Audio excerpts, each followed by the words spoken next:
So you guys are all comics? Yeah. Yeah. Deal? With like varying years of experience. Some of you guys I recognize. Some I don't. That's okay. Alright. So here's why I want to do this. Because when I started comedy, nobody told us shit. And it was really annoying.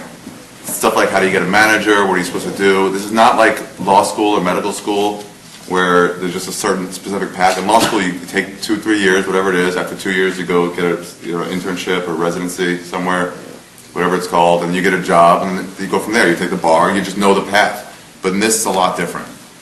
And there's really no path. Everyone's going to be different, have their own different way. There's no like specific way. Like Reggie Watts has become humongous, completely outside the system. You know, he just plays music and does the things he wants to do. And that's not wrong or right. It's not like you should model yourself after that or not model yourself after that. There's just no right way, and there's a lot of floating. This sort of kind of sucks. You don't have to turn your phones off, it's okay. Whatever you want. So, okay, I'll cover a few of these things, but then if you guys have questions or want me to clarify any of that, just raise your hand maybe, I don't know, or just say something. I've never really done one of these before, so we'll just figure it out. What should I start with? Alright, well first of all, this one. No, I'm not going to start with that. Sorry. Alright. How do you get a manager? My question was kind of with that, which is... What was it? When do you need a manager if you already have an agent? Yeah. Well, okay, so everybody wants a manager, right? That's the deal? Everybody says, like, you gotta get a manager. You really don't need one. An agent will help you. Okay, a manager is somebody, this is what they do. An agent just gets you auditions. A commercial agent, or a theatrical agent, or a writing agent just gets you writing auditions, you know, makes you write packets, and a personal appearance agent just gets you on the road. They just call people and get you tries for work, you know? A manager sort of deals with you overall and works like with, like, I don't know, maybe you have an idea for some surf show. And so a manager will like get that together and says, okay, let's get that, what do you need? I need a pitch, I need a one-page document. They'll kind of help you like form your ideas that you're already going to do. But just the idea of just having a manager is not going to do anything for you. You don't want, there's a lot of shitty ones. There's like a lot of shitty ones. It's just like any job. There's good people at their job and there's bad people at their job. And managers, just because you became a manager, any of you guys can become a manager in like 3 years. You just work for a manager, and then after a few years you are one. But it doesn't make you better at it than anybody else, you know? There's a few that are fucking sick, that are great at it. And those guys are really successful, and they have all the most successful people, like clients. But like, just the idea of needing one just to have one, it's not necessary. You still just gotta do what you want to do. Does your manager book like all your road work, or do you do that? That's my personal appearance agent. Yeah, or myself. Okay. Most of this work you're going to get yourself anyway. They used to tell me that, and I didn't understand it, where like you got to do everything on your own. This is what that means. That means like you got to put that surf show together. Your manager's not, let's just say, your manager's never going to get that done for you. They're never going to write anything for you. They're going to say, like, what have you got to sell? What do you want me to do? Some people just want managers, but like, to do what? Just to say you have one? There's a lot here. I remember there's this room. This guy Andrew Solomson ran this room at a coffee shop in the Valley, Lulu's Beehive. It was like every Friday or something. He would never book me. It pissed me the fuck off. And I just thought if I got in there, that would be like a step. And then I saw who was booking. They were all way worse than me, or girls he wanted to fuck. And it pissed me. And then I got in there. I'm like, oh, this is just a coffee shop. There's shit going on. People are grinding coffee beans. It sucks. Managers aren't going to do anything specific for you. They're just going to help you with what you already have. Tom Cruise gets a manager.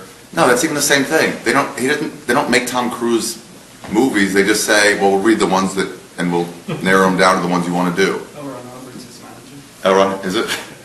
He's dead, right? I could see that. What were you going to say? Let's say you start doing book stuff like on the road and all that. Like, how much material would you think you should be able to do before you start doing that, so you don't repeat yourself? You know what I'm saying? Yeah. Well, let me think how to say that. It's really not about how much material. I mean, you need to be able to fill up the amount of time they're booking you for. But if you're supposed to do 15, you should probably have a lot more than that.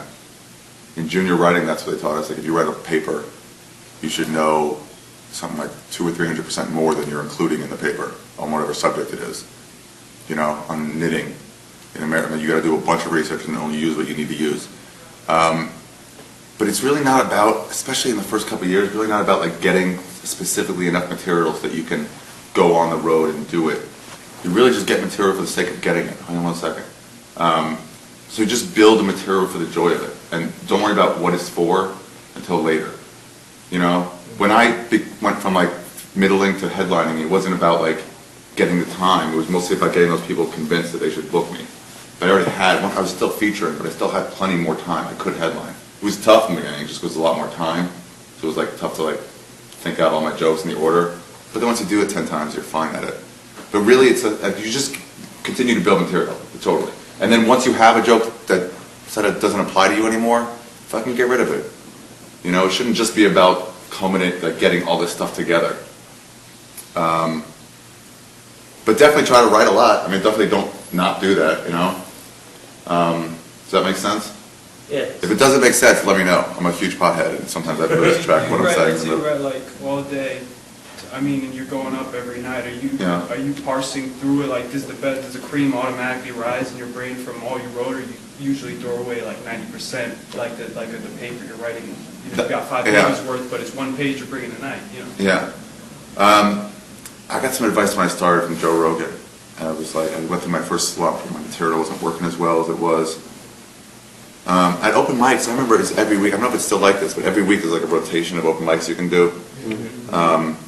And so then it was like, for me, it became like, all right, I can do every joke once at each one of these places, and then when I go back to the same Monday room, it's all the same people. So they've already seen it, so I can't do it anymore. Nobody writes like open micers. You guys write more than anybody. Just constantly come up with new shit, which is great. Because here's the advice he gave me. He goes, he didn't use anything from his first 2 years. He said he used one little 20-second impression of Arnold Schwarzenegger with a cucumber up his ass. And he goes, everything else is just gone. It's no longer who he is. So really all you're doing in the first 2 years is just getting like a spine on stage and just learning like how to be comfortable up there. I watch you guys once in a while, and you're all doing the same stuff I was doing, which is fine. But I remember Freddie Soto, he's dead, but he was like a really good comic, and when he acted out his father, and he was exasperated, he would have his hands all the way up, or like really like go for it. And then I would see like open micers like myself try and do the same thing, and we would go like to here, and we would go, like we were just too nervous to fucking let it out. So that's all you're really learning is the technique, you know, not the joke specifically. It's good to get jokes, but they're not going to really stay with you for a long time. You guys all right now, you're not good yet, you know? None of us are. That's just normal. And we all feel good. You're good compared to other people at your level, I'm sure. But like, no one's good when they start something. Same as basketball players.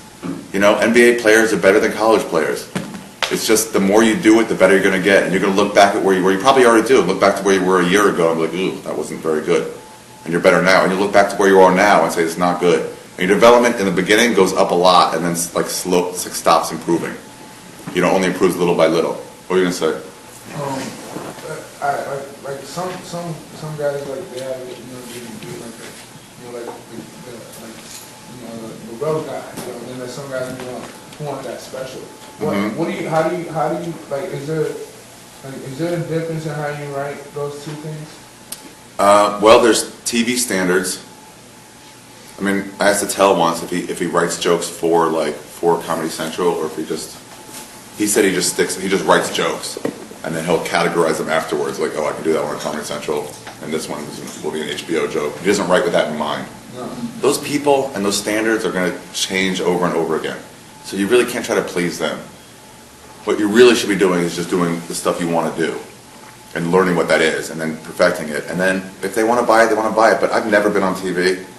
I mean, I had one little spot on HBO, like a 4-minute spot that played on a Friday night at midnight once. You know? And a lot of people just, TV's not the answer for them. And there's a lot of shitty comics on TV. That style of comedy, they made their standards based on like 1980s rules of what people get offended by. Like, no one cares if you heard the word shit anymore. Nobody. No 2-year-old cares. But they're still going by that. So you can't try to please them too much, or you're really not doing... You guys are all artists. What you do is whatever you want to do. And then it's like a real painter artist, like some galleries are going to have your stuff and some aren't. Some artists get discovered after they're dead. But it doesn't mean Van Gogh was discovered after he died, right? I don't really know. And somebody was, I'm sure, and somebody big. And it's not like they weren't good. It's just the people that were in charge of deciding what is good, mostly Comedy Central. They just don't see it that way. There's just a few people who were there that just don't see it that way. You know, if you're an artist and you fuck somebody's wife, let's say you're a comic and you did the same thing, who works at Comedy Central, they're just not going to have you on. But that should not stop you from continuing to improve. You know what I mean? Just get better, and then there's other avenues, and there's new avenues coming up all the time. So don't worry too much about TV, especially at the early stages. I mean, you should get on there if you can, absolutely. Why not try? But like, it doesn't really mean that much. I remember asking when the half-hour special was something really good. When I started, it was like, they had just started. So Marin, Nick Swartzen, a few people got a half-hour specials, and they played them nonstop. The first 3 years of that, they played them nonstop because it's all they had to choose from.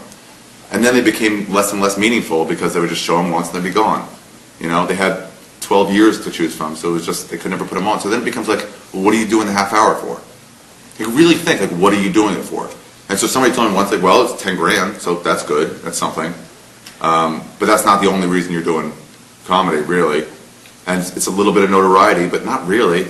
I talked to Bob Oshak once about it, and he was like, it doesn't change, he's still here. He was still here on a Sunday trying to get up. It doesn't give you road work immediately? No, it does not at all. Not at all, especially not the half hours anymore. Jim Jeffries said when he did the Tonight Show, he got like 40 more followers now. Yeah, that shit doesn't matter. I saw somebody showcasing for Mitzi after they did Tonight Show the week before, and I recognized him. I was like, dude, that guy was on the Tonight Show. Not passed. She crossed his name out in like a minute.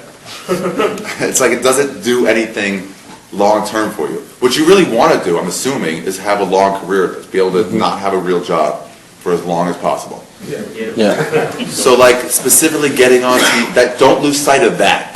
You know what I mean?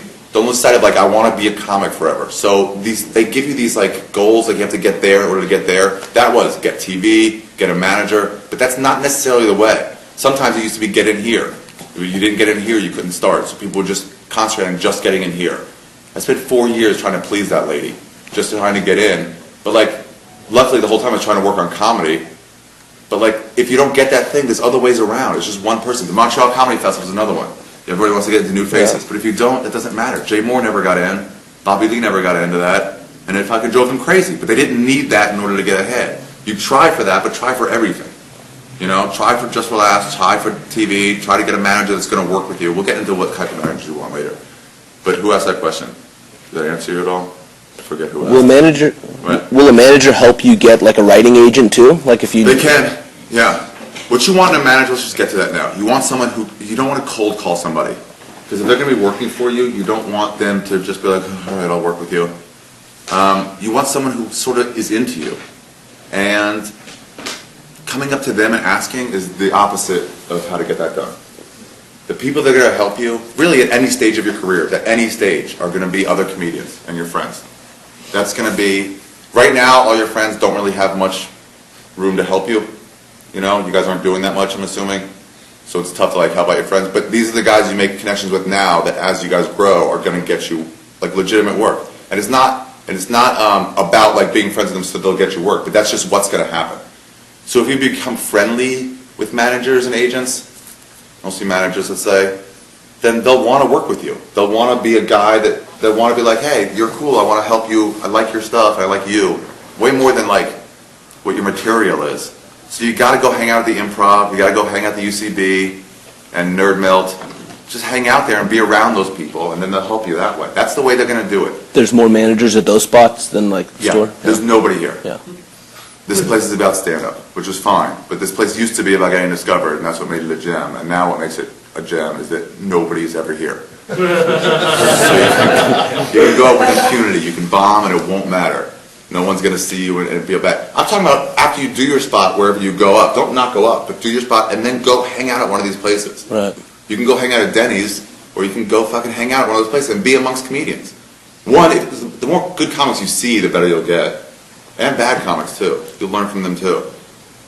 That was somebody's advice. I asked a bunch of comics what they should tell you guys. Who was it that said, watch a lot of comedy? Hold on. Wasn't there? Chris Rock said that on the WTF episode. Really? Yeah. Well, it wasn't Chris Rock, so I don't have his number. I don't know if he said that. But yeah, get up and then go do the other work. The other work means like go be someone they want to hang out with. I wanted this, and I'm sure most of you guys too, that you want people just to know that you're super talented. And just sort of say like, yeah, I get it, you're funny, come do punch up on this movie for me. Or come, open for me on the road. But that's not the way it's gonna be. If I don't know you, the odds of me asking you to go on the road for me, one, I don't really have the opportunity to bring people a lot, but two, it's like I don't know you, so I'd rather bring a friend who's less funny than you, because it's gonna be a fun time. And managers are the same way. Everybody that was shitty but friendly got management. It's not like you have to kiss up to those people, but just be around them. You guys are funny people. And the reason they're managers in comedy is because they like funny people. They get off on it. Some female managers like to fuck with male comics. That's just what they're attracted to them. The male comics are attracted to male comics too. Not in that way, but just like they're into the vibe. They're into what you guys do and they want to be around you guys. So just be around them. Let them discover who you are. And I always got this, whenever I talk to somebody who I knew could help me, I'm kind of an introvert, so I go into myself and not be able to talk to them because I felt like it was like asking them for help just by talking to them. Don't ask them for help. Just be cool and be around them. Meet them the same way you meet each other at open mics. Just as you talk, and then afterwards, if you meet somebody, ask them who was that? What does he do? And if it's a manager, put that in your head. Be cool with him again. But you don't ever ask them until way later. Don't ask them for manage me, because then they're not going to really want to help you. But if they call you in, if they say, so what's your story now? What are you doing? That's when you tell them, I'm trying to do this and this. But don't just I need a manager to help me do anything. Because it's not what it is. You want a manager to help you do specific things you have in mind. If you have an idea for, like I said, the surf show, or if you have, I don't know, whatever it is, they can help you with that. They know who to talk to about those things. But they're not going to invent things for you. And there are a few guys who get a manager, and the manager just gets them things. If you look at someone like Chris D'Elia, that's a guy, there's not in terms of good or bad, but he has, I think Dave Becky is his agent or manager, but those guys, there's certain people you see, they're big, but they're not that big. How come they're that good? How come they're doing that well? And a lot of that's because really great managers. Those people you should not think about. Those are the outliers. D'Elia is a really attractive guy, okay? He also kills every time he goes on stage, and people want to lose sight of that, but don't lose sight of that. That guy destroys every time he goes on stage. And people want to be around him, and he's a fun, nice guy. And managers see that, and they want to work with him. And agents see that, and they want to work with him. And networks see that, and they're like, yeah, you're fun. A lot of it is just in a meeting, it's less about the idea and more just we want to work with you. We want to do something with you. Just like if you decide who you're going to write with amongst your friends, you write with people you get along with. Mixed with, there's some sort of algorithm. It's who you get along with mixed with talent. It's some sort of but it's not about, that's what Ralphie May said. He goes, it is not about hard work and getting up. That's not what it's about. It'd be nice if it was, but it's not. So just get over that. I spent 7 years thinking, all these people are shitty, and they're getting ahead. It's, instead of saying okay, what can I learn from that? All I did was, here comes another shitty guy getting ahead. But it's so what does that teach you? What can you gather from that? What? They're shitty. Yes, they are. But they're doing something right. They're getting to where you want to get to. So what are they doing right? Whitney is whatever she is on stage. But she's got the work ethic that none of us will ever have. Yeah. And she is by far more successful probably now than we'll ever be, probably combined. But so what is she doing right? It's not, oh, she's so pretty. She's not that pretty. She's okay. She's in LA 7.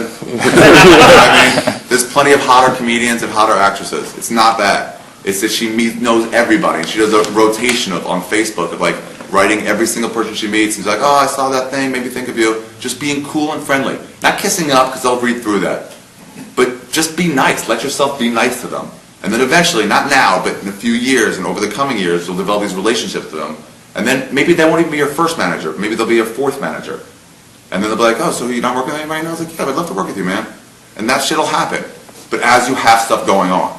So don't get caught up in I need this step to get to the next step. Just be friendly with everybody and know you're planting seeds for way, way later. Yeah.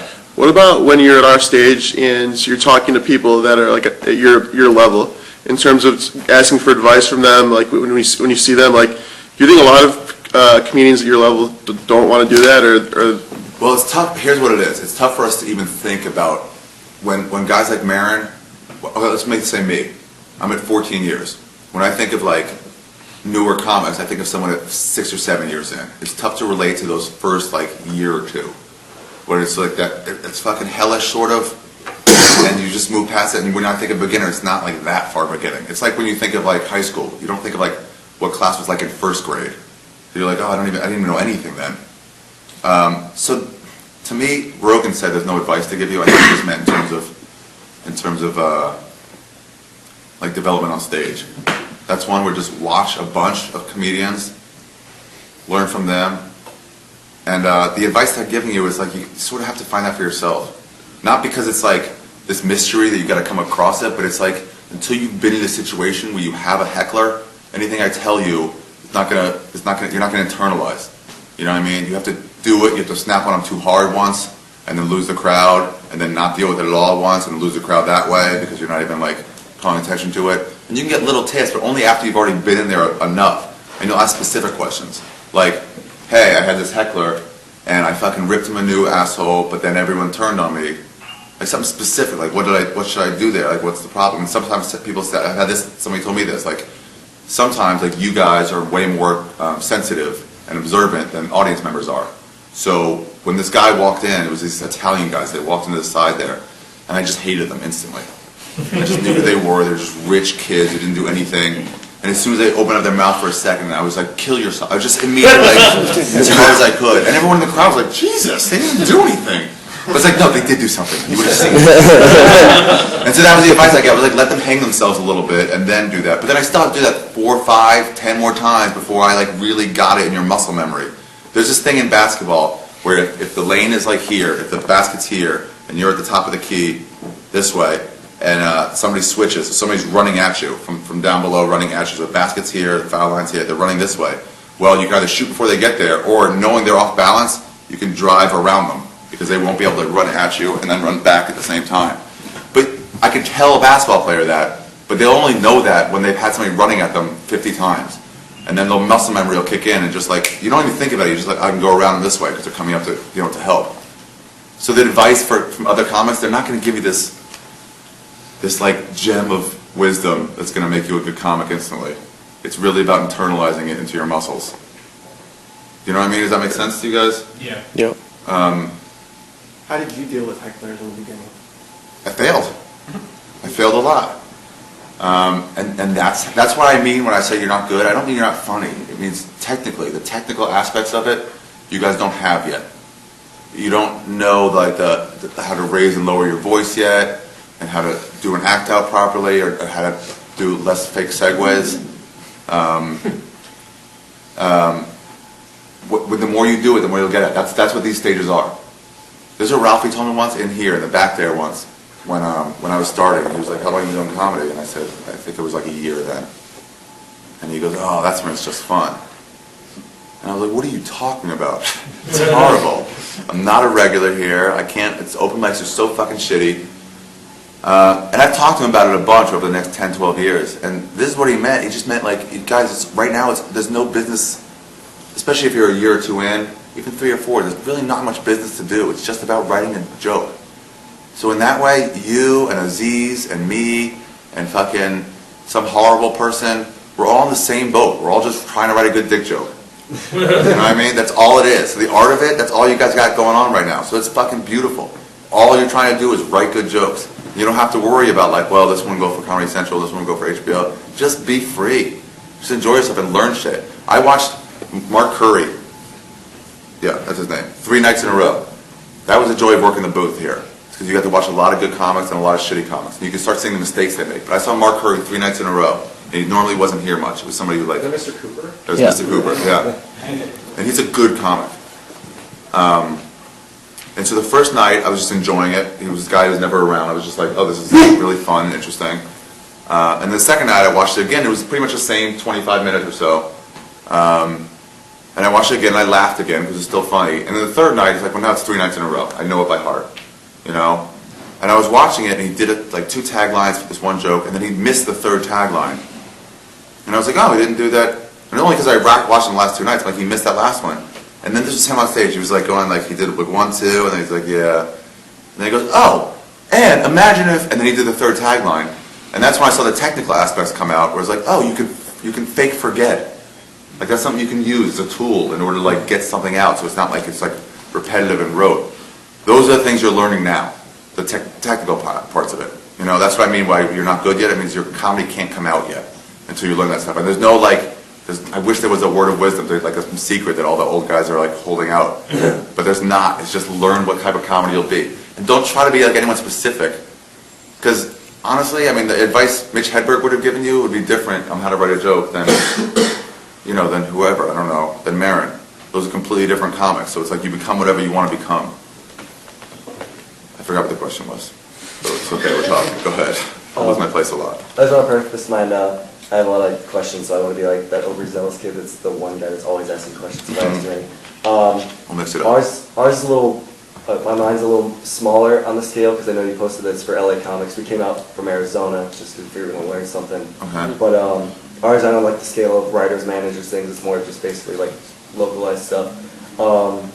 One, the biggest thing is with all the technology and everything and all the self-promotion and everything, is it still such a necessity to be in LA or New York to get yourself out? I mean, like, that was always the big thing on every documentary you watch is like, if you're not doing stuff in New York, you're not shit. If you're not doing Well, the only advice I say, how long have you been doing comedy? Huh? How long have you been doing comedy? Maybe 2 years. Okay. But I usually tell people, I started in LA, and I tell people that was a mistake.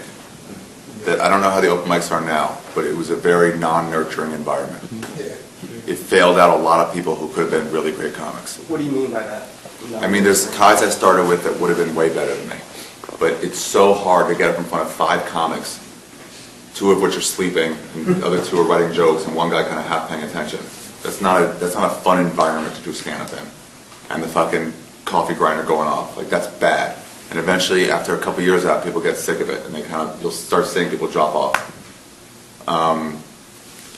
It's not to say you shouldn't be here. You're already here, whatever. But like, I made it through that system. It's not because of perseverance or anything like that. It's a lot of luck. I managed to get in here when it was a place that you could still get in and become a regular from being an employee. It's really not that anymore.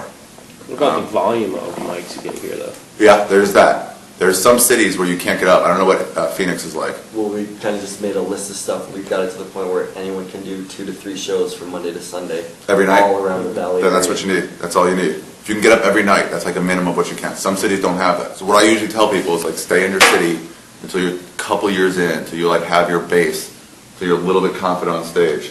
And then you can come to LA and New York where it's really, it's demeaning, the fucking shit we gotta do. Waiting in line with homeless people. I talked to a comic from out here at one of our shows saying that he was out in Chicago and he was like, I'm ready to move to LA, and he was going to do it at his 3rd year, and then he was like, you know what, maybe I'll hold off. And then he said he waited another 2 more years, so he waited after like 5 years, and when he came here, realized that he was still on just that like tiny rung below, and he was like, I'm glad I didn't make that first move.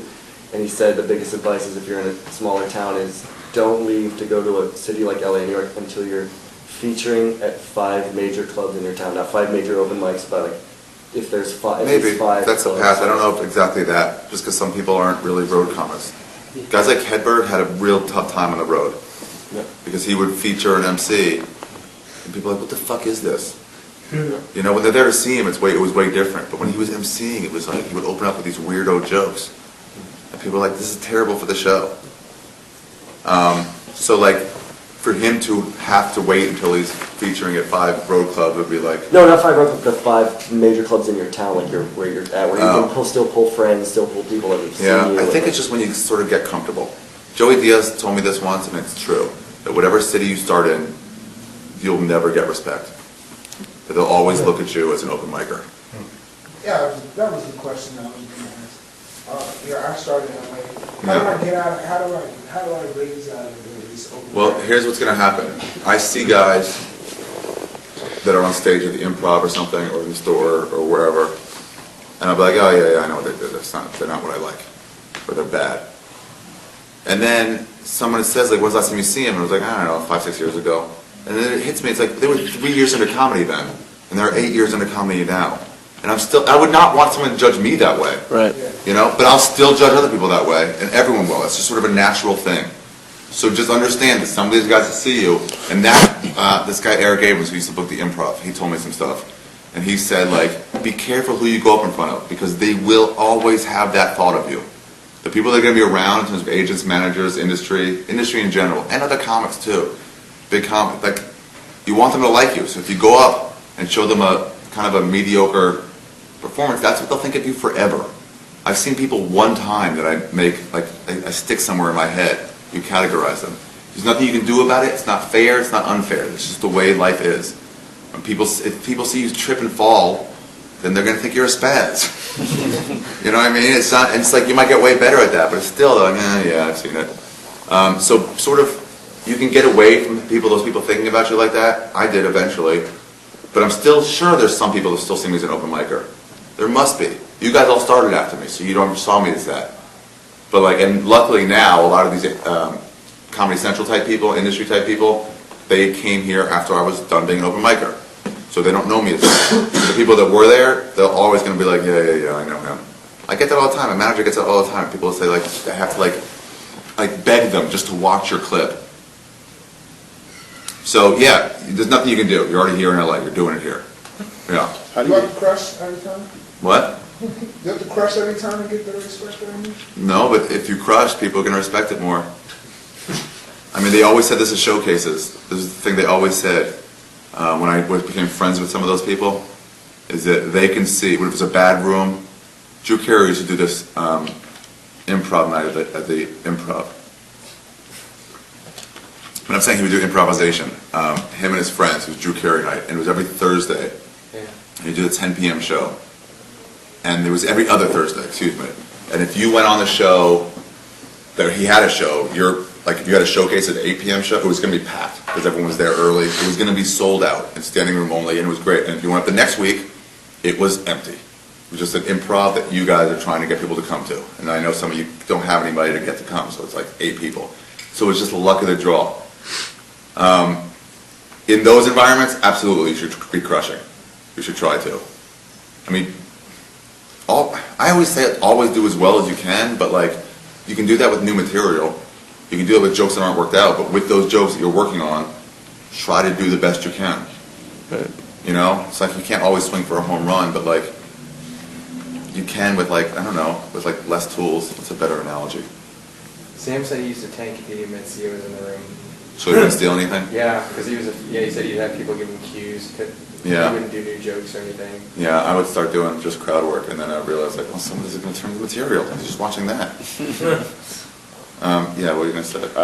How do you hang out at like UCB and Improv and Factory without paying a lot of money? Yeah, well, this place lets you in. This place has always been good about it. If it's not sold out, they'll let you in the back. The Improv's pretty good. The Improv is pretty good too. The Laugh Factory is always pretty bad. I don't know how they are now, but it used to piss me off when I would go down there to watch someone I knew, someone I was friendly with here, and I was like, oh, I just see Freddie Soto's on TV Mine, and like, now you got to pay. And come on, man. And it's just they're just doing their job. It's just Jamie. It's not the door guy's fault. But the Improv, absolutely, you can go there and hang out. And when I say the Improv, is it? Most of it. Okay, that's good. Yeah, I know it's tough being poor, so I wouldn't say you have to like pay to go in those places, but you must know somebody that's like a couple years ahead of you that's going in. Those people can bring you in. You know, you're not going to ask Greg Fitzsimmons to take you around the clubs. He's just not going to do it. He doesn't know you. But someone who's just like a little bit past you, like, hey, if you ever go into those rooms, let me know. I'd love to go hang out. And that's all is hang out. The Improv, it's not the watching at the Improv that's good. It's the bar area. That's what I mean when I'm saying go hang out at the Improv. Do your spot wherever, get better, technically, and then go be around those people who are going to help you 7 years from now. You know? Yeah. Mine's kind of added to that question. Working at a club like you worked here yourself, and there's been a bunch of other comics that have gotten their start in box office or serving and things like that, food running, whatever. I heard before that it's hard to you get in that club just because it's like going to school for you. You watch comedy every day, you're learning everything that works in and out, the quirky stuff. I've heard that sometimes you get lost in the fray where they forget like, oh, you're here, you're a comic and stuff, but then you lost and now you're just an employee. Did you ever have to overcome anything like that when you worked here? Did they know that this is what you wanted to do and they were trying to help you, or you were just a payroll employee and you happened to be funny on the weekends? Here's what I figured out. No, I was like a payroll employee, and it was. I mean, before I was a regular, I would just do the open mic nights, and then occasionally the belly room, they would give me spots. But I mean, it really bothered me to no end. I know it bothered Freddie also. He took a long time to get made a paid regular here, and Caparulo, it bothered him. It's like, oh, no one respects me. Tony Hinchcliffe has the same stuff. Or he was like, really thought it was like a slight on him, and everyone was looking at him as just some not a paid regular. And then later, I realized what all the comics were thinking about us was just like, oh, I just assume you guys are. Yeah. Like, they don't care. No one else looks at who else is on the list or when. Yeah. They just assume you get spots, but they haven't seen you go on right after them, right before them. So no one's looking down on you like the way you think they are. Well, They're just like, oh, you're here, you must be a comic. But at least also like the management staff that's also working at the club, like that kind of puts you as like, you know, they know that you do stuff. Oh, they'll shit on you. The problem I have with this right now, like you're saying, like the best spot to do the improv is at the bar where you're trying to, you know, jive someone like, oh, I heard you doing this show, hey, would you mind checking out this show? We work at 2 clubs in Arizona, one where the club he works at is more lenient to, oh, talk with the comic, you know, hang out with them. Yeah, you can't bother anybody. You know, it's like you know when you're bothering somebody. But we also have the club I work at is a strict no fraternization. You're here to do your job. Don't learn stuff. It's just kind of a precursor, like new thing that they're trying to do. Who's that? I work at Standup Live. It says don't talk to comedians. It's kind of a thing now because of past experiences with other servers they from always the do party that. spots. Some comic goes to a bar and gets too drunk, and then no comics are allowed to go there. It's like, why am I? That's what Brendan did much that, like not me. That's a different person. If you're a server that's a comic and you want to talk to the person, they think like, oh, that guy's going to try and get you to do something sketchy because he's out of town, doesn't know anybody. Basically, it's most of like, that guy's going to try and get you to buy drugs. Don't do anything that's going to get yourself in trouble and sacrifice your job and like your future. Right. Well, I mean, definitely don't like bug a guy. Like if somebody's there and they're yeah. talking on the phone, you don't want to be the guy who's sitting in the green room saying, "So what else can you teach me?" And he's like, "I don't know, man. I'm dealing with something Yeah, right well, now." that's kind of the portion of it, Yeah. but it's also the like. I mean, you got to know. Hold on, Stuart. You got to know, like, when you're bugging people. Yeah. You got to know not to. It's tough. It's a tough line, and some people are going to get on the wrong side of that line. Yeah. But like, yeah, I mean, being at the improv, I mean, it's like being at a house party where you don't have to try to talk to anybody. But if you go to the house parties everybody goes to, eventually you'll just meet them. Yeah. You know, and you'll become friendly with them, and then your own sense of humor will come out. You don't have to try to impress them in any way. David Taylor, his uncle, comes to visit sometimes. He's a photographer. He takes pictures of like Miss America pageants and stuff like that. Just how he makes his living. He comes out here once in a while for work, and he'll hang out at the store. And he went with Matt Taylor to the Ha Ha Cafe, and he was sitting at the front bar there. And Matt told somebody that guy had someone. Who was that guy? Because he had like white hair, and he goes, "Oh, he's an agent at William Morris or a manager, agent." And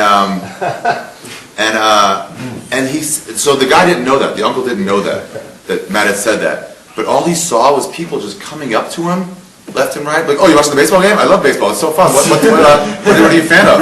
I like the Orioles, but I can also like the Braves. You like the Braves? And it's just like, it was like, why is everyone trying to talk to me? It was so weird for him. Just like people seeking out, so they're aware of that. So don't do that, but don't try to be away from them. But like, you know, just be around them.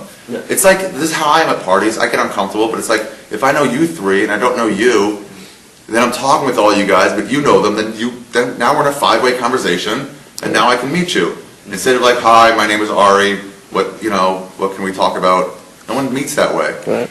So just kind of be around them. So you get to, if some guy over there wants to talk to you, some comic, then fucking talk to him. That's the thing we usually get is like if they come in like, "Hey, what do you guys do? What do you guys do?" Then after the fucking show?" go out We with to a them. bar and we're like, we're all going home, and it like puts off this cold front, which a lot of us that work there, that even our comics like, that's not really. Oh, we'll tell them the management says. But then we're not supposed to talk to you, but ignore that shit. They used to not let us drink at the old place in Arizona. And we were like, they said it was a state law, you couldn't drink while you're on stage. At the improv? At the improv. And then we found out it was just some Christian guy who didn't want people drinking on stage. He's dead now. Yeah, He's dead now. Yes. It was so annoying. I'd be off stage, I'd be emceeing, and I would like ask the bartender for a beer, and he'd like look over my shoulder, and I'm like, "Who the fuck are you looking at?" And it was the manager going like, "It's okay." I'm like, "Give me a fucking beer." It's very nervous tiptoeing at those clubs. They wouldn't serve it. All we did was we bought a bunch of liquor, and then we kept it in the green room, and then we just got Cokes. And mixed. Well, also what you're saying about like meeting people, I know like you're saying like make friends with people and like they put them on the show. Yeah. How did it feel about, I feel like nepotism is kind of like the biggest curse around this town. Yeah, it's with people helping their friends is what makes sort of not the best comedy come out, but there's something to be said for chemistry too. Every team Sean Kemp played for was worse because of his addition. He didn't have anything with teams. Look at Kobe Bryant, it's the same shit. They got the best center in the NBA this year and one of the top point guards, and now they're fucking 500. Swept. What? They got swept. The Clips. Really? Nice. 0 for 4. And they clinched the division because of it. The Clippers did? Oh, wow. That's good. But it's a lot about chemistry. So it's like, I'd rather work with a friend of mine who's slightly less funny than someone who's a little more funny that I don't know at all. That's just not going to be good in a writing room. It's not going to be good on the road. I mean, don't ask those guys to like take you with them on the road, but like, No, I mean, like, if you're, you can say hi, absolutely. And then also know this, if you meet anybody on the road, they are not going to help you when you get back to LA or New York. Those guys forget you immediately. It was a fun weekend, and that's all it was. And if they say like, yeah, I'd love to, let me know when you're in LA, well, that just means nod hello and say, I worked with you once, see you later, when you get here. They have their own lives here. They're on vacation there. Stuart, what were we going to say? I was going to ask you if there was like a turning point that you felt with your material, your stage presence around the time that you got past here. Did you feel that there was an act like... Here's what happened. I got paid a non-paid regular here. She worked me pretty fucking long before she passed me. She got in her head. Also, hold on, before I go on, you guys should know this. Everything is changing in Hollywood. With the internet and with the way things are in general, it's almost exponential, the changes. So when people tell you, like, this is the way I did it, you have to see how much of that you can actually really take in right now. They all told us, like, well, you can still make it at 45. Look at Rodney Dangerfield. And eventually I'm like, can you think of an example that wasn't 40 years ago? So I can actually do something with that? There's a story of, who's that dude from Close Encounters of the Third Kind? Richard Dreyfuss, yeah. He did this thing, all my acting teachers would say, all of them would say this, that he went into these meetings, he got his auditions, and he went in to meet the casting directors, and he would tell the producers, and he would tell them he wasn't interested in doing this part. And they're like, you came in here to tell me that you don't want to do this role? And he goes, yeah, I mean, I want to say hi and thank you for the opportunity, but it's not for me. And eventually Spielberg found out about this guy. He was like, who the fuck is this turning down roles that aren't even offered to him? And I think that was what he gave him. Maybe something else first, but I think Close Encounters after that. And they're like, that's a good story. That will not work today. Yeah, your agent would kill you. They'll get the cast agent, will call your agent and say, what the fuck, who the fuck, you think I have time for this? I have time to see 25 people, and this guy came in just to leave? Like, you do that twice, and your agent will drop you. So those stories aren't exactly a one-to-one. Like, you can't exactly transfer all those stories. So my experience here at the Comedy Store is going to be different than yours. When I was here, Mitzi was here every week, a few times a week. I honestly don't see it as a way in to become a paid regular anymore. It doesn't seem like it is. Then I got to work with Mitzi and get advice from her, honestly from 40 years of stand-up. She would see some stuff she would tell me would be like useless, but some stuff she would tell me would be dead on. And just the ability to work here and see comics was important. But when I got made a non-paid regular after like 4 years, I remember that was a turning point when it was like I was just way more confident. I would go to the same shitty open mics, and I'd be like, you guys can't touch me now because I'm a non-paid regular. It was like, and I would do better because of that confidence. And by the time I got made a paid regular, though, I saw how fucking stupid it all was, and I didn't care as much. So there's no like specific turning point, like boom, and I'm gonna get better. But I mean, I remember that time with those Italian guys in the side. Like certain things you'll remember to like help you get better. But it's not like you're gonna figure it all out one day. It's just gonna be like jumps. Here's the development I had. It's tough to remember all these. But I remember being like, getting slightly better. It's usually like that, And then sometimes I'll go through a rut and I'll get worse. And those will usually put me out over here. Like when I come out of it, I'll be like way better than I went into it. There's also these jumps where you like get a little better every day, and then all of a sudden you figure some stuff out, and you're like, oh, now I'm here. It's still getting a little better, but there's these jumps you can make, and you'll like kind of take those with you for always. But it's usually some breakthrough set, some like great crowd in front of a bunch of people. Oh, I didn't want to forget this too. There's another mistake you can make of not coming to LA soon enough. Because I remember being 2 years in and doing an open mic in Northern Virginia, and just visiting home and like finding an open mic. And they were like, it's an open mic. I talked to this guy who was the same 2 years as I was. And man, he was bad. He was so bad. And I saw him talk about that open mic. He's like, it's just an open mic. And I'm like, there were 75 audience members there. Yeah. You have no idea how easy you have it. This is the best show I've done all year. And you're looking at it as an open mic, and this guy was not developed because he only went up a few times a week instead of like 5, 6, 7 times a week. And it's just like he wasn't going to develop them. So at some point you gotta get your legs, your sea legs, and then get the fuck out of there into like where you can see good people. Being around good people all the time will help you. You should watch every headliner that goes to Phoenix, for the good ones and the bad ones, if they let you in. You should watch all those people. It's tough because here you get to see people every night. You get to see people 15 times. There you only get to see them like once or twice on a weekend, and you just sort of enjoy the act. There's 6 headliners on one show here, where you get them. Yeah, some of the best comics in the world are here on any given night. Sebastian and Brett Ernst, I mean, those guys are fucking great. And there's guys that I saw that were like the best that anyone that I knew at one specific thing. Like the way Don Barris can take control of a late night crowd. Like I don't see many guys that can do that. And I'm like, okay, what can I learn from that? And you just see the way he can like smile slightly, and as he calls a grandmother some dirty slut, and has her laughing. You know, it's like, I couldn't do that in the beginning. And we saw this guy, we called him White Kyle, or Sig Kyle, because he saw Don doing that, and he saw me and a few other people going like, you fucking bitch, like with a smile on their face, or saying, like, hey, what's up, black people? And he went to some lady in the crowd on Sunday night, and he just goes, what's up, you black bitch? It made the rest of the show weird. Like for an hour after that, everyone was fucking. And that's just, I know what he had in mind. We all know what he had in mind. But technically, it wasn't there yet. And that's when he started calling him Sick Kyle after that. Yeah, but you see people night after night after night, and eventually you can start getting the technical aspects of what they do. The way Bobby Lee, I was told this from him, was just putting his hand on the mic stand, just having something to do with it. He'd have it there. He got it from Carlos, I think. Just, you'll see the technique people have, where to move the stool, or to sit down or stand up, leave the microphone in or not. All that stuff, just look at what they do. Paul Mooney, he's never here anymore, but like he took control of a late night crowd, or early crowd, more than anybody I've seen. So I always try to watch his first 5 minutes. Because people would be leaving, and they would see him come on, they didn't know who he was. Black people knew who he was a little bit. This is before Chappelle's show.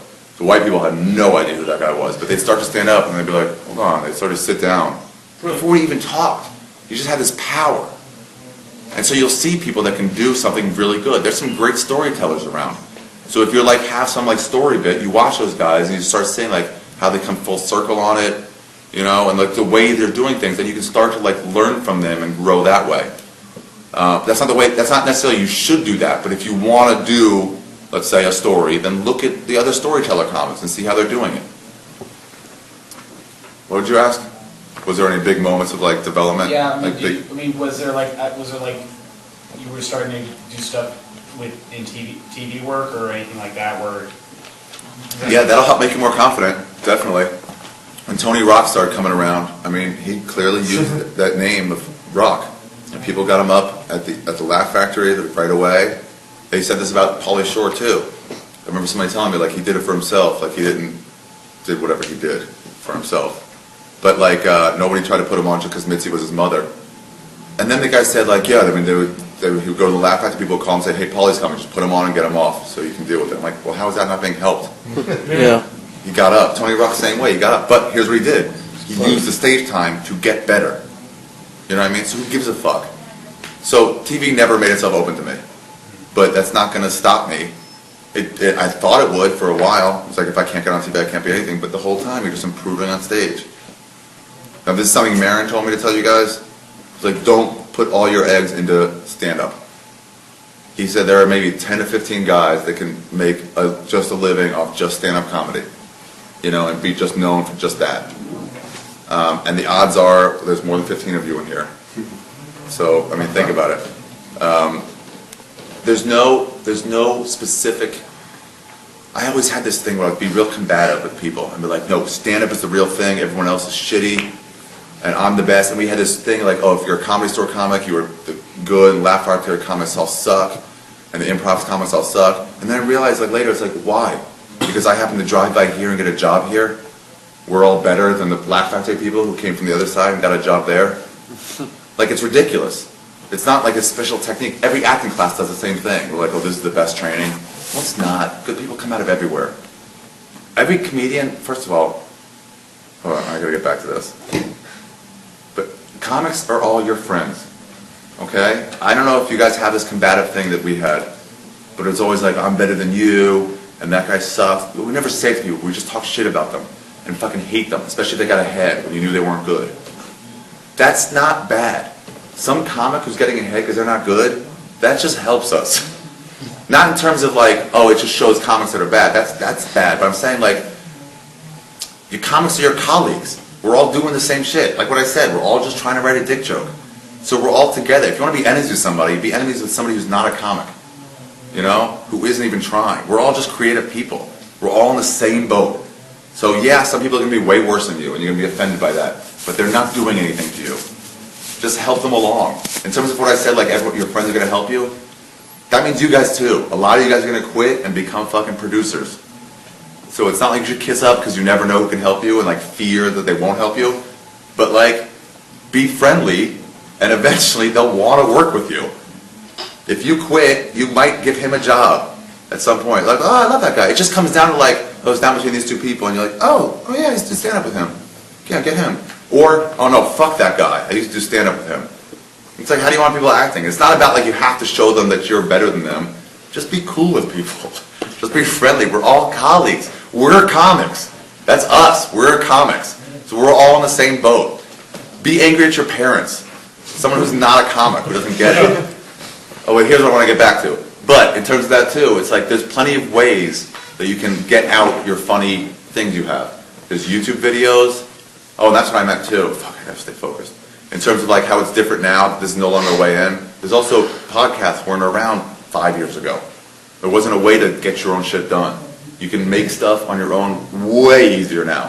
Before, they had all the teeth. So you have to get some guy in a suit that says, "What, we're willing to give you money to do this thing." And now it's really not as it's not as true. Now, if you're broke, you need some money. You definitely need some money. But you can do videos for other people. You can help them with theirs. You know, there's stuff you can do just to get better. Writing, I came out here and I wanted to be I told people writer, but really comic is what I wanted to do. But writing, I at least taken some classes, so I felt like, well, I can say I want to do that, and I won't be like embarrassed. Like, well, why would you think you could be a comic? I'm like, well, I had no reason to think I could. But writing, I at least taken a few classes. And then I tried both for a while, and then comedy took more, my stand-up took more of my mind. And all my thoughts were going to stand-up, so I just concentrated on that. And I'm like, yo, I'll get to writing, I'll get to writing. And then 10 years passed, and then I'm the guy who just hasn't written. You can say like, well, I want to do this, but then I just haven't. There comes a change from when you, in your mind, when you will all go through this. When you go from being a guy who's trying to become these things to just having become it. You know, like you see those those degenerates, washed up comics that are huge drug addicts. Like you guys have seen them. And you're like, well, I don't want to be that, but I can still take drugs and experience these things. And I'm not saying stay away from drugs. I'm not saying that. I'm saying stay away from doing nothing except drugs. But like, you will eventually become, oh, that's just that drug addict guy.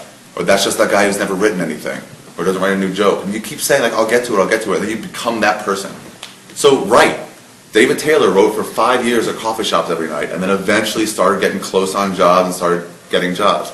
Just do it for the sake of doing it, and you will improve your skills. At all of it. Directing stuff, you want to shoot little shorts, you can do them like people said on your iPhone, whatever. Just get it done and you won't be good and you will get better by having done it. It's the same with any like computer program. You don't know Excel that well until you fucking use it a bunch. Or whatever. You know, you learn what all this stuff is on ESPN.com, not your first time. Your first time you go like, what? Where are the basketball scores? And you figure it out, now you just know. So just do everything. That's what Marin said. Don't put all your eggs in one basket. Like a lot of you guys are going to become right. There's ways to get out, like humor. There's tons of different ways. So don't be locked up. Look at, like I said, Reggie Watts. That guy does it his own completely separate way. And now he's the same, he's met up with Sarah Silverman. Like in the end, they're just sort of like their own way and they came back to the same place. Yeah. I see a lot of guys try to get into the whole podcasting thing, but something someone told me once is that you don't want to do that too early because if you get too exposed when you're not good, everyone's always going to have that memory of you. Yeah, they say that a lot. Do you think the podcast and YouTube avenue is getting too flooded? Well, here's what it is. They say don't expose yourself too early. My feeling is this: it's like when I say like the people will see you as an open micer always once they see you doing open mics. In that way, there is something to be said for like be careful who sees you and where and how. But if you do something that's not good and it gets 50 views on YouTube, no one sees that. So really, what kind of exposure is it? The only way you're getting exposure if it gets like 100,000 views, and then you're like, can't be all bad, you know, unless you're like William Hung, and you're just like so bad that they're laughing at you. But yeah, just do this stuff, and you can delete it later when you get better at it. John LeJoie, he wasn't as good, I'm sure, as he is now when he started doing all those things. But now he gets him, you know, he has an audience that knows and loves him and wants him to like put out new stuff. So I wouldn't worry that much about like it's too much exposure. It's almost like just try it. And you'll quit after 2 years. It might not go anywhere, but at least you'll have done it. And you're like, cool, now I have a little bit of experience doing that. And it'll make you better. It won't be like a one-to-one, like, do this and you will become a star in this avenue. It's just like you'll get better over time. When I started doing commercials or auditions for it, I wasn't good at it. And I got a little better and I started booking some, and that helped me make money so I could just do stand-up. But like, even on the commercials themselves, I wasn't as good when I started on them as I was after I'd done 35 or 50 of them, you know? It's like you just get better at all your skills. So I wouldn't worry too much about like limiting yourself because you're afraid of the exposure, you know? Just do the best you can at whatever level you're at and know that you're going to improve, which means you're going to look back on this and go like, oh, this wasn't good. But at the time, I made clips online that I found later, like, whoa, that is terrible. And it's sort of embarrassing. But yeah, you just take that shit down. And you gotta do something that's representative of yourself. I don't know, I mean, don't send those out to like agents and managers, because they'll see it and they'll be like, they'll just assume you're just a comic. They're not gonna assume you've been doing it for a year, you know? But yeah, little sketches and shit, just make them, who cares? Podcast, same thing. It's like, yeah, maybe it's too late, but maybe it's not. Here's the thing about those that are cool, is that you might get 7 listeners, but those are 7 fans. Yeah. And other people will listen and then like, I don't like it. It's okay, they'll just never remember that you had a podcast. You know, it won't even enter into their memory.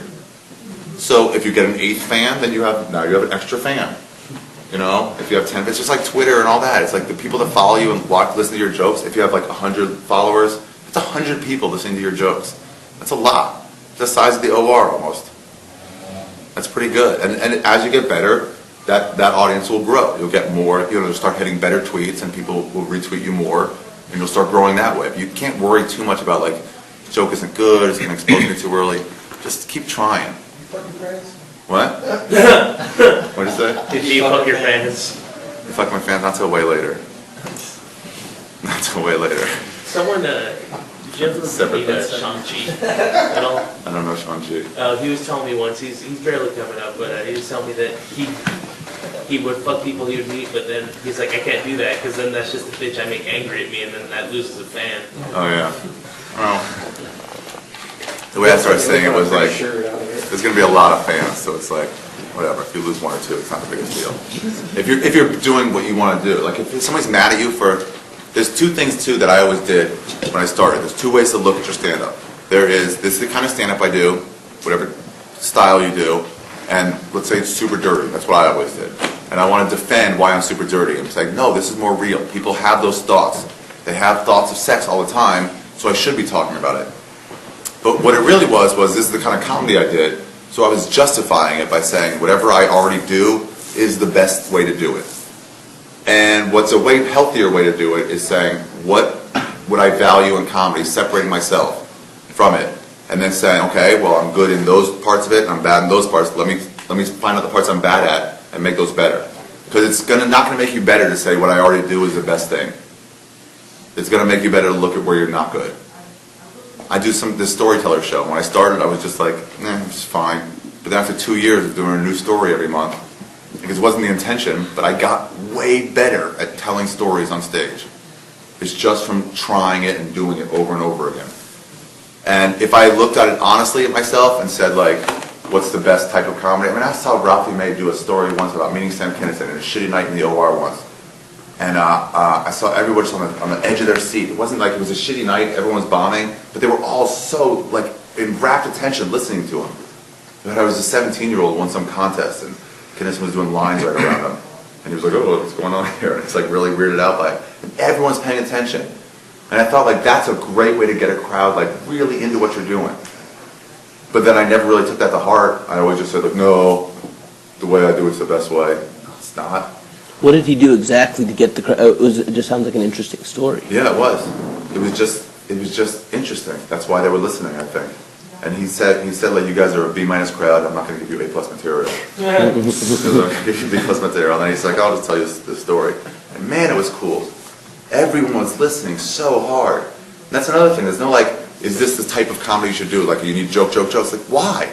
You're just a performer on stage. So you can do whatever the fuck you want to do. If you want to bring out props, do it. Who cares? But it's scarier, right? Because when you have jokes, like you have like that punchline to like save you. It's way scarier to do some 9-minute long thing. Yeah. Because you're stuck in this path that's going nowhere. 2 minutes in, you're like, fuck, do I just bail on this whole thing? Or do I eat shit for another 7 minutes? Because eating shit will make you'll find out 1 or 2 things, you'll get better, and then eventually the story won't eat shit anymore. Yeah, that's something, the point. I should write these down. So go ahead, what are you going to ask?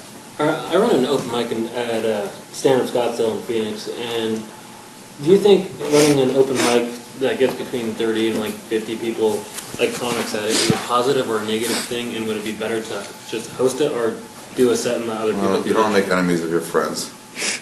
The more shows you run, the more enemies you're going to make. All right. It's like there's almost no way around it. When Jeff Ross did The Burn, you could see him like wringing his hands over like how he can't help all his friends. And whatever line, let's say he can help 3 people, then he goes, that 4th and 5th one are going to be pissed at me. And he got a lot more people on than that, you know? And he got 10, 12, 15 people, but he goes, I got 15 on, 16th and 17th, they're going to go like, what the fuck, man? You got her on or him on and not me? And they're going to be mad at him. The more shows you run, the more people are going to be pissed at you. You're also going to have people like liking you, but I don't know what to tell you in terms of that. I don't know. Yeah. Can I ask you auditioning questions? Yeah. Do you have any tricks that you found like help you better with your auditions? Yeah, here's one for commercials. And do you audition with your glasses? Because some teachers have said it turns you into like more of a character. Or... Well, I mostly audition for commercials. I didn't get like a theatrical agent. If you can get one, get one. Those people, in terms of like you need to be friendly with your manager, that's true. They need to be like friends with you. Agents do not need to be friends with you. They just have to like you and send you out. But if they're shit, it's nice if you have a cooler one, but if you don't, that's fine. They're way more like plumbers, where like as long as they're doing a good job, you can hire them, but if they're not, then fucking get rid of them, get somebody else. So for commercials, glasses make you more of a character. It's totally cool. Sometimes they'll tell you to take it off and take it off. Also, whenever you audition for stuff, especially commercials, if they tell you like, don't try to be funny, just do what's there, they're not talking to you. They're talking to actors. They don't know you're a comic. Be funny. You don't have to push or be needy, but if you think it would go better, something else, as long as you say, eat Dryer's ice cream, that part's fine. The rest, they don't give a fuck about. So if you have a funny way to do it, absolutely do that. They're talking to actors who are so silly and dumb that they're funny and offensive. Here's some tips, some things you guys should know. When you get to an audition and they say slate, that just means say your name. A lot of people get lost on that. They'll go, wait, it just means say your name. And then there's the other thing, somebody told me once about who I liked. The entire time you're auditioning, view it as you are on home plate, and you should do everything to within first to third base. Because if you turn this way, then they can't see your face. And even if it seems right for an audition, they're not going to get your reaction. They're not going to cast you. So like even if you're pulling up at a drive-through and you're supposed to talk to like the Jack in the Box thing, let's say you're the camera and I'm doing it this way. Instead of going like, yeah, I'll have one order of this, just fake it and go, yeah, I'll have one order. Just always be able to like get your face straight forward. If you're talking to somebody, don't look right at them. Look kind of view it as like 2 people in a car. You don't have to look at them when you're talking. You can talk and look forward. So let them see your face. Those are little tips. Yeah, first and third, and then not go below. Like don't look too high or too low. Just like keep it all so you can see you. And then honestly, for a lot of that shit, like I booked a lot of things because of these. and this. Like they don't, acting doesn't really matter that much for commercials. Yeah. I've heard from people that the best way to get an agent is through referral. Would you agree with that? Or Yeah. what's- The people that get, if you go up to an agent or manager and say, hey, you should work with me, they're just not going to. Anytime somebody asks somebody for a favor, you're like, you know what I mean? But if your friend told you like, hey, I know you're looking to get rid of that Coca-Cola, you're going to throw it out, that guy's really thirsty. You're like, oh, okay, here. Terrible example. Awful.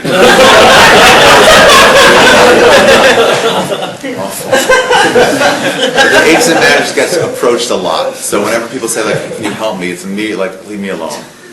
You know? Yeah, absolutely. Your friends are a little bit higher than you, not way higher, but a little bit higher. Say, what's the deal with that? You don't even have to ask them, like, hey, can you get me a manager or agent? Just say, like, do you like your agent? I'm looking for one. And then let them say, like, well, let me call them for you. Let them say it. And some of them won't. That's okay. Then they won't. It's all right. But just let the people who are slightly above you, who have those people, know and ask them for their advice, too. Like, right when I got a commercial agent, that's the first agent I got. Somebody remind me, I'll tell you how to get one. But that was the first agent I got. But then my friend's like, hey, can you get me in there? I was like, oh, I'm not really comfortable here myself. Like, I just got in. When I started booking stuff, then for every booking I got, I could call Lauren. I could tell him, like, hey, I just booked something. Can you look at my friend? He's funny, too. Because then he would be listening to what I said. Because I'm making him money right then. But people that are way more in at their place, like I saw someone do this to Leah. They asked Chris D'Elia, like, how do you like your manager? He said, well, let me call them for you. But it was somebody who was like a few steps below him, but not way below him. Someone who he could say, like, yeah, my manager would be happy to have you probably, or should be happy to have you. And then if their roster's full, they're going to say, no, I can't right now. And so that's not going to be an in. But nothing to do with you. It's just they have a full, let's say they only want 10 people and they have 10. So it's like, sorry. But just sort of put it out there for them, and they have to help you on their own. They have to come to you. Otherwise, they're not really going to be into you. A lot of people have gotten managers and stuff that just, they had to sign, like this manager had to sign them as for a favor of somebody, and then they just never work for you. And then what do you got? Say you got a manager? That's that same thing with Lulu's, with that shitty room in the valley, where it's like, just so I could say I got on there, just a spot. Just like any other shitty spot. They're just booked for it. So yeah, put it out there for them, but don't worry too much about it. How long have you been doing comedy? A little over a year. Okay, it's super early for that. Yeah. Just because you don't really have anything for them to sell you on. Now you definitely do want an agent, if you can get that, and I don't really know the right way. What about for like commercial agents? Okay, yeah, here, thanks. There is a book at Samuel French, this yellow book that costs about $10. Samuel French is down Sunset on the north side of the street, right next to the Pikey bar, across from that 7-Eleven there, and some car dealership. Maybe Gardner, yeah, okay. Right by Rock Paper. Yeah, there's one in the valley too. There's another Samuel French. So they have this book in the back. It's yellow. It's the agent's book, and it'll have a list of all the agents. It's about $10. You guys can share it. You know, if you all put in $1, you can all share because he's the only thing you need it for. You just need to go down that list of agents. Commercial agents are the ones looking because they can have like 200 people because they go by categories. So they want like 5 people that look like me, not just one. You know, and 5 tall, athletic black people, and 5 scrawny black people, and 5 models, and just for everything. They want a bunch of people. So you just go down that list and see which commercial agents will represent non-union people. It should say that in there. And then just send them out a headshot and resume. Or you find out who you know is represented there. And again, if they're not way, way above you, you can't ask Jeff Ross for help getting a commercial agent. He's just like, he's way busier than you. He doesn't know you. But the guys who do sort of know you, talk to them. It's like, you know, are you happy with the commercial? What's the deal over there? And let them offer. Or just go down the list, send out a resume and headshot, and just say, I'm looking for new commercial representation. And some of the, like, I'm talking about sending 200 of them. And 10 of them will write you back. 5 of them will write you back. And they'll take a meeting with you, and it might be 3-4 months down the line. And then you see who you mesh with, who you vibe with, and then that's it. Then you got one of them. And they might never send you out an audition. But hopefully they will. But that's how you get a commercial agent. Yeah. What's some of the names of some of the companies that work mainly with comedians? Like Aquas and Aqua does a lot. Yeah, they had a lot of comedians. They also have a lot of models. But then sometimes they're like, we have enough, like lower level guys. They'll be like, we already have guys that are just coming up. We need like name guys. You know what I mean? But they all will. They all will. Some more than others, but really they all will. And if they don't, then those are the people who won't write you back. Lie on your resume a little bit. you know, show them like that you're a legit comedian. But you don't have to say like I can do accents you can't do. You know, but just, I mean, a little bit. Just say like I perform around LA, I've been doing comedy for years. Because they also will take people that have done comedy like 5 times. They'll call themselves comics. Does that book, the $10 yellow book, does that also include like writing agents? Would you do the same thing for that? Ones. I think they have different ones for different things. Or you have to look when you get there. They have a manager's book, which is, I know is separate. But for the agent's book, I think it might be all the agents put together, or it might be, or let's say like, I remember like William Morris was one of the agents, and it said, only looking at union for commercial. Also, I think it said writers as well. So it just lists them all. And then it's on you to go out and seek them. No one's going to find you. No one's going to be like, you're awesome, or they're going to think you're as awesome as you do.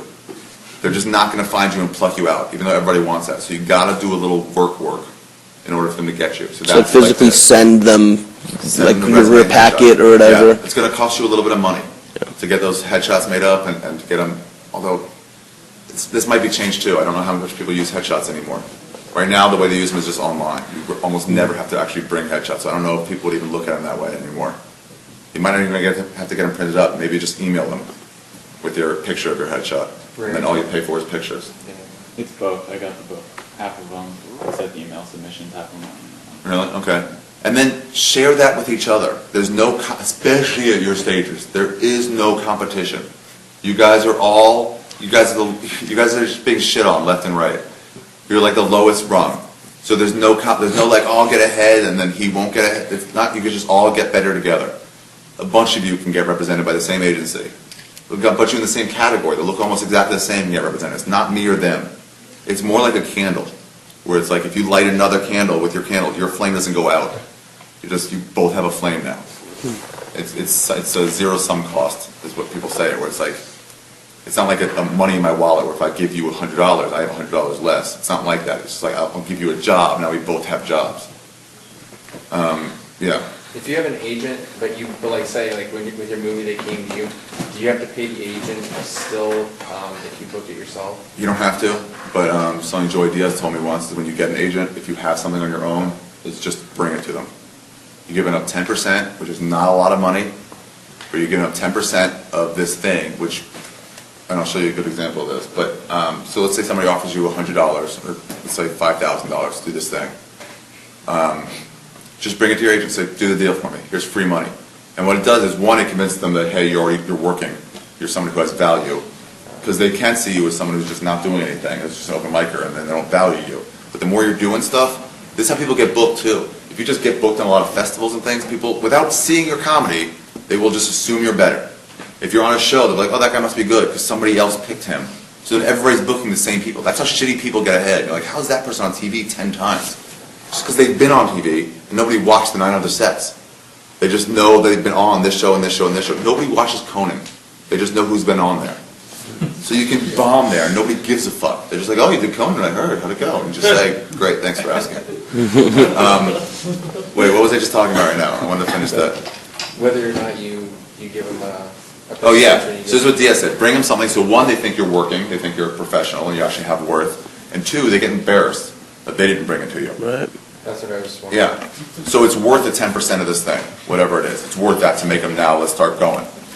Three, this was the thing I did when me and Kirk Fox and Ian Edwards did this Pauly Shore, some DVD, some sketch DVD. God, it was so bad. But like, so I brought it to them. They paid. I think the offer was like $1,400 to go down there for a week to Miami and shoot these things, and free hotel and per diem $50. I'm like, great, sounded good. And I was like, I'll just bring it to these people. It's $140 that I'm giving up. I could definitely use that, but I'll just try it. And she looked over the contract, this agent or manager, whoever it was, and she goes, oh, this is wrong. This is not, they're paying you on this category. They should be paying you for, I think, over 3 characters, whatever it was. And she goes, no, they owe you $3,500. And so then me and Ian and Kirk all got $3,500. And so then that's way worth the $120 we were going to give up, and the $350 I ended up giving her was way, way worth that. So yeah, bring that shit to them, and they'll protect you. My instinct was always like, well, they didn't do this, I don't want to give it to them. Just give it to them. Let them be your partner in what you're doing. And then when they're no longer pulling their weight, And at some point, when you get good enough to where you're like, dude, you're not pulling your weight. That's when you treat them like a plumber. You're like, if you don't fix this shit, then why am I hiring you? There's this weird thing where we all think, and at the early stages it's like this, but we all think that we're getting a manager or an agent and they can fire us, they can drop us. But really, we're hiring them. We're paying them to do these things. You know, they're not paying us, but it seems like we're the ones trying to get this job. And it's only at the very beginning stages because you need somebody. But pretty soon it's like, you will get to the point of making a living, and then you can say like, well, you're not pulling your weight. There's a bunch of shitty people in this town. Managers and agents and all that sort of stuff, and producers and network people. It's a bunch of people who are just bad at their jobs. So you'll work with them. You will. And then you'll realize that, oh, you're not good at your job. And then you'll just drop them. If they just continuously bring you nothing, like, what are you doing for me? Ralphie had to drop his manager. I was in the car with him. He dropped his manager on the speakerphone. And I was quiet. But he was like, dude, you're not doing, I'm only on the road. I don't need you to give you 10% for this road booking stuff when I have an agent that books me on there. I was like, I'll be happy to pay, he said, I'll be happy to pay you for like Hollywood stuff that you get me. But right now, none of that's coming in. So there's no reason I'm paying 20% on this as opposed to 10. If you want to just do a deal where I can just pay on the Hollywood stuff, we can do that. And the guy's like, well, I could never do that because that's just a bad precedent. And then Ralphie May, who makes 50 to 100 grand a week on the road, told this guy, like, okay, well then, I told you how it is, so I don't need you. I don't need someone to do nothing. So he's like, there goes your 5 to 10 grand a week. And he'll pocket that. And he should, because the guy's not doing anything for him. But the agent who's getting the road work, he'll still pay them because they continuously get him road work. So you have to keep thinking about it. Is there any benefit to having the same theatrical and commercial agency? No, I think that's a detriment. Okay. I look at Rogan, who's William Morris, across the board. A lot of people want to have you across the board. This is all way later stuff, by the way. Somebody told me this advice once, Dave Rath told me this, where he was like, at the early stages, you don't want a manager. You want anybody helping you who can help you. So unless some manager's really going to work hard for you, it's not going to be good for you just to have this one guy being the only guy that can help. Because if he's not working at it, then you won't get anything. Be friends with all those people. I got an audition for Punk'd once. Because I saw the girl who was auditioning people for it. She was here one night.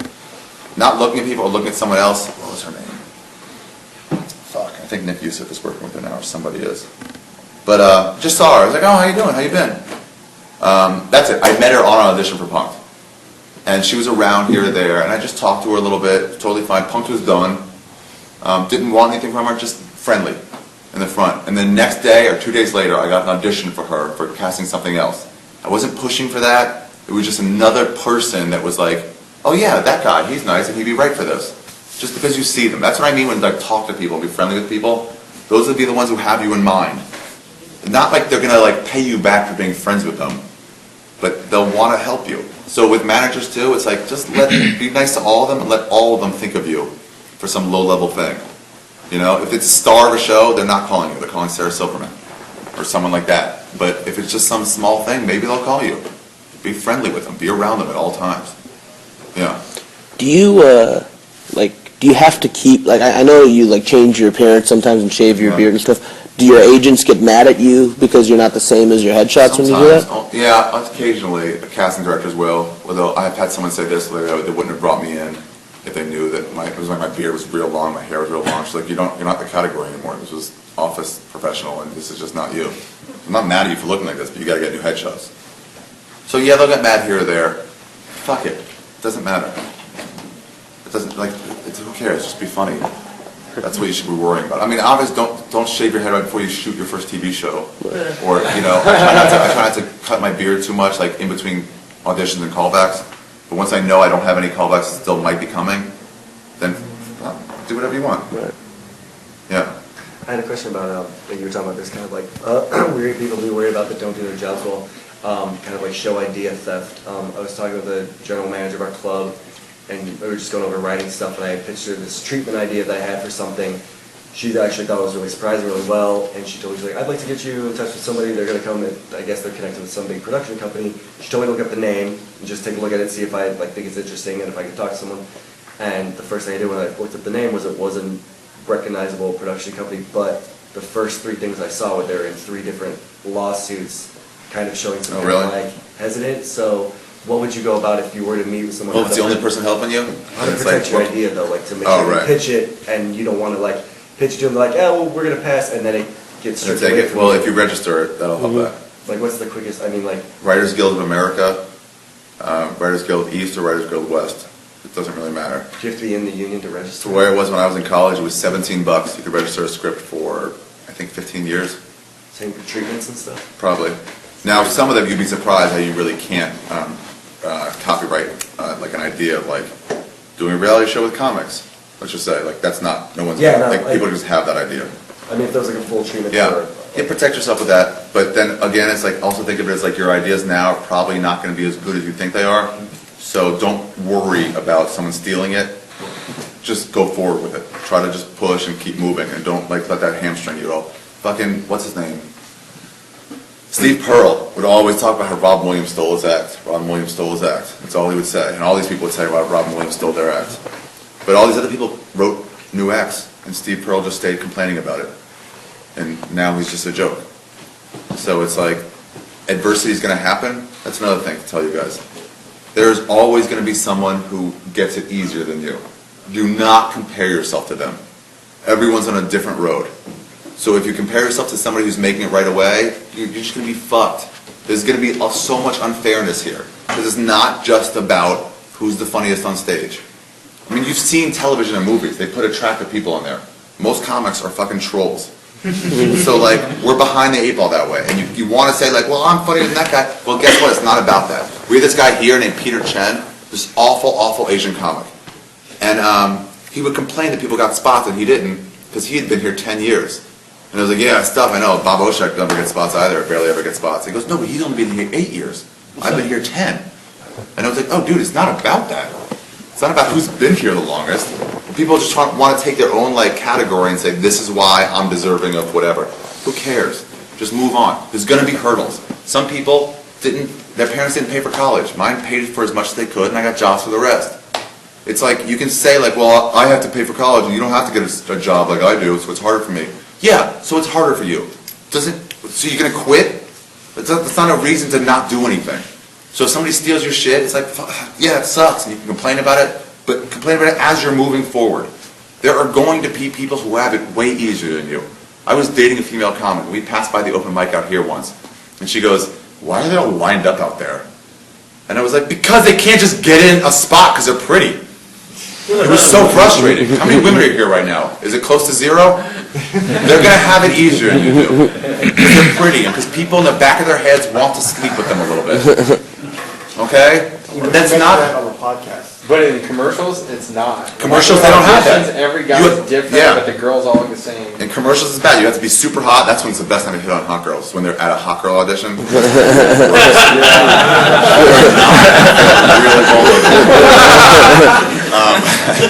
But like, yeah, it's easier for women. That girl never had to fucking wait in line here. She would just have people put her on.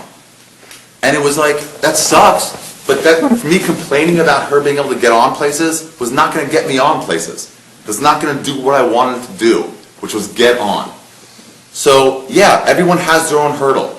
Like maybe you have depression, or someone else, can't, whatever reason they can't write, but it's because their parents they have to work a lot, and they're too tired. When I had day job, I couldn't get up on Wednesdays. I was just too exhausted. I would do my day job, I would come in here, I would go to the back there and sleep for an hour, call the phone guy and say, hey, there used to be a phone back there, and like call me at exactly 8:22, so I could just get up and go straight to the cover booth, work there until 2 a.m., then go to sleep. And by Wednesday, I was just exhausted. I would finish work at 6 o'clock, and I would just go to sleep. And it's like, yeah, it's a lot. Aaron Cater had it easier. His parents bought him a car every year, and that was way easier. But that doesn't do anything for me. Like, see what your end results are, and like what is going to get you there. So TV, managers, those things might help you. But if they're not going to be a fucking help to you, then whatever. Then keep moving forward. It's the tendency is to complain about everything that holds you back. That's just, I did it too. But it's not helping you. Yeah, if Montreal, at the comedy festivals, like, oh, they're not, they're only seeing people with managers, like, oh, well, that sucks. And if you could all use that to get ahead. But if it's not there, then it's not there. There must be some other way in. Let me see some of the stuff that I wanted to say. How to get a manager. We talked about that a little bit, right? That's another thing. What do you have for them to manage? If you don't have anything, then what's the point? Oh yeah, if you talk, be the guy people want to work with. If you talk to these people at the Improv, the UCB, at Nerd Melt, whatever, like, that's what Bobby Lee told me once about commercial acting, because he used to get a lot of them. He goes, just be the guy they want to invite to their Christmas party. Anybody can reach into a fucking cooler and be like, oh, Bud Light. Anyone can do that. It's so fucking easy. They spend weeks looking for the right person, but guess what? If you're on your way to a fucking shoot, and it's in Valencia, okay, and you get a flat tire, or your car, and you just can't get there, they're just going to look at the grips and go like, you're in. And that's it, because anyone can do it. So just be the person they want to work with at almost every stage. At commercial auditions, like beforehand, if the directors and the casting and the people and all the agencies all there, say something. You can book stuff before you start the audition. Be cool and friendly. It's tough because you're going to be really nervous. Whitney said she used to always take this thing called beta blockers. What? For your heart? Maybe it's not that. It blocks adrenaline. It blocks adrenaline, yeah. I don't know what dosage she put it on. Bobby started doing it too, I think. But, because you get nervous. You guys probably still get nervous on stage a lot, right? Yes. That stuff holds you back. So the more comfortable you can get on stage, the less nervous you are. I performed last night, this is not to brag, but I performed in front of 6,000 people last night. This is gigantic, by far the biggest show I've ever done. By like 2,500. But I realized it afterwards, like I wasn't nervous. I was a little nervous, like excited, like anxious to get on, like beforehand. But then I was on, it was no like, my hands weren't trembling, I wasn't like talking too fast, which is what I used to do when I was nervous. It was just like, oh, whatever. Only experience will get you there. Those beta blockers might be a good help, but anything that limits the amount of nerves you have is better, because then you can be the funny person you are. That's probably the only thing holding you back on stage now, is your nerves, is not allowing yourself to fail freely. When you know you're funny, when Bobby Lee goes to an audition, he knows what he does. He knows where his jokes are going to come from. Not like he hasn't planned them all out ahead of time, but he just has a comfort. Patton Oswalt said this about Zach Galifianakis once, that he has, more than anyone he has ever seen, he has an understanding of his own style of comedy. Zach knows what he does. He might not be able to write out every word and describe everything, but he knows what kind of comedy he's into and how it would be funny to like look someone like this close to their face or whatever he does. He just knows. And he trusts himself because he's not nervous anymore. So if you go into these places, if you meet a manager, an agent, try not to be nervous about them. Just try to like forget who they are and just think of them as another comic. It's tough because they're a lot older than you now, but at some point they're going to be the same age as you, and then later they're going to be younger than you, which I haven't really gotten yet a lot, but a little bit, and then they're going to look up to you because you're just going to have been around. You're going to have developed something for 10 years, and you're going to be pretty good. You're not there yet. I know the tendency is to want this all right now, but really enjoy the fucking road. That's what Ralphie said, is this time is all just fun. Just really have fun with this. Just going to open mics and then going to fucking Jerry's afterwards and just talking with a bunch of comics, that shit goes away after a while. And then everyone comes here, they do their spot, and they leave, and they go back to their fucking wives and children. And it's like, you don't get to, Mitzi said this once, we all had a meeting upstairs, and she goes, they used to pay the comics in cash, $15 or $50, whatever it was, back then. She goes, yeah, we used to pay them in cash, they would spend it right there on cocaine. The drug dealers would hang out, they would just trade their money before getting, she goes, now everybody just goes home and watches TV. Like she was bemoaning the fact that they're not doing coke. But it really is because it was the social part of it, where everyone's out and friendly, and like that part is like that, you're not going to ever have that like you guys do right now. It's like telling fucking high schoolers, I know you're not going to take this to heart, it's like telling high schoolers like you guys have it easy. But you know they do now, right? You know when you're in 6th grade how fucking easy you had that. But at the time you were like, this sucks, do math homework. Like you get recess. You don't ever have that again, but your experience is so limited. You guys are having a great time now, so really enjoy it and just try to get better. And at some point, you will start seeing people taking you seriously as you start getting better. And then later, you ever see somebody who was a fucking worthless cunt, man or woman, just an awful bitter person, and then they sort of get nicer. It takes a few years for everyone to catch up to that. They want to be like, well, I'm nicer now. Everyone should know that. It's like, well, you were an asshole for 5 years. And if you're nice for 2 weeks, we'll still see you as an asshole. But after 2 or 3 years, and compare this to your open mic level of comedy, that's the asshole cunt. After a few years of not being asshole, people start going like, you know, they've been actually pretty cool lately. And new people come in that only know you as cool people, and then the tide will change, and people won't see you as an asshole anymore. It's the same thing with your comedy. You guys aren't technically sound yet, but you will be. Some of you at different levels than other, and then people will start seeing you for what you are, as like talented artists. The fact that you want to do this means like you have something worth offering. Oh, here's another thing. There's no such thing as making it. That idea that we all had, that like, well, you gotta make it how long until it takes to make it. What is making it? You guys have all heard that, right? But what do you think making it means? What do you think making it is? Earning a living. Earning a living. That's a good one. That's a solid one. I used to say, like, if I could just be Argus Campbell, like, if I just make $60,000 a year doing comedy, like, that'd be a win. But eventually, you're not going to be happy with that. Shandling, I always heard, was really bitter that he wasn't Jerry Seinfeld. And he had a great career. He was a funny stand-up. He had 2 really amazing shows. And just jealous that he's not Jerry Seinfeld. Like, you never will ever feel that you made it. Let's say you're on a sitcom, you're the lead of a sitcom. That seems like making it. But there's a bunch of those people that I later saw 10 years later in commercial auditions with me, and I feel bad for them. I'm like, what happened to you? You were like a guy. It was known. You were on some show for like 5 years. Well, that goes away. It just becomes a job. Writers always trying to get on writing staff. It's like, that'll be me making it. But really, I've seen these writers. It's just a job for them.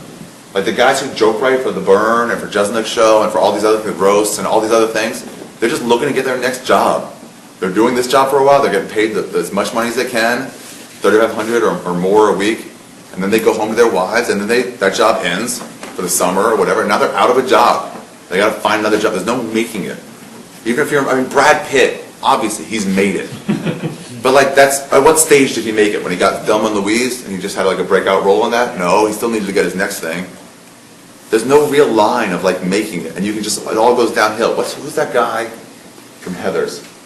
The movie Heathers. Christian Slater. Yeah, he made it, and then he was a nobody for about 10 years, and he couldn't get a job.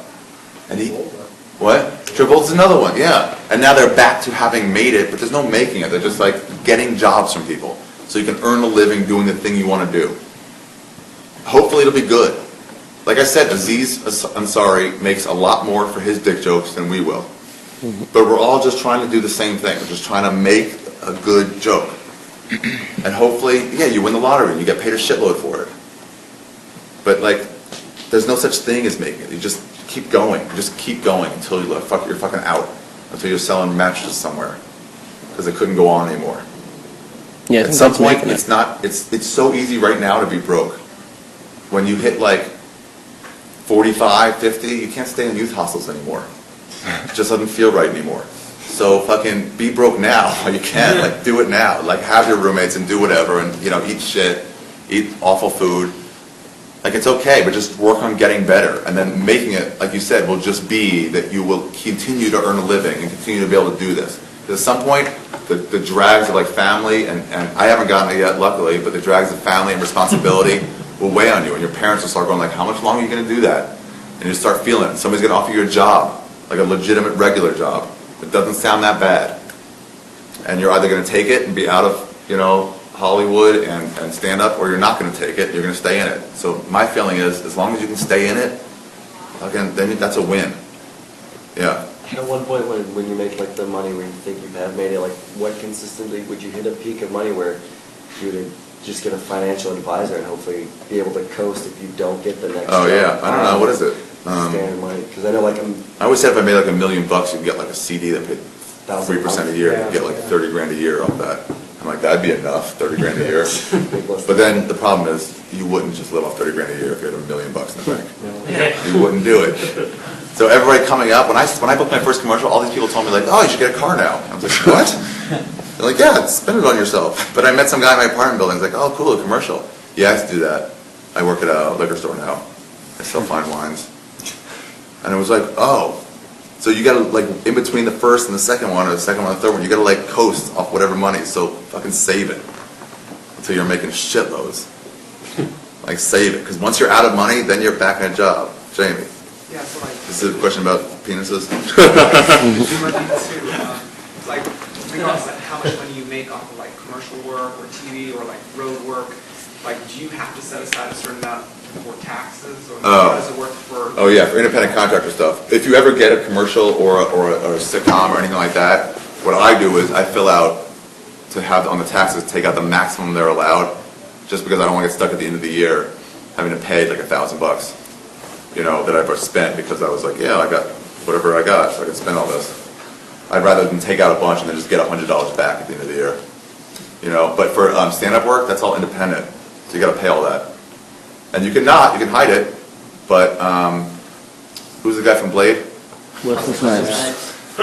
Yeah, he didn't pay it. There's a lot of comics get paid in cash, like that's in their contract. If you can get paid for cash and not sign any paperwork, do that every time. But if you sign paperwork, you're going to owe money on that. If you get shitty, skeevy club owners who are like, how about I just pay you off the books, you don't sign anything? Fuck yeah, both of you take the benefit from that. I usually claim enough stand-up income every year that I write off a shitload of stuff. Oh yeah, you can definitely write off a lot. Your apartment, talk to Cable your tax TV. guy. You can write off your apartment, you can write off your car and all your gas, definitely. Every plane trip you take. Internet, cell phone. Some of it, that's where you do your work. You do your writing there. Internet, Not all of it, but some TV. of it. What? TV, absolutely. Any movie you go to, here's what I did. I don't know how easy this is, but I got a second credit card. Or I have a debit card for my spending cash for just meals and stuff. And then a separate card where I say anything here will be tax deductible. And then at the end of the year, I pay $5 or $10, and they give you a year in summary. And it just shows you all the stuff. So you like travel, it'll show you all the fucking flights. Anywhere I'm on the road, if I'm out of LA, that's all deductible stuff. So if you get somebody, even if you're opening for somebody, making $50 a show, making $250 for the week, and you spend a lot more than that, just you're a comic, so you can deduct all this stuff from your other income because you're a comic. Even if you're not making money at that, it's overall, like all these jobs lead to your total income, so you can deduct all of them. So if you're in Texas, on any sort of trip, anything you buy at a comedy club, that's all deductible. So that's what I do, I use that second credit card just for that, so I don't have to keep receipts and shit. But absolutely, take all that stuff off. Rent your phone, you have to use. Any headshots you get, clothes, that's all wardrobe. If you might wear it in an audition, that's wardrobe. So you pay like your phone bill? Most of you guys are poor and can't go shopping a lot. But if you do get a shirt at a thrift store or whatever, that's fucking wardrobe. Yeah. When do you recommend incorporating stuff? I don't know. I haven't done it. Honestly, that's like a 2 or 3% difference from what I gather. Okay. It's like when you're dealing in millions, it's like a large amount of money, but percentage difference is like not really worth. When you have a business manager, you can get into that, but that's like 6, 7, 8 years away. That's a sitcom away. That's like major money away. Yeah. I have a question about you don't. Oh, sorry. Oh, just, No, you sorry. deduct weed What? as well? Do what? You deduct weed? As you can, I think that they said was last year, they said you can start deducting his medical expenses. Yeah, because the state of California, not in your federal taxes, but on your state taxes, that California views it as medicine, and you can deduct. I can deduct my depression medication. It should be the same as that. Tell your tax guy. Tell like these are my medical expenses. Like, can I deduct? You're not getting over on them, So they'll just help you deduct as much as you can. But yeah, if you save your receipts, that's medicine. That's how they view it. They don't view it as recreational. You can't deduct it in Washington State. Oh, look who gets up as soon as I mention weed. What? What do you think about like union or versus non-union? Stay non-union for a while because that lets you do both. And then when you have to join the union, join up. When they say, in that agent book, when they say only looking for union people, only looking for, both, they say only union just to weed out the fucking boon lockers of the world. You know what I mean? Because, like, if you're union, you probably are at some level. They don't know you individually, but they figure you're at some level. If I say I'm a paid regular at the Comedy Store, that puts me in, if nobody knows who I am, that puts me in some sort of category. It narrows it down a little bit. So if you can get a union, if you're trying to get an agent still, then yeah, but if you're not, then it doesn't matter. You can still get a job. They'll just write you in. They'll pay a little fine to the company if they really want you. They won't care. But that's the agent's way of not looking at people that are homeless. Because we'll just weed those out. What? Someone was telling me once that when you write off travel gas expenses, is there a difference money wise going by the mile or versus a receipt where you spent $30 on gas? Yeah, I don't know. That's all tax guy stuff. But I know that stuff is deductible. So keep them all, your telephone, absolutely your cell phone. It's the only thing you're doing business on is your cell phone. and he'll tell you what percentage you can take off from that. You don't have to make like a TV log of like the things that you watch or anything like that? No, just your cable. I mean, honestly, if you're only watching Game of Thrones because you're trying to write some, ye old show, but you still got to pay for all of HBO. So it's, how much is it, $30 a month? 50, whatever HBO is, like, you can deduct the whole thing. Yeah, absolutely every movie you watch. And then sometimes, if you go to dinner with like friends, you can count that, but now you might be deducting more than you have. Boom, boom, got that. What were you gonna say? So I don't know how much you might know about this, but since you said the game's kind of changing, there's been a few comics that have jumped the ship from getting albums out on Comedy Central and comedy labels to Eric Griffin's on Side One Dummy, which is a punk rock label that I used to listen to when I was in high school. Yeah. Dave Cross was on Sub Pop, and these are indie labels that already have a precedent of a booking agency that can put you on the road. It might not put you in a comedy club, but it'll put you in an 18 or over venue. Right. And they also cut 50-50 deals where they're going to give you your merch, they're going to put out your CD, but you're basically cutting it in half. Like, they're going to put you on the road. Yeah. Anything you sell and you make, half goes to the label, half goes to you. Is that like a good spot to Any start merch out you at? sell? Huh? Any merch you sell goes to them? Any merch you sell, because they buy your merch outright so you don't have to pay for it. And when you're on the road, you're basically getting all your merch for free. You just get to keep half of what you sell. Oh, well, that's nice. They pay production costs. I mean, look at each one and see if it seems fair or not. I mean, is that a It's good like- like start out to like, okay, I'm on this little indie label, that'll get me little like punk rock scenes. The labels and don't they see really their get you bands that much sell out. exposure anymore. So like with all these people, with managers too, when you meet with them, you can ask them and the labels to anything, just like, what are you going to do for me? That's what I mean. Like, don't look at it in terms of like they're hiring you. Look at them as a plumber. So like, what are you going to do, and how much money are you going to take to do it? You know, that's what you would see with someone fixing your sink. So managers and agents, those guys, same thing. Like, okay, well, are you going to print all that stuff up for me? Okay, well, that saves me this much in upfront costs, which you need probably if you're poor. You know, depends what they're going to do. Like Louis C.K. wanted to sell his special after it was on HBO. He wanted to sell it online for $5 afterwards, and HBO was like, no. And he goes, okay, well, I just won't do it this way. And then he just decided what I want, what he doesn't want, what he can live with. And then eventually HBO was like, well, we really want you to do it, so okay, we'll let you do it. They wouldn't let me do that. They wouldn't let you do that. So, I mean, see what's necessary for you and just be able to walk away from something you don't want. Not about like, come on, please be better. It's like a cheating girlfriend. You can have her not be cheating all you want. You can want her not to be that, but that's what she is. So, like, it's just like, deal with it. Do you want this or not? Based on this now, that she might fuck your brother. Do you now still want to go out with her or not? So this guy offers you this much as a manager. He's like, I want to get you into these places and these places. And ask him, like, well, how do you plan to do that? What do you need from me? Where do you see me going in the next 5 years? This is what I want to do. Can you get me there? How specifically can you get me there? Talk to them. And if it's really, you don't find it like something you want to do, then just fucking say, well, thank you, and that's it. It's not going to help you. You know? Here's a couple more things.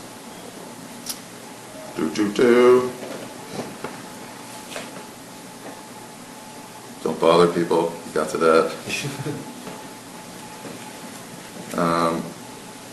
Oh, here's one. That nobody's gonna fucking help you along the way and tell you what you need to do. Just seemed like they were going to. But like, you know how there's a difference between grade school, how much your teachers coddled you, and then high school, where it's more like you're on your own. And then if you went to college, even more, the teachers, like, they didn't give a fuck. They're like, papers due on Tuesday at, 3 p.m. Either have it or don't. I don't care. And people fail out. It's even worse in comedy. No one's going to tell you what to do.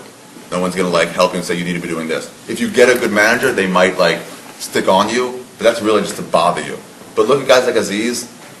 Everyone, when he sold 3 scripts to, Judd Apatow. And a lot of my friends are like, fucking Aziz, how did he sell that? Oh, it's just because he's brown. I'm like, well, you know what he did that we didn't do? He wrote 3 scripts. Yeah. So, like, what are you complaining about? You've never even done anything. You couldn't be in that position. My roommate, when I moved out here, he wanted to be a screenwriter. He told everybody he was a writer. Dude, he'd never written shit. He'd written 12 pages. And, like, he's waiting for this opportunity for someone just to come and, like, snatch him up. Like, he's waiting to get into a cab. And at the same time, Steven Spielberg gets in the back the other way. And, like, oh, we'll share it. And they start talking, and he'll be like, what do you do? I'm a screenwriter. Oh, I'd love to see what you have. Well, you have nothing. So even if you had that magical moment, you still have nothing to give him. So just get shit done. Like, no one's going to tell you to do it. If you were in that moment, Steven Spielberg, and you go like, oh, I don't have anything yet, but it'll be done like in a month. He'll be like, oh, okay. Well, cool. Here's a fake number. Call me when you fucking have something. He's never going to help you. You just have to do it on your own. You will fail to the bottom and do nothing. Here's the deal. Comedy is so easy. In terms of the amount of work you have to put in, let's all be honest with ourselves. Yep. What do we work? 10 minutes a day? Besides getting on stage? Not kind of like going down to an open mic. Like actual writing and sitting there working. Like legitimately. I tried to write once for an hour a day and I couldn't do that. People work for 8 hours a day in real jobs. Some of you do. It's like that we can't put in a little extra time is embarrassing. But it's also nice because if we do just put in half an hour a day, we're way ahead of everybody else. Because nobody's working hard at all. So just work a little bit. No one's going to get on you. We're all want to party and have fun and have time with our friends. That's all sweet. That's all great. And it's fun to be at open mics and talk to people. But it's like, work. Do something. Make yourself do something. It's not like hard work will pay off, because I don't think it will. It's not a one-to-one. Hard work will not equal paying off. But you can do a little bit of work and start getting ahead. None of us do it. Jeff Ross does a lot of work putting a show together. Most of us just go on stage and then the rest, like, I'll think of a joke in my car. So you can be way ahead of that if you just do yourself a little bit. This is something Dave Moyen said once, and I liked it a lot. It helped me a lot. For when I did it, it helped me so much. He was in the back there, and he asked, well, he's talking to someone else, but I just sort of joined in the conversation. But that same thing where I just sort of like, he knows that girl, and I knew that girl, so I just sort of sat there talking with him, but not actually jumping in until, he called on me. But they were like, how much do you stand up? And I was like, every night, but mostly just open mics. And he's like, why do you say it like that? Like, it's that embarrassing. I was like, they're shitty. And he goes, I know. He goes, I did them for 4 years. They're awful. But, like, that's what you have to do. So this is what he told me. He goes, if you can, every morning, if you can take 10 minutes, just 10 minutes out of your day in the morning, before you drink coffee or whatever it is, and just write. And he said, set an alarm. If you have an iPhone, have the countdown for 11 minutes, start it, and then like go in front of your computer. So just 10 minutes. And at the end of the 10 minutes, just stop. And get up and go do your work for the day. Go to your job, do whatever. He said 2 things. One, almost everyone can spare 10 minutes. That's just taking a quicker shower, doing something less, not stopping for donuts on the way, whatever it is, you can spare 10 minutes. But 2, one, it'll get your mind moving to something. Just freestyle. Don't worry about like what I gotta write something good. Just continuously write for 10 minutes. And he goes, you'll come onto something, and at the end of the 10 minutes, you'll still have a thought that's not completed. Like mid-word, you can stop. And then the rest of the day, you'll be thinking, you'll be writing in your head of like that thought. But it just gets you going. If nothing gets you going, I knew this guy used to be a door guy. He wasn't on stage ever. And he goes, I'm waiting to write some good new joke, then I'll get on stage. And then 5 years passed, and he's waiting for a new joke. Just get on stage, and you'll force yourself to write a new joke. Yeah, just do a little bit of work. Just a little. You're never going to reach the levels, I'll get to you next. They're never going to reach the levels that fucking Whitney is. The amount of work she does, we're not going to be there. She's not mortal that way. She works so fucking hard. But just a little bit, and you're way ahead of the curve. Most people, when I was doing open mics here, most people were getting on like 2 or 3 times a week. And so if you got on 5 or 6 or 7, you're way ahead of people. And there's always room for improvement. Everybody can work harder, but you're not going to. Let's be honest. You're going to enjoy yourself a little bit. Just put a little time in. Meet with your friends and just try to write a script. You'll get better at it by having done it. It won't go anywhere. Just know it won't go anywhere. This is a quote that I love by Ernest Hemingway. It says, the first draft of anything is shit. And if you just go into things with that attitude of like, what I'm making right now is probably not going to be good, but it'll get me to a place where I'll be making good things. Just like when you pick up a basketball for the first time or a golf club. Tiger Woods was not Tiger Woods when he picked up a golf club. He was 2. And he couldn't hit that well. He was sucky at golf. But he's not going to be like, well, I'm good. I should be on the PGA Tour. He waited 18 years. And then he got on. What were you going to say? I was touching on writing 10 minutes a day. Say you do that and then you write something that you feel is good and you want to go and take it on stage. How long do you usually wait, or do you think an appropriate amount of time is to wait from the moment you think of something? I don't think, this is the kind of stuff that I mean when I turn to like, there's some people don't think that any advice to new comics, this is one of those things, where it's like you feel what feels right to you. Everyone's got a different thing, and every joke has a different amount. There's no like set time. There's some things I'll toss around in my head for years. And I'm just like, it's not funny, but I know there's something there. And there's some stuff where it's like, that you've done on the way to whatever open mic, you thought of something. And you try it and it works. Other times it doesn't work. Just try shit and get better. If you view it, I feel like if you view it as just like, this is just a means to an end, just to get better at stand-up or writing or producing something, some short, just getting comedy out there. That's what you want to do. And you'll get better at it in every form. Take different, that's what Marin said, that's why I agree with it. It's like, don't just do stand-up. Just see how many different ways there are to get a joke out. There's tons of different ways. You know, just like you can be a prop comic and get a joke out about George Bush, or you can be like a political comic, or you can do black comedy, or you can do alternative comedy. That's all, you can make the same pretty much joke about George Bush. But you come to it from different ways. Or you can write a fucking, like Jonathan Swift did. He wrote stuff about how you should eat the poor, and that would solve the poverty issue. And that's not real, but that's the way he did it. A comic could do that same thing in a stand-up line instead of in an essay. Or someone could do that in a movie. Yeah. So yeah, there's no exact right time. Just try it when you want to try it. And also know this, if you're in front of someone important, that's not the time to work out new stuff. If you're in front of Jamie Masada for the first time, or whatever important is to you, that also means like your parents, who are either going to continue to support you emotionally or not, because you're going to fucking bomb in front of them. It's going to be tough for them to say like, yeah, you should stick with this dream if you're terrible in front of them. So those are important sets too. You know, and that's when you whip out all your A stuff and just try to like take the reins off and just unload for those important sets. Every other time, it's like you're just getting better, so it's okay if you fail. If you look at it that way, then it doesn't matter. So once I started looking at jokes of like, I'll just bomb with a new joke, and I have to do this like 5 or 6 times, and that's the way the joke gets better. Once I started looking at it like that, then it became easier to bomb. Because then it's like, this is just going to get me there, so it doesn't hurt as much. The agents we got to, modeling. I got another question. Yeah. Have some, run the darker jokes. Yeah. And like, when they work well. But I know that I could make it less edgy, but more palatable. Yeah. So does it help me to compromise in that sense? Do something that, like, although I know it's going to get bigger, it's going to get more people laughing? I know Dennis Miller said he was never going to, when I remember this from high school, he said he wasn't going to dumb down his jokes just for the sake of a crowd. This is when people still respected Dennis Miller. What? Yeah, he did dumb down his life. This is when people still liked him when he was still, like, up there. The darker stuff is harder to get to people, especially when it's not funny. When it's not funny and dark or dirty, it's offensive to people. They get uncomfortable. If you just do a joke about lollipops that isn't funny, they'll just sit there in silence, and they won't be like, ugh, they won't feel weird. But if you do a joke about black people, everyone immediately is like, uh-oh, where are you going to go with this? So if it's not, if all your T's aren't crossed, your I's aren't dotted, like you don't have everything completely like justified by your jokes, then it's going to bomb way harder.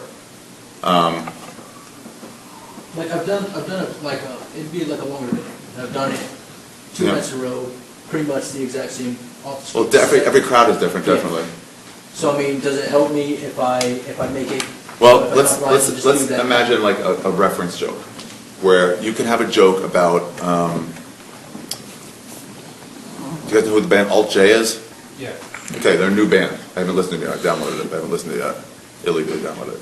And you can make a joke about them based on something they do, like, oh yeah, that's like the lead singer of Alt J, you know, seeing a horse. And if everyone in a cool hipster room might know what that meant, but everyone who doesn't wouldn't know. So it's like, do you dumb down that reference, or you just leave it as is? And you can dumb it down to, it's like a needy singer coming in contact with a farm animal, you know? That's not a joke, but like, you know, like something like that. So now everybody can get it. So you have to decide what's the line of how much they change. Like English comics, they don't start saying elevator, they just continue to say lift. And they'll say, you'll pretty much get it, so it's fine. So yeah, you gotta think about it. But I will tell you this, I had that same theory that I was like, well, my jokes are just too dark for people. But really what it was is that my jokes weren't good enough. And an unformed, dirty joke or dark joke is way harder on people than an unformed, clean joke. But it's also sometimes I can see they're laughing to themselves. Too. So I know that it's getting to them. But yeah, every crowd's different. Some crowds are more boisterous. Or if it's. Yeah, you got to do it a lot of times before you really start figuring it out. You know, you need enough data points. So if you have like 5 crowds, that's not really going to do it in terms of like, oh, this joke is good or that joke isn't good. I hate when people, like industry people, say that. They're like, here's why that material didn't work, this joke is too dark, or this joke, I was like, no, it's because I didn't connect with the audience. Right. Like, you didn't see me kill with it yesterday. And that's what I mean when people say, like, I can tell even when there's a bad crowd. No, you can't. No, you can't, because I can't. And I've seen hundreds of hours of stand-up comedy, and I can't. If there's a shitty room where everybody's bombing, I'm going to think you're bad. And if it's a great crowd and you're a bad comic and you're killing, I'm going to think you're pretty good. That's just the way it is. So if you have 5 sets to decide if this joke is good or bad, it's like that's putting a lot of pressure on the people in those 5 rooms. You know, but 100 times, 200 times, now you can start getting more of an idea of like, oh, this joke is good or bad. I remember I was up there once and I did some joke about anorexia. The first joke, one of the first jokes I had that worked well. It was, how do you kill an anorexic person? You tell her, if you lost like 5 more pounds, you'd be beautiful. And it always got a good response. Like, it was pretty consistently getting a good response. And I did it up there, and some girl's like, that's not funny. It was like 6 people in the audience, and then for the first time I was like, oh, it is funny. That's already been decided by fucking multiple crowds. It's fun. I might not have done it right tonight. I might have seen too much of a scowl on my face, but this joke, you can't fuck with a joke. You're fucking with me only. The joke is a proven winner.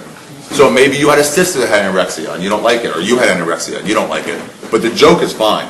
So a lot of it's just the type of crowd, or maybe the way you delivered it. There's that too. If I'm way tired, I'm not delivering my jokes as well as if I'm like fully rested. So you want to be like, well, this joke works, what's wrong with you? But really it's like, I'm not pausing the right amount of time. I'm not smiling right. Sebastian got a lot better when he learned how to smile a little bit. Not make people think he was like super angry all the time. You know, he would get up on stage in the beginning and goes, the week I had today. And he would just start this angry, like, and then he realized he could just be like, I'm not really that angry. Just a little bit of a smile and everyone like would put themselves at ease. That's the technical stuff I'm talking about too. Like, those are the things you learn. Like little smirks that can like make a crowd be okay with you. You will learn that over time. It will become innate where you can't even describe it, you just know it. Jesselnick put a video on YouTube of him like eating a dick in Michigan, I think, like doing like some of his best jokes. Yeah. And just bombing, and then it interviews him afterwards, and it's the same thing. It's like he knows these jokes are good because he's done them hundreds of times, Yeah. but that audience wasn't really... Yeah, Dice did that after his big album. He went in and recorded The Day the Laughter Died. Just did it at a regular show, a pop-in set, that he's like, turn the mics on, turn the audience mics on too, we're going to record this, and you just hear, and there's no Dice fans, a couple. Did he get into a fight at the end or something? He might have, it's been a while. But like, they weren't there for him, and he's really offensively dirty. He still walks people. He says even at his shows now, he will still have people walking out upset, like not knowing how dirty it was going to be. Like, this is too much, and they'll walk out. And he loves it, and that's everybody knows ahead of time going in. So, yeah, I mean, a lot of times you want to say like, my joke is great, these people are idiots, but then that's not going to help you. What will help you is like, how would I make them laugh more at my jokes without like mortgaging what I want to say. You know, if it's dark, you can stay dark, but you have to get around it. If you listen to all the Chris Rock jokes, the best jokes he had, the ones you remembered, are not the best laughs. You know? The difference between black people and niggers, that stuff did not get the big laughs. The setups got the big laughs. And then the stuff he said in between, what you remember, was not where the punchlines were. But he had all that other stuff on, the flowery stuff, to make you listen. You know, like you'll laugh at this joke, you'll laugh at this joke, and you'll hear this thing in the middle. So that can help a lot. You know, flowering it up. A story is the same way. When I do a story, it's like, I see it's too long without a laugh, I put a fucking stupid metaphor in there. Or something. You know, and that'll make people laugh, so it'll go with you over that hump of like having no laughs. So that too. I used to be like, oh, I saw some comic do this. That guy TK. He's still around, right? Bringer guy.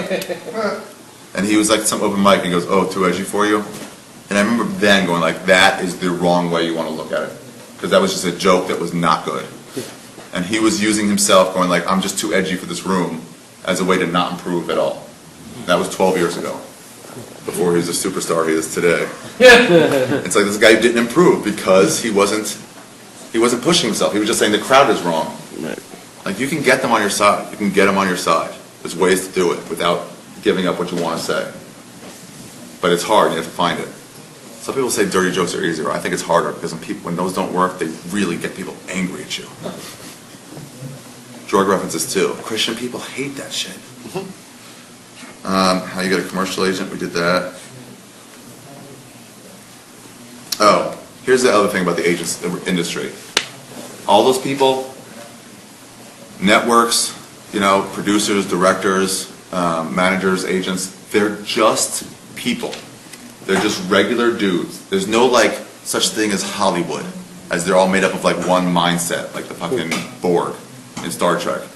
They're just made up of individual dudes who think whatever they think. And now if one of those dudes is really into some comic, the other dude might not have seen that comic and goes, oh yeah, they're pretty funny. Just because they sort of like what everybody else likes. But there's no like specific way to get in. You just need one of them to hire you, and then you're hired. If Tarantino likes you and wants to put you in a movie, you'll be in a Tarantino movie. Even if all the other people hate you. They're all just dudes. So their opinion doesn't matter any more than your opinion or your opinion, your opinion. They've been around for like 5-10 years, let's say. You know, you can like them on that level, but really they're just some guy who went to college and got into this. Some of them came from the music side, and they're like, oh, now I'm a comedy agent. And it's like, you don't know shit about comedy. You don't watch it every night. And they don't. It's not like they don't know, but they don't have any specific extra knowledge. They don't have a finger on the pulse. They're just some guy. So if some guy doesn't like you, that's okay. If you have a great YouTube video and 95% of people click like, because 95% approval rating, that's a pretty high approval rating. But that means 5 out of every 100 people have clicked not like on your video. But that's okay, because you have so many. But if you center on that one person who clicks unlike, that's going to be really negative. If you get one agent or manager or whatever that says, well, it's not really me right now, I don't really like it, or they're just rude to you, whatever it is, that's just some dude. It's okay for some people not to be into it. That was so freeing. When I was on here once, I saw some lady, like in one of these seats, some old conservative lady just going like, just scowling at me and hating what I do, because it's just a different person every 15 minutes. And I was like, and she said something, I don't remember if she got mad at me or not. I think she was like, I don't like you. And I was like, okay, that's all right. You don't like me. I shouldn't be up in front of you. You want Christian comedy, I'm not going to give that to you. So we're a bad match. If you guys go to a polka show, you can be like, this is shitty music. Because it's only for polka fans. So if you say, like, I don't like the quick beat here, the polka band would go like, okay, that's fine, but I have 2,000 people that are here seeing me right now. So fine, you're just some guy. People are entitled to their opinions, so don't take what they say as being like holy. Like what they say, sometimes a lot of times they're just coming up with it on the spur of the moment. They're just like, try to do this. Doesn't mean that's the exact right thing you should do. It's just some guy telling you. It also doesn't mean you should just like say fuck you to whatever they say and say you don't know anything. But like take everything they say with a grain of salt, as that's just some person. You know what I mean? Does that make sense to you guys? Yeah. They're not wiser than us. And some of them are older, and you think they were already agents or managers, or they worked at a studio or a network before we started comedy. So like, oh, they must know. But they don't know. There was this girl who used to book Premium Blend, Allison Cohn. And she would only book people that she saw at parties, she liked at parties. She loved alternative comedy. That's another reason why UCB and Nerd Melt is a good place to go, because the assistants that are actually going to shows for the managers and agents and networks, head people at Comedy Central are not going to regular shows, but their assistants, their 25-year-old assistants, are going to shows, and 25-year-old college-educated people, the type of shows they go to are over there. You know, occasionally they'll be in here or the Improv, but that's the kind of shows they like, is that Nerd Melt and UCB. So be around those people. As you start talking to them, tell them, like, I'll be performing at the Comedy Store, or this other place, or the Improv, or wherever else. And they'll come to those places too. But that's just that's the same thing. They're just some dude. They have that predisposition. So this girl, Allison Cohn, she would always like alternative comics. And she would also like the people who she wanted to fuck. She never fucked them, but she wanted to. And so whoever she was attracted to, she'd be more likely to book. So now all of Comedy Central's bookings, except for the top level of Premium Blend, the top managers who would just call them and say, you got to put Steve Renazisi on. He bypassed the system, I remember. He just had his manager call and say, no, this guy's great, have him on. And we all want that, but that's probably not going to happen for any of us, that level. He just got a manager. He got a really good manager because of a referral that he didn't ask for. He's an outlier. I asked him, I was like, what would you say to these people, especially about getting managers and agents? Because you did that when none of us did. And he goes, dude, that was just luck. That was Freddie Soto saying to his manager, saying, you got to come look at this guy. That could happen to you, and that might have happened to you, and it probably won't. That's just a hurdle he didn't have to leap over. But it's not going to stop you. It's just, you can always say, like, that guy had it easier, but it's not going to serve you in any way. It's going to make you a worse comic to spend your time thinking about that. So these guys that are just doing this Allison Cohn type, they just meant like, well, she didn't like me because I was like more crass. Me and David Taylor were were darker people. So weren't happy-go-lucky friendly. But other people got on because she liked them. And that means that almost their entire roster was just people this one chick liked. And be like, oh, what do you got to do to get on Comedy Central? Do you have to write this joke or that joke? Like, no, the reality is you got to get some chick to like you. And then be okay on stage. So don't worry about what one person says or does. You know, and then eventually she left, and then a new person came on with a new attitude about what they wanted to book. And that attitude still wasn't me. But whatever, at some point it doesn't matter. Talk to the industry, yeah. Ari, do you have any advice on this, on the transition from opener host into feature work? Because I'm getting a small amount from people who've thrown me bones here and there. Well, When featuring is a lot. clubs don't want to. They're wanting to book features that are local, so they don't have to pay. Yeah. So did you deal with that, and how did you? Well, I had Rogan take me on the road with him. After a while, this wasn't like right away. This was after 7 or 8 years. Rogan would start taking me on the road with him. And I would talk to the clubs, and I'd be like, hey, I'd love to come back here on my own, even a feature. I could, at DC Improv, my family's from like near Washington, D.C. I had one guy that would let me, he was friends with me, John X. And he said, whenever you want, give me a few weeks' notice, I will let you MC. I'll just bump one of the local MCs to a few weeks later. And featuring, give me a few months' notice, I can get you on whatever week you need. If you have a wedding or something, just let me know, and we'll do it. And he was always cool with me. And then the new lady took over, and I wasn't one of her people anymore, and she had all these locals that she wanted to book, like people that she liked. The same thing what I'm telling you. It's like people that you like, you're more likely to give a spot to. You know? It's just the way it is. You're opening for me in San Diego, because I know you from here. I don't know your comedy that well.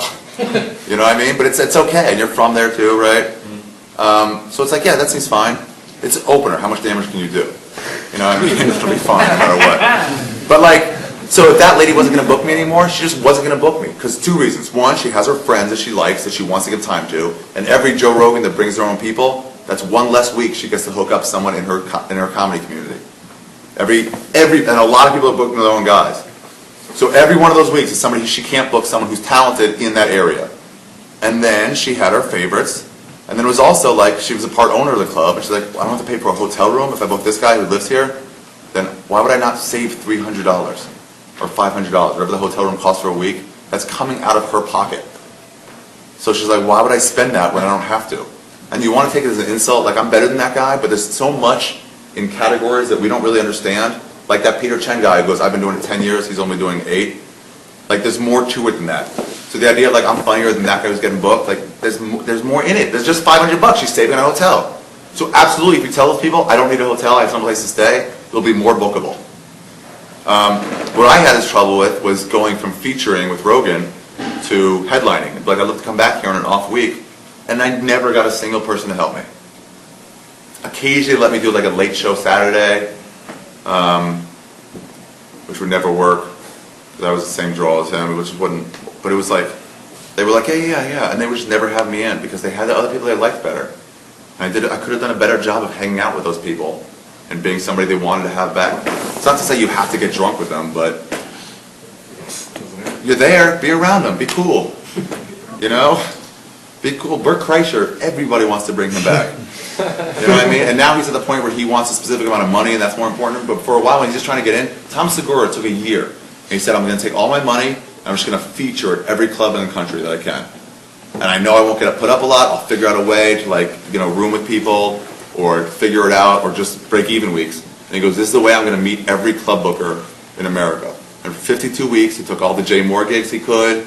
He took all the gigs he could, whatever he could get in, like just feature work in front of like Dave Stroop or all these like road guys that are booking a lot of rooms. He just took them all. And then eventually he could, because of that year, he could get a headline at a few of the places. I went and took with him. He was like, I'm going to Indianapolis. And he called me. This was like 2 years ago. And he called me and said, hey, maybe 3. And said, I'm going. I can ask her if you can feature for me. It'll be a break-even week. You'll have to pay for your own flight, but she'll pay for a hotel room. And it's $75 a set or $100, whatever it was. And he goes, I'm not trying to insult you, but if you want to go, it'd be a good way to meet her.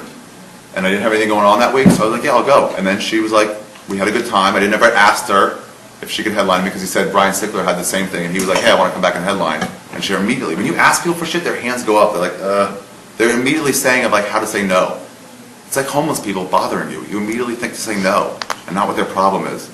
But if you get to know about some homeless guy, you're telling me this whole story about some homeless guy and how he used to be, you know, a great basketball player and, you know, now he's in the street and, you know, he still tries to help the youth around town. You're like, oh, fuck, here, man, here's $1. On my own, I made that decision. You know, so I didn't ask her, and then she was like, hey, I'd love to have you come back and headline. And so then it was like a success, just because of that. But none of those Rogan gigs ever did I get to like headline out of those.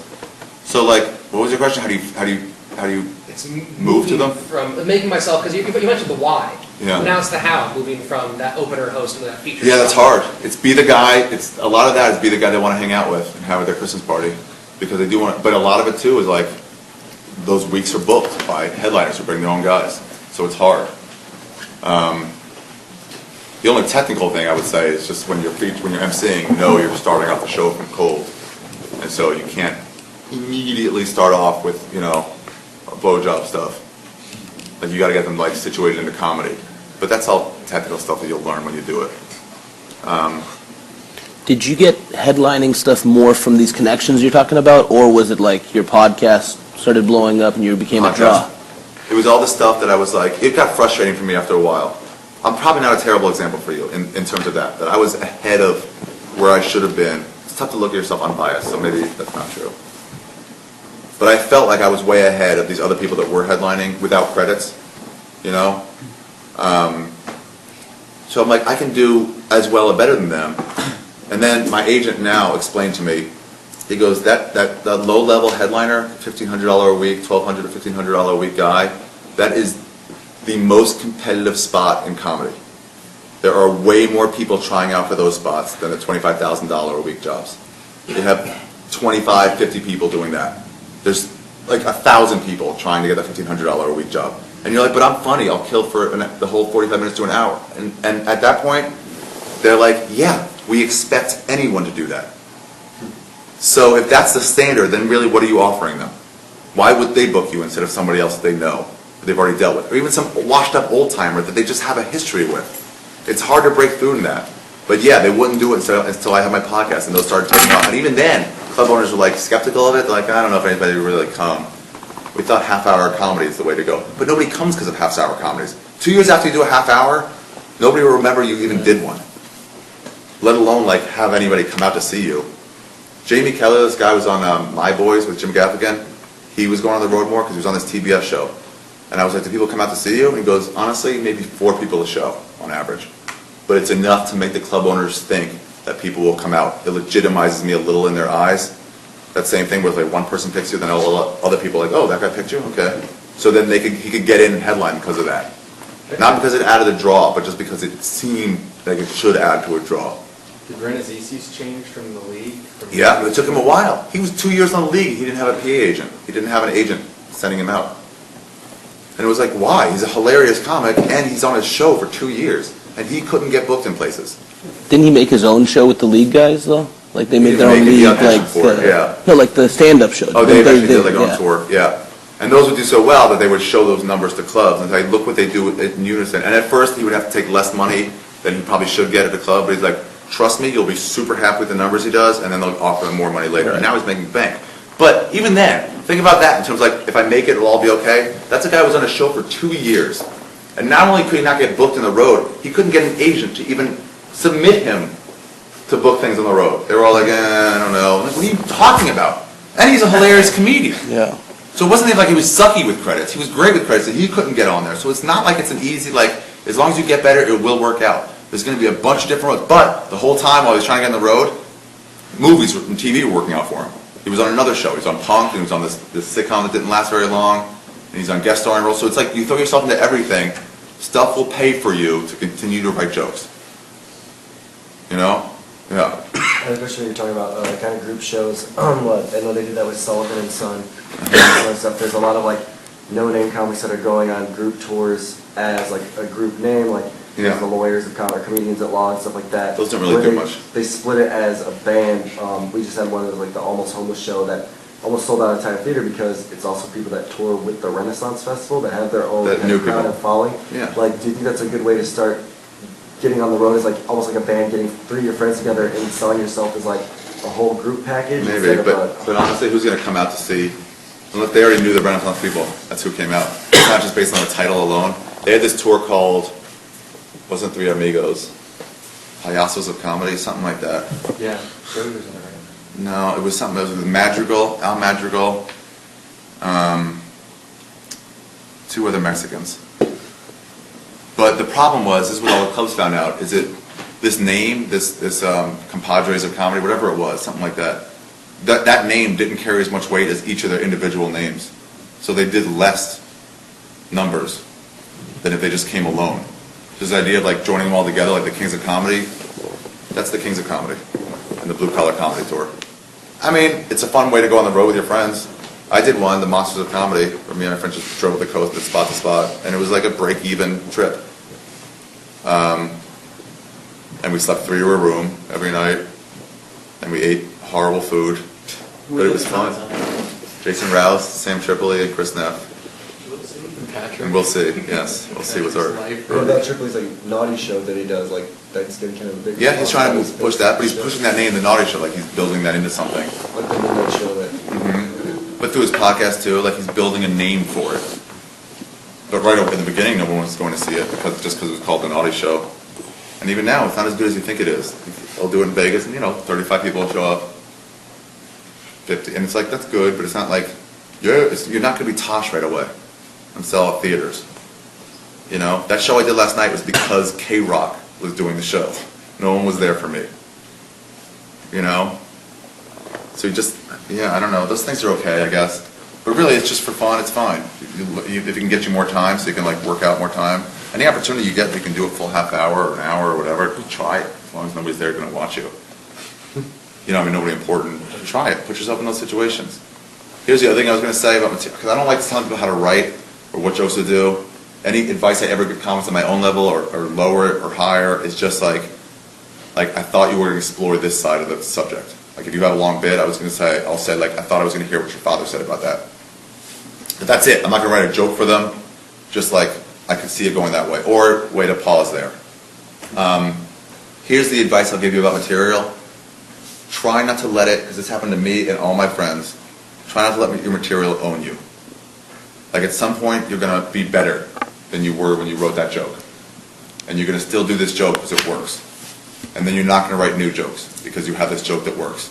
And you wrote this joke a year and a half into comedy, and now you're 6 years into comedy. And if you had to write this joke again, you would not write this joke because you're better than that. But you're stuck doing it, and you're letting it own you. So just let yourself tell a joke, thank you for your service, it's time to move on now, and just let it go. That's the benefit of recording something. If you have some killer thing, I don't know, I like to put it down somewhere on a CD or something, or a YouTube clip. At least it's not dead to the world forever. I view that as like when you let go of a joke and just don't do it anymore, that's like a painter, like an artist, drawing a great painting, painting a great painting, and then like at the end, like, okay, that was awesome, and then just burning it. Like you should put it in a gallery and go, cool, I'll move on to my next painting. But you don't just keep taking that same painting around for years, like, hey, check out my painting. But you're done with it. You know it's not improving anymore. Use it for showcases for a little while, and then fucking move on. And so yeah, if it's good, and you think it's still good, put it on a YouTube clip and then retire it that way. That way you don't have to do it, unless the situation really, really calls for it. If it's a joke about Hasidic people and like there's 19 Hasidic people in the audience, like, all right, this would actually go really well right now. But yeah, that's that thing that it'll be a trap for you. Is to like let that on you. So just be careful of it. Who else has a question? Do you have any reading material you suggest? No, but that book about the Comedy Store is pretty good. What was the title of that? I'm Dying Up Here. I'm Dying Up Here. Yeah, it was just about the strike, and it just shows about the different situations that we're in. Yeah, they're not. I'll get to you in a second, but they're not. Those things don't relate to you. Like I said, like with Ronnie Dangerfield making it, it's 40, it's 40 to 50. That's so old it doesn't have anything to do with you. So the way those people all just get development deals and huge shows, it's interesting, but it's not us anymore. The industry caught up. The same thing with podcasts are going on, but it's not like a bad thing to do. But if you were in the first couple of years of podcasts, that's probably better for you. But just keep doing stuff, and stuff can take off. Jay Moore came later. He's got one of the top-rated podcasts. I know he's famous, but like, just keep doing shit. Dean, how much traction do you get off your podcast? I get a lot of shitload, like 20,000 downloads. That's great. And when did you start? After like the big rush, right? What's that? After the first rush is when you started, right? It took a long time to get it going, but once you get guests, if you get a good guest on and they retweet it, then it catches Yeah, fire. and then people will hear you and they hear your sense of humor, and they'll either be into it or not into it. Yeah. But like, there's no reason not to do it just because it won't lead to something major right away. So just keep doing it, and it might take off. Put your hands on a lot of stuff, and it might take off. And then you get fans that come see you from that, right? They come all the time. If you can get one fan to come see you somewhere from that. Like, I had Reap on my podcast right when I started, and he said someone in Arizona was like, I heard you on Ari's podcast, and I came out. I'm like, right there's a win. But do you, Just one person. It's not worth 2 hours, but like, it's at least a win. do you think a lot of you guys are successful in podcasting though because you like have the same 30 or 40 people like kind of as guests that people will Some of that, I will think it go used to to be. them because they've heard them on other like Yeah, some a of lot that. of us might not be able to do. Do you Yeah, think that? there's some of that. But then, that's just some of it. Yeah, if you can get celebrities every day, that'll help. But really, why they come is because most of the people that have done podcasts now have developed a sense of humor. And that even when they're not being funny, they're still funny. And that the way you guys are in front of your friends, when you're all fucking around, hanging out, and getting high or drunk or not, or just watching TV late at night, and you're friendly and funny and making each other laugh, like, if you can get to that natural state that you are, and you will get funnier as you do this. You practice being funny, you will get funnier. Not just the technical stuff, but you will get funnier. My friends at home would say that after a few years. They're like, dude, I think you're funnier now. And I would be comfortable around them. But you will get funnier just by doing it over and over again. Anything in life, the more you do, the better you'll get. That's just the way it is, until your body fails. You know? That's why pool players and bowlers can play until their 50s, because they don't need their bodies that much for that sort of thing. But basketball players, you got 35 and you're done. But like comedy, you can still do it till you're 65. You will continue to develop and get better. Robert Redford said, like 20 years ago maybe, 15 years ago, said he's just starting to understand acting. And that was someone who'd already won Oscars and been in it for fucking 20 years or more, and he's just like starting to figure out, I'm just feeling like I'm starting to get good at comedy now. It's like the more you do it, the better you'll get. But when you're on podcasts, people start to like sense that, like this guy is funny. And they'll just start liking you, and you'll get fans here or there. Not just like one appearance, but like multiple times and people can see you. It's like I remember seeing David Tell on some late night show, and I remember just laughing, and then had no idea who he was after that. And then he was on some other late night show, maybe 6 months later, and I laughed again. I was like, oh, I think that was that guy that I saw before. And then again, like, you know, a few months later after that, I saw him on some other late night show, or some interview, and I was like, oh, that's that guy again. And then the fourth time, by then I'd be like, oh, David Tell's going to be on Letterman tonight. I'm going to tune in for this. And then after that, I become a Letterman fan. I mean, a David Tell fan. Just by constant exposure to his sense of humor. So like the more you do, as you develop, the more people will just, not everybody, Christians won't like me. You know what I mean? But the type of people who would like your sense of humor will eventually start to like your sense of humor. And do you think that like making a podcast, even if like not a lot of people are listening, it's still worth it for you? Because like an Just agent or do something, you see you're a producer Absolutely. or something. Just do something, and you will get better at comedy from talking comedically on the air sometimes. You feel like you're better now, like as a comic, just from doing Yeah, well, podcasts? I think because you listen to people as you're interviewing, so you listen to like the laughs the same kind of way. Yeah. It's a timing thing. Like sometimes I'll steamroll over the guests, and I'll be like, that was horrible. Yeah. And you just start to learn that. And you get better at it from having done it. Yeah, Anything. absolutely. Practice gets you better at anything. But yeah, you'll just do, even if you write a script that won't go anywhere, just assume you will not sell the first script you write. You'll try to, and you'll feel like it's good. And then 5 years later, you'll realize how shitty it was. But just do it, just so you can do, anything you're moving forward will help you. Just keep moving forward with things. And don't worry about it being the break to make you made it. But to make you make it. It's just not going to be that. But it's still going to overall get you better. The guys that are like, you know, look at Barack Obama. He wasn't presidential candidate right away. First he was a senator, then he gave some sweet speech at the Democratic National Convention, and then everybody's like, oh, who's this guy? And they started taking like notice of him. But it wasn't because of his policies before that. It was because he sounded cool, and he was interesting, and he gave a great speech. And he had developed a speech-making technique over fucking a decade or more. And he had gotten so good at it that when his time was there, the National Convention, he fucking killed it. And I guarantee you, there were some other people on that same convention that you don't remember because they didn't kill it. They just hadn't developed that sense of style and the things he was saying. And he did, and that didn't mean he was going to be the president. He still had to then, 4 or 8 years later, had to fucking beat Hillary Rodham Clinton in a I don't know, preview, whatever they do. Primary. Primaries. And he barely beat her. It was still like, not everything you do is going to lead to a success, but it'll get you closer, and the more you get close, the more you're going to go in. It's just like fucking tiddlywinks, or a basket. If you just keep throwing up a basket, like a ball up towards a basket, eventually a few are going to pop in. And those will be bookings for you. That'll be a sitcom, or some gigantic show, or some 6,000-seater like I did last night. Those are just going to be wins that you get over time of failure after failure. Like here or there, you're going to get a win. What sucks about this, it's not like golf, where if you come in second every week, you're going to make such a great killing. You're going to make such a good living. And you're probably going to rank number 1 in the world. If you just keep taking second place. But here, second place means you didn't get the part. Or you're not going to be on the show. So it sucks, but if you keep getting close, you'll get stuff. Who else has a question? I got one. Yeah. Going back to open mics, are there better rooms to go to, or is it just about trying to get up whenever you can? Yeah, good question. I don't know. I don't know. I think you just gotta go to all of them to figure out Yeah. which ones you like more. There's going to be some better and worse. What I would do is I would set my week to Westwood Bruco still does Tuesday nights now with bands, but like that was the best one. That's before Comedy Bang Bang started, and all these other shows that were on Tuesday. So like that was the place, and cool people would go down there. Zach went down there once. Ginny Garofalo showed up a few times. Like after they were already like names, and it was like ooh, just by their presence we felt more legitimized. But that was the open mic that I would like set my week for. So I'd start my first joke of the new week on Wednesday. And I would try to like perfect it at all the other rooms all over, where you only see a few of the same people. And then by Tuesday, here's a finished, and then it was done, and then I'd start the next thing. And then it became here on Sunday night. So I'd start on Monday, and I'd just keep like trying to get it better until that Sunday night show. Cause here there were real people. They had real audience members. So I felt like that should be my onus instead of pleasing those open micers at Westwood. But yeah, there's gonna be some that are shitty and some that are better, and at some point you'll outgrow.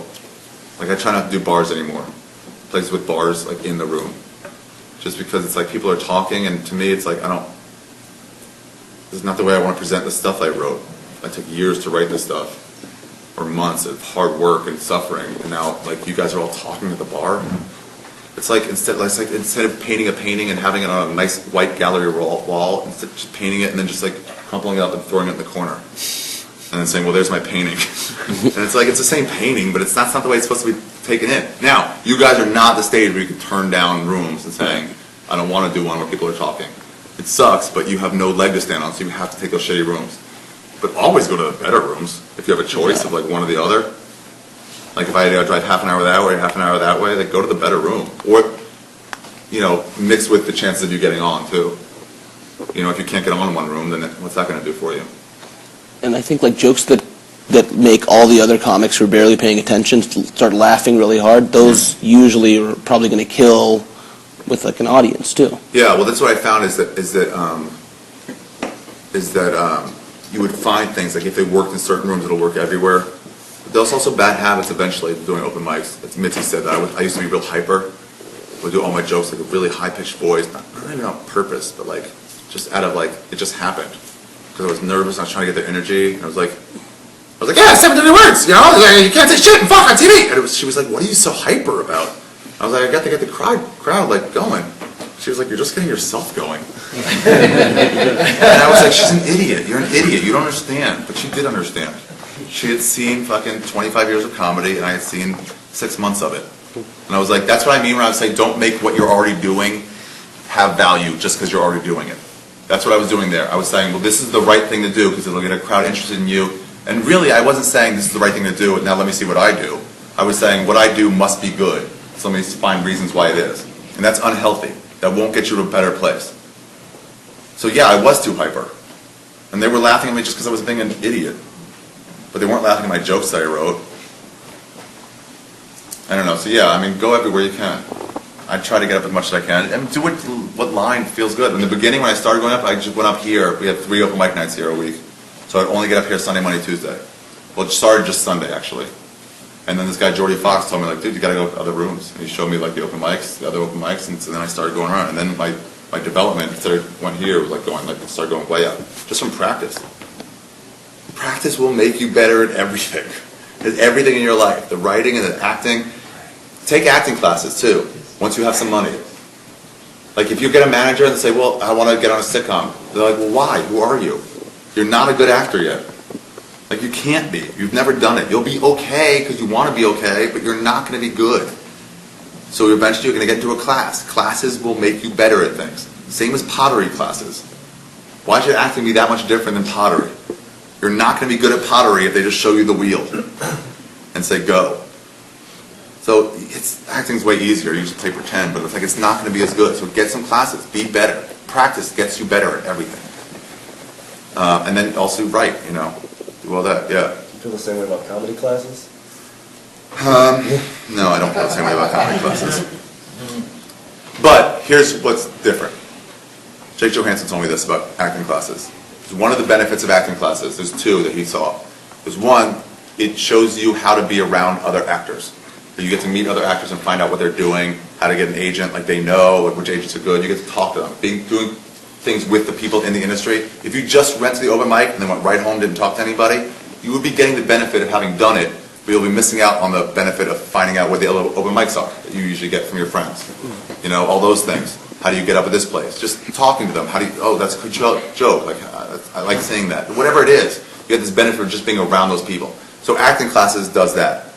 It also lets you practice, because there's really no open mics for acting. But stand-up comedy classes, you can just get on. You can just go to an open mic right now. You don't need Sandy Shores or Greg Dean or whoever tells you, this is how you get on. I feel like those things tell you a certain way to do comedy, and you can't get a guy like Mitch Hedberg to come out of those things. They would squash that in him. They'd be like, that's not the way you write a joke. And they would squash it, and they wouldn't let him develop how he is. Gilbert Gottfried could not develop in a comedy class. Not that type of act. They just wouldn't. They'd say we have a technique for it, and everyone develops differently in different styles. There's alt comics, and like I said, there's black comics and fucking mainstream guys, and you just develop into whatever comic you want to be. No one can tell you what to write. That's why I don't like comedy classes. They tell you too much. A lot of it you really have to find for yourself. Really through practice and just doing it, and then you're like, oh, I'm good at this. Now I got to work on this and continue to develop the good thing. That being said, have you heard, because this is a big thing in Phoenix, about relevant comedy? Like, trying to be relevant, but what in terms is relevant?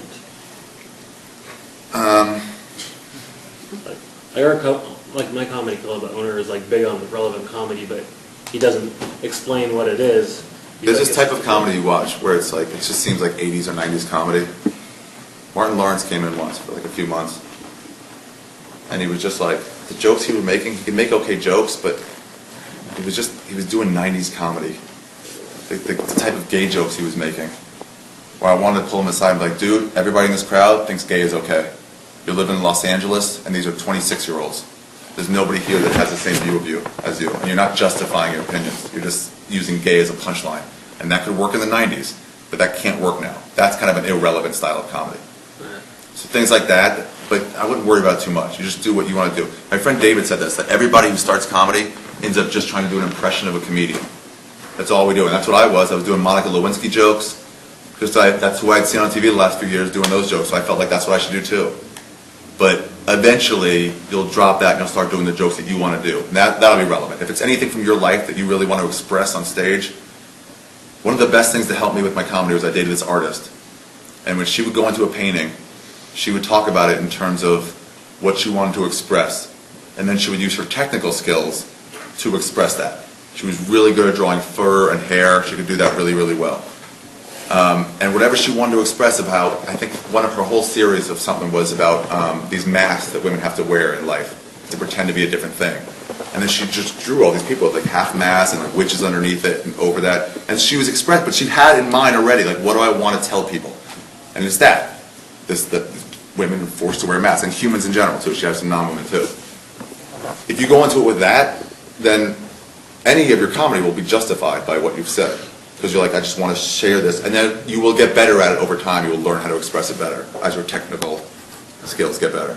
The reason I ask is the owner of our comedy club literally yanked me off stage because I told a story about when I was 16, I got a Ouija board for my birthday. And he's like, that's not relevant. And then he literally pulled me off physically off stage. Okay, there's going to be a lot of situations like that where some person tells you you're wrong. Yeah.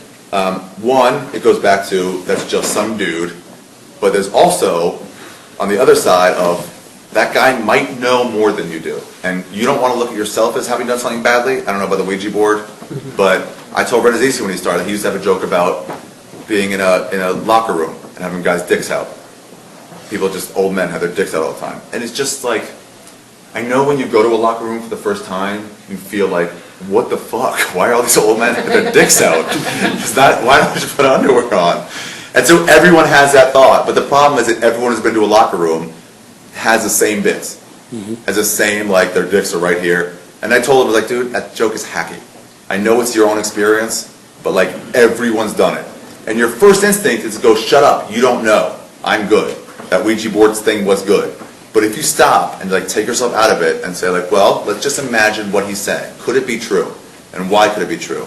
And what can I learn from it if it was true? Now, if you really look at that with an open mind, I don't know the joke, I don't know what he's talking about. If you really look at it from an open mind and you say, no, I really think that guy might just have a problem with Ouija boards or something like that, then you can say, okay, I can move on with impunity, just keep going and not have to worry about what he's saying. I think I'm on the right path. But really look, like, maybe he was right. Maybe it is hacky. In what ways is it hacky? In what ways can I change that? Don't worry about who the messenger is. If the message is fine, it's fine. If Boom Shakalaka gives you a tagline and it works, then really what's the difference where it comes from? You know what I mean? I mean, obviously you're less likely to listen to what he says, but the message is the message. That's what matters. What, Josh?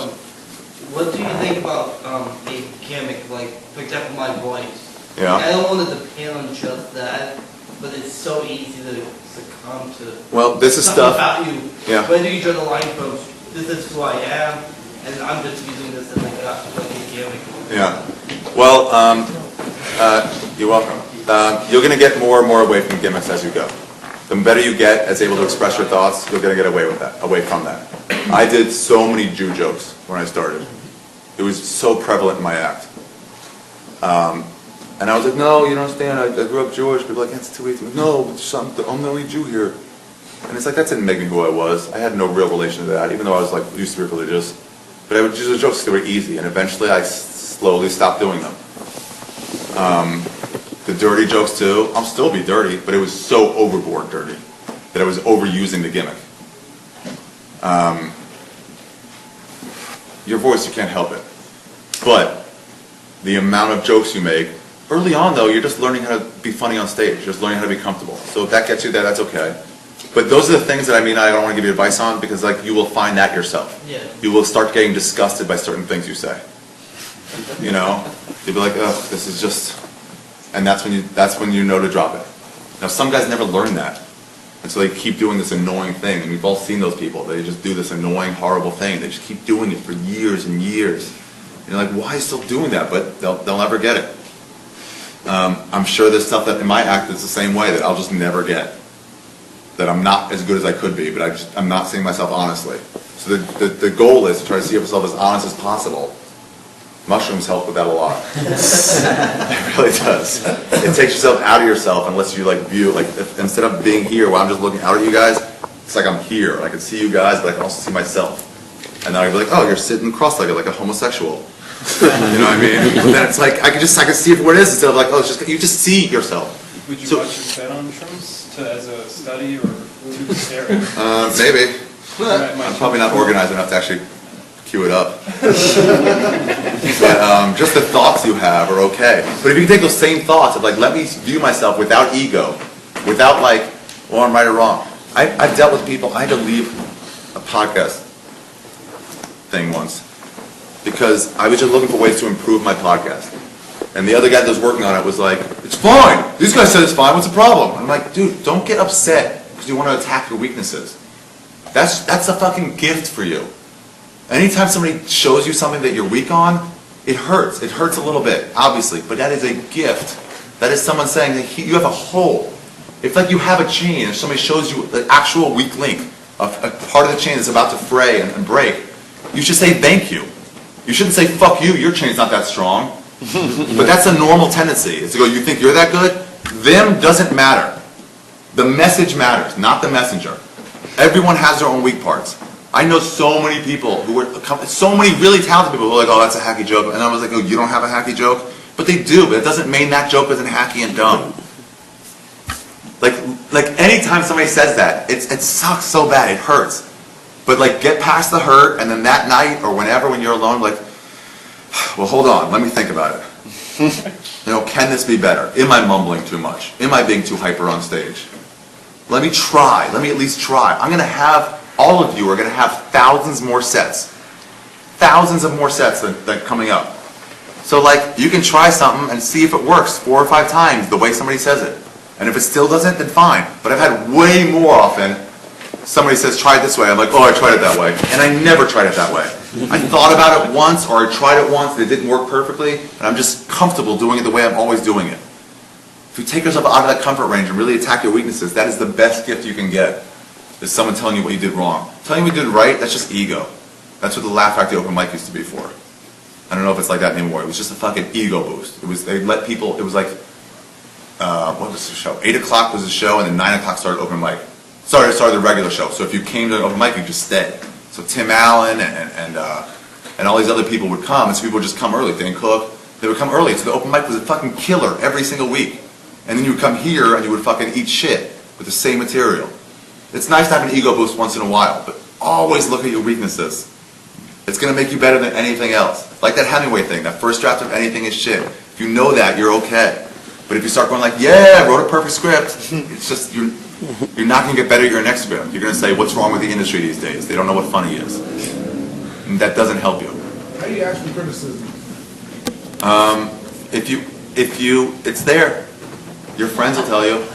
Just say, like, you got any notes on that? Just say, you have any notes on that at all? Or do you see anything there you can think of? I mean, in the beginning, it's not that easy, but we had this writing class where we had to all talk about everybody else's 10 pages every day in college.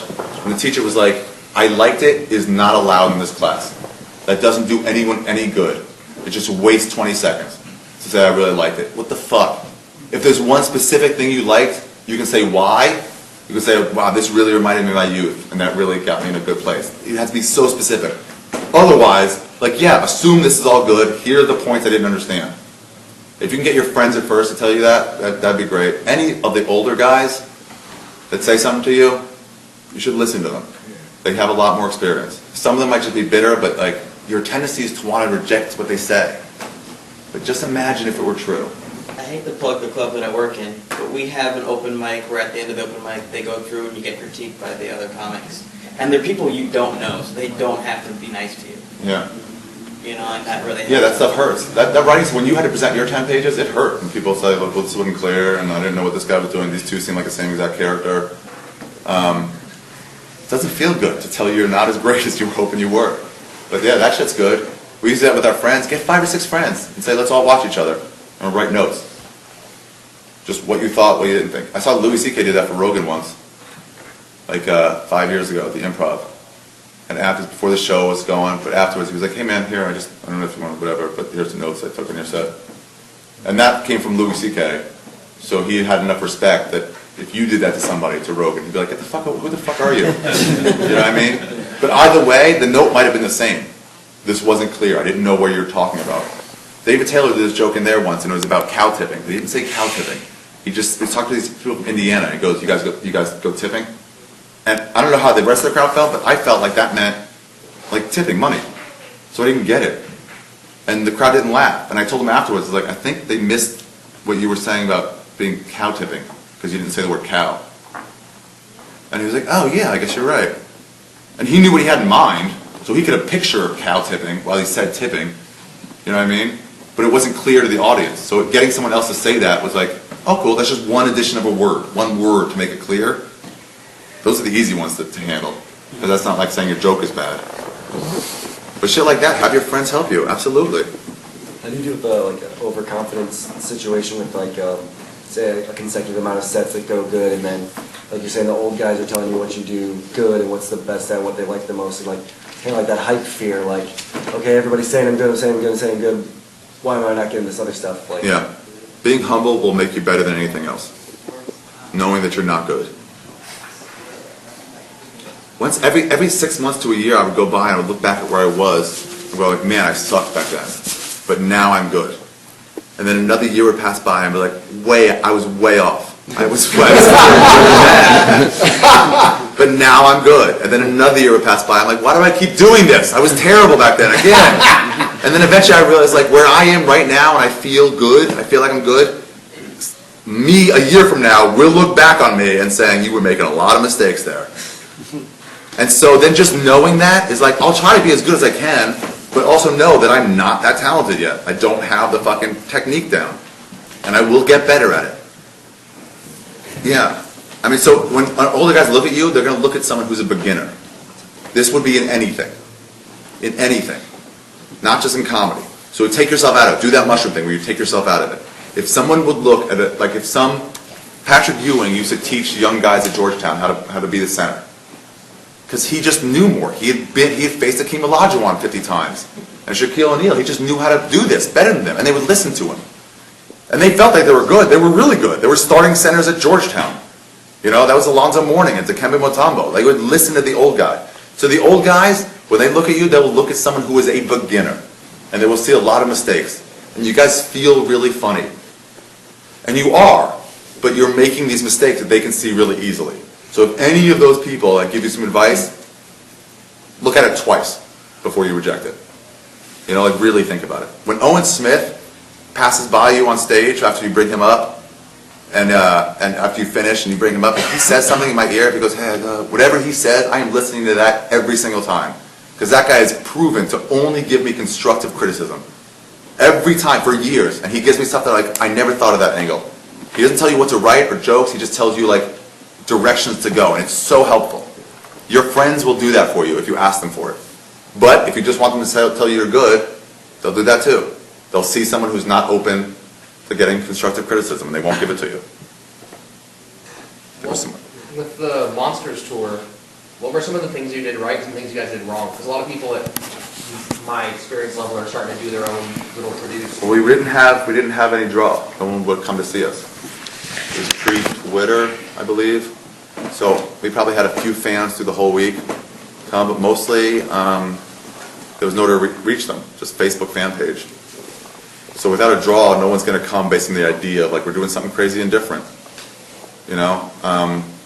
So if you put on a tour, put it on for the joy of just going on a tour and doing these shitty gigs for the sake of doing them.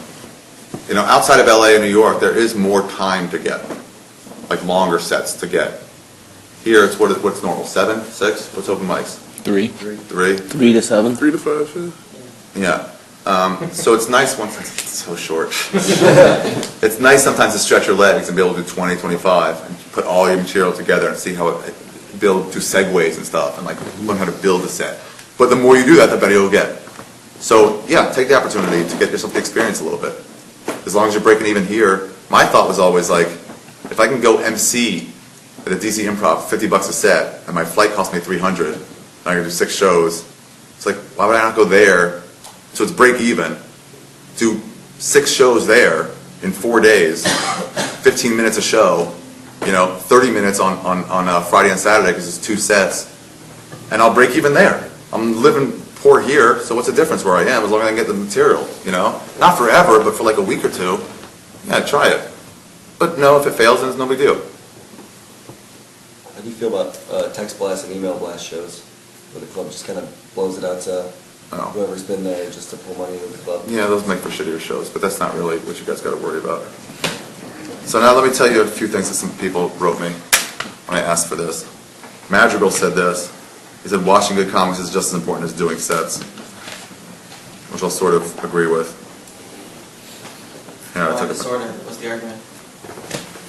I don't know about just as important as practice, but watching them is definitely good.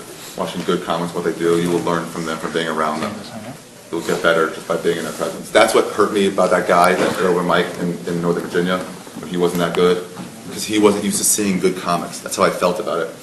He was used to seeing shitty comics. So his bar was here, and my bar was you know, the best comics in the world are here. Right. Bill Burr and, you know, all these guys are like, I get to watch them every day. It's like, that's who I want to be. So if I fall short of that, I'm still above this bar. You know? So watching them definitely helps. But if it's time to go do a set in the belly room, fucking go do a set in the belly room and stop watching whoever's there. Jim Jeffries said he does he's influenced to do more material because he did a TV show that like Anthony Clark was on, and after he got done with his set, they like the guy that was the producer walked by and goes, "We can't use any of that. It was the same exact material you did 10 years ago when you were on the show. They didn't air any of it." Yeah, on the same show, yeah. Don't let your material own you. It's so easy. At that level too, there's guys, there's headliner guys that just do the same hour. Exact. Start, finish. And it owns them. But guys like Don Herrera keep writing. He'll have some jokes that are old, but he'll keep writing and adding to the fucking the body of work. So here's what else Al said. Set realistic goals and go get them. Realistic goals. I'll agree with that. Stuff you can do. Like I want to write a script. Or I want to write a bit about this. Or I want to try to get into some like one night a week room, but not the best in the world. But realistic goals. And then like that's what you have to strive for. You know? Getting into that. So it's like, now what do I have to do to get it? And then you get it, like, cool, next goal. What do I want to do? You know what I mean? Whatever it is, write an outline for a script or something, or shoot a YouTube video. No crazy explosions or anything like that. Just a realistic goal. You can get there, and it'll make you get somewhere. It's like I have to have this in mind instead of just like I don't know, keep doing comedy until something hits. That's harder.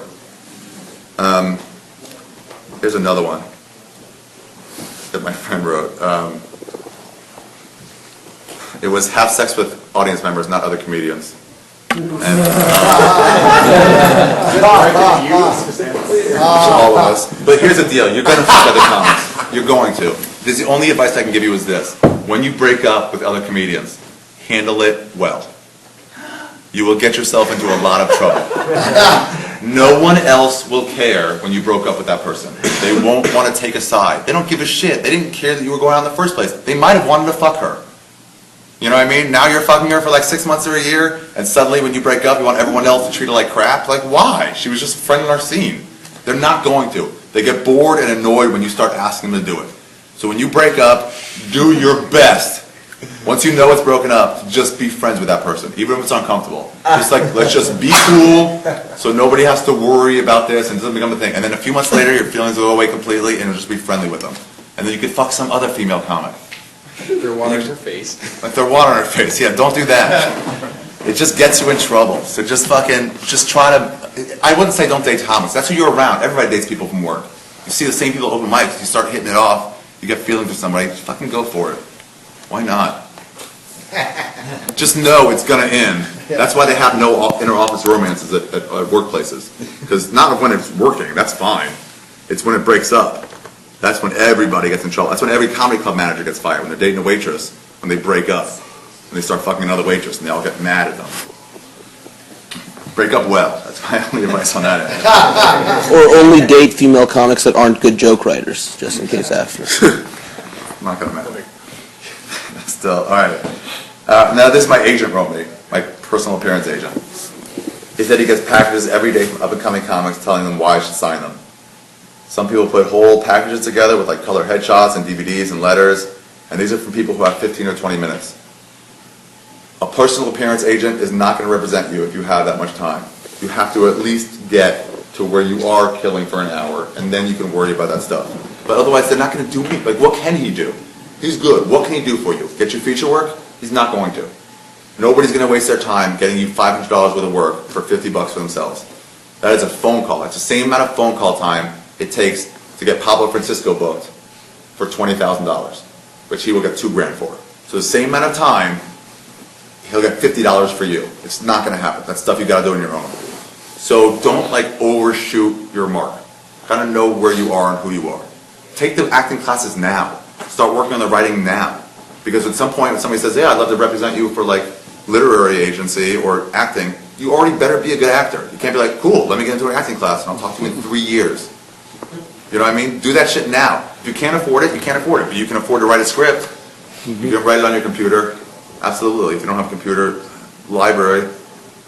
Like there's not that much that can hold you back. Anything that is, if you don't have a computer, let's just say, I'm like, well, those guys all have final draft and computer. That's just a hurdle. And nobody gives a fuck. All they care about is Aziz Ansari has 3 scripts. They don't care what he had to overcome. So go to the library and write it. Do whatever you can now. So when they actually ask you for like a clip or something to show them, you can actually show them. That's another thing. I don't know how it is now, but when I started, you had to send them tapes. Somebody's like, that was really good. Send me a tape. and I would never have a tape ready. I would always have to like, okay, I'll make one. And then it wouldn't come out good enough. You can't tape anything in here. You can't record anything there. It's just so shitty. But like,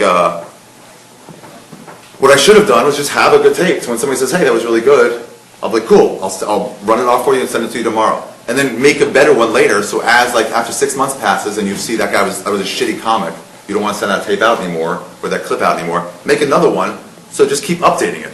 You know what I mean? If you're in a good room, fucking set up a camera. And you can have something. You don't have to make it public and have everyone see it, but when somebody says, I'd love to see some of your stuff, when you become friends with those people, when they do like you and they say, yeah, send me something, I'd love to like talk to you about comedy, then you can show them you have it ready. You have headshots done. You have a script or two that you already wrote, or a packet, or an idea that you're like, here's what I can already take you. I've been working on my own, because you're going to have to work on your own anyway. So get that shit done ahead of time. This is another thing. Agents and managers will say this. It was so frustrating to me. They'll see you, they'll think it was funny, they'll say, that was great, let's stay in touch, let's talk. And I always want to be like, what the fuck does that mean? You want me to call you in a week? What does that mean? Are you going to come see me once a month? Tell me what do you want me to do? And it means this. It means that they're not ready right then to be like, I have to sign you. I don't want anyone else to do anything with you. But it means like, dude, I like what you have. I like what you did on stage. Let's continue to be friendly with each other. And as you start having something going on, I'll start trying to help you with it. But until you do, there's nothing they can do. You know what I mean? Like, I can't call a plumber if I'm homeless. It won't matter. There's nothing you can do for me. But once you have a sink that you're not renting, that you actually own, then that's when you can get a plumber. That's when he can help you. It's the same as them. So just stay in touch with them. That means call them every like a few weeks or a month and just say, hey, what's up? How you doing? You know, talk about something in common, like a fucking sport that you guys have in common. Or I used to know this guy that I always talked to him about Bakersfield, about corn, because he was from Bakersfield and he knew them then. It was an easy way to like talk, just some way to have conversation, and then you can slip in. And by the way, I wrote this script, or I have some showcase coming up, or I'm trying to get to Montreal. Then they'll let them decide if they want to like, oh, let me make a call for you. That's what it means, stay in touch. They're not going to keep looking at you and try to like pluck you up and put you on a star. It doesn't happen. So yeah, if they say stay in touch, try not to get frustrated by that. Try to like stay in touch. Not like you're best friends, but like, you know, you do that, Dean, right? Yeah, I mean, I don't have an You're agent friendly. or anything. But you're friendly with people. You've been But with yeah, movies. they come around and they say, hey man, let me know when you're on again, and I'll just email them, not every day, like. Yeah, but when you have once a good week, show, when you have a good show, A good one? Yeah. I'll say, hey, I'm at the factory. form a list of these people. Yeah. When you meet somebody who you know can help you, ask somebody like, who was that guy? And like, oh, he's head of CAA. Let's just say something like that. Or whatever you need at your level. Like, ooh, really? If hopefully you're already cool with them, write down their name on a piece of paper at home and keep track of who they are. And then email them if they give you their card. Put it in there and try to remember what they look like. So next time you see them, you don't just go like, oh, hey man, and you don't remember them, which is what I always did. Just say, hey Matt, how you been? And they'll be friendly with you. Know that shit. That's what Whitney did every time. I guarantee she had some board that she would like, okay, this person is that, they work at there, and she just picked the picture up and she would memorize it. So when she saw them, she'd be cool around them. And then they want to work with you. What? Just a heads up, the sign up for the open mic is out, so if someone does need to sign up, they should sign up. When do they pick it? Is it the order? It's 6 to 6:20, they do. Okay. Just a heads up. Alright, good idea. Alright, let me get the rest of these notes that people wrote me. Okay, here's what he said though, about the 15 or 20 minutes. He goes, if people are spending money in the wrong places, you don't need to make, yeah, why not, one guy, just go get the list and bring it in here. No, put it back outside. Can't do that, right? Still like 50 people. Oh. Yeah, he said you're spending money on doing the wrong thing. Getting this packet together with like everything really nice, professionally done, it's like, if you have 15 minutes, you're just wasting that money. Get Final Draft instead. And this is what he said too, which I'll sort of half agree with. Stop showcasing before they're ready. It moves you to the bottom of the list. You tank in front of the whole industry. So if you do some great showcase, and I'm sure I got some of that, that just will happen. Nothing is like your final break either way. That's another thing. But if like you do some shitty showcase in front of like everyone's there from the Montreal Comedy Festival and all these managers and agents are there, yeah, they're not going to think you're good for a while. And they're like, no, it's just a bad set. Too bad. They're just not going to think you're good for a while. You're going to have people thinking that. You're also going to kill better than you normally do in front of somebody and then go, wow, that was really good. Don't tell them like, oh, I don't normally do this well. Just, you know, some people are going to think you're better, some people are going to think you're worse because of what you did. So if you go up in front of them, being a 1 or 2 year comic, when there are 7 and 8 year comics on the show, even though you think you're as good or better than them, because that's normal for you to think that, try to be somewhat realistic and go, if I go on here, I will look like the most rookie guy.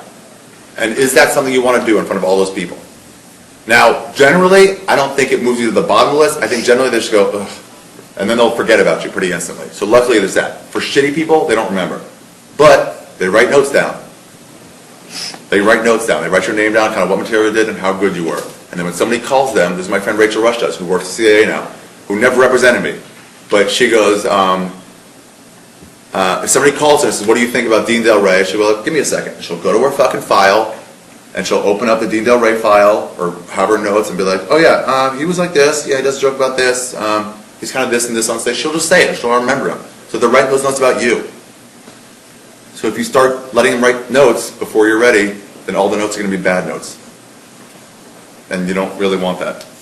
Same as later in your career, if you just get all coked up before you do a set, they're going to write those notes down too. And eventually you're just going to become a product of all the times they've seen you. So it sucks when you have a bad set, maybe you just broke up with somebody and now that's the reason you have a bad set, but the bottom line is they don't know or care. They'll never hear your excuse. So if you do get up in front of them, I had this Rogan's manager would always say this thing, like, what's the best case scenario and worst case scenario from doing anything? Realistic scenarios. I mean, obviously you can go do a set and somebody could shoot the place up, but that's not, it's not something you have to think about. But like, if you do some horrible joke, some really dark joke in front of these type of people, or if you do some prank that goes wrong, it's like, what's the best you can get out of it? If it might just be a couple chuckles, then is that worth the possible negative of this company, Comedy Central, never seeing you again? Is that worth it? If you get a couple chuckles, sure, that's okay, you win. But if you don't, what are you giving up for the chance? Now, if you're doing something awesome and it might turn into something tremendous, and the possible positive is really good, so it might be worth it. But think about those things. Comedy Central always say no rape jokes, no AIDS jokes, no saying the word bitch. You can say shit and fuck, but no bitch. And the reason was because they were run by women and homosexuals. And that's why they didn't like the word bitch over the word shit, even though bitch is a better word to say, curse word wise. And I did some rape joke. And I was like, well, it'll be funny anyway. And she told it to me. She goes, what could you have gained from that? That they would have thought, oh, okay, like that's good. Possible loss, they won't see you for the next couple of years. And that's what happened. Like, we just told you no rape jokes, you do it anyway.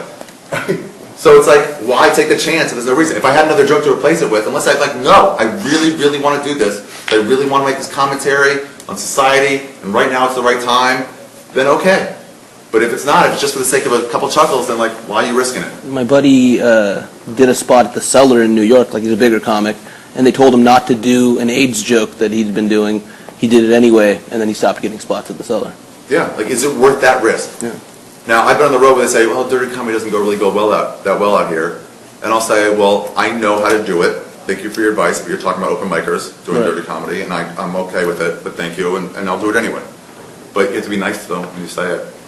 I like The Amazing Racist myself. Yeah, thank you. Is there some of you that wishes you had done it later in your career when you didn't need sort of that help? Yeah, maybe. Yeah, if I did it later, it might have been better. But wishing is just But I mean, this is a stage where what can you learn from that? Well, when I did it, it was just for a DVD, and it got ripped to the early stages of the internet. So it was one of the first viral videos. So no one we didn't expect it to do that, have every fucking 14-year-old watching it at home. But where I was, nobody in the industry knew who I was. So when people say, did it hurt you? I'm like, no, because the people who weren't going to help me before now knew my name and weren't going to help me. And other people were I actually thought it was funny. I can't do anything with you because you still don't have anything else to present. But I got some fans out of it. The people that hated me didn't know my name before. So what's the difference? This is how it is in auditions too. I learned coming in second doesn't do anything for you. So don't don't do an audition to not be wrong. Don't go in there going I just want to do what everyone's doing, just to not make an ass of myself. Make an ass of yourself. Go for it. Try something. Because if you're just second best, anywhere from second to last is all just not getting a part. So if it's not going to really embarrass you and not going to ever call back in there, try your joke. Just try it. I did an audition once where we had to pretend some guy came into our business and offered us a pizzone from Pizza Hut. And he said once, like, okay, react, like, try it, be into it. Second time, do it more realistic. And so we tried. I was like, oh, we got surprised by him, and then we're like, fake tried it. And then the second time, he came in, the more realistic time, and he was like, hey, try the Pizzone. The guy behind the camera said that. And I was like, dude, you can't be in our business. Get out of here. Like, I'm sure it's good, but we're doing stuff right now. Get out of here. And I left, and the guy that I auditioned with goes, hey, thanks for ruining it for both of us. You really fucked me over there. And I booked that part. No one's at home watching me. What? You didn't even do what? But honestly, if it wasn't what they were looking for, they would have been like, oh, okay. And then they just wouldn't say no. And it's the same as that guy who didn't do anything wrong. But like, don't go crazy overboard. Like, still, like use like what's possible worst case scenario. Don't take your dick out, in a commercial audition. But Joey Diaz got a callback once when they told him he had to drop his pants. Some of these are so fucking insulting to you, but he had to like drop your pants, and he didn't have any underwear on. He didn't know that was going to be the audition. So he dropped his pants. He goes, just the bottom of his balls were below his shirt. Yeah, and he got a callback. But then he was like, do you think I should take my balls out again? I was like, I don't know. This time it seemed needy. Yeah, the first time it was just a chance occurrence. But if they didn't like that, then now you got, what do you take it out every time? So you gotta like guess, but I don't know what he did. This is what Ralphie May said, which I really like. I think I already told you. Talent and heart do not matter. Get over that. Get over that idea. That if I'm talented and I have the fucking gumption, I really want to do this, that is not the end all. Just get over it. And he said, just do what you do and love it. Just write your jokes. Have fun getting on stage and learning how to be better as a comic. That's the only thing that matters. And then the rest is networking and all that shit that you have to learn how to do, and that's why you hang out at the Improv. We didn't have the UCB and Nerd Melt when I was starting, so that's why I keep saying the Improv. But it's all the places where the industry and where cooler comics are hanging out. Do your spot, get up, and then go hang out with them, because your talent alone will not do it for you. It just won't. It's just not enough. They need to see a draw. Like places on the road, they need to see that you're going to have people come. The place in San Francisco that books you, Yeah, punchline. they know you're going to sell out. Yeah. But it's not that easy to get the punchline in another city to book you, because you're not going to sell out there. Yeah, it's a business. Yeah, it's just a business. Don't even be mad at them. They're not doing anything wrong. They're just running a business. Same with agents and managers that say, like, I don't think you're ready yet. They're not trying to fuck you. If they can make money off you, they will do that.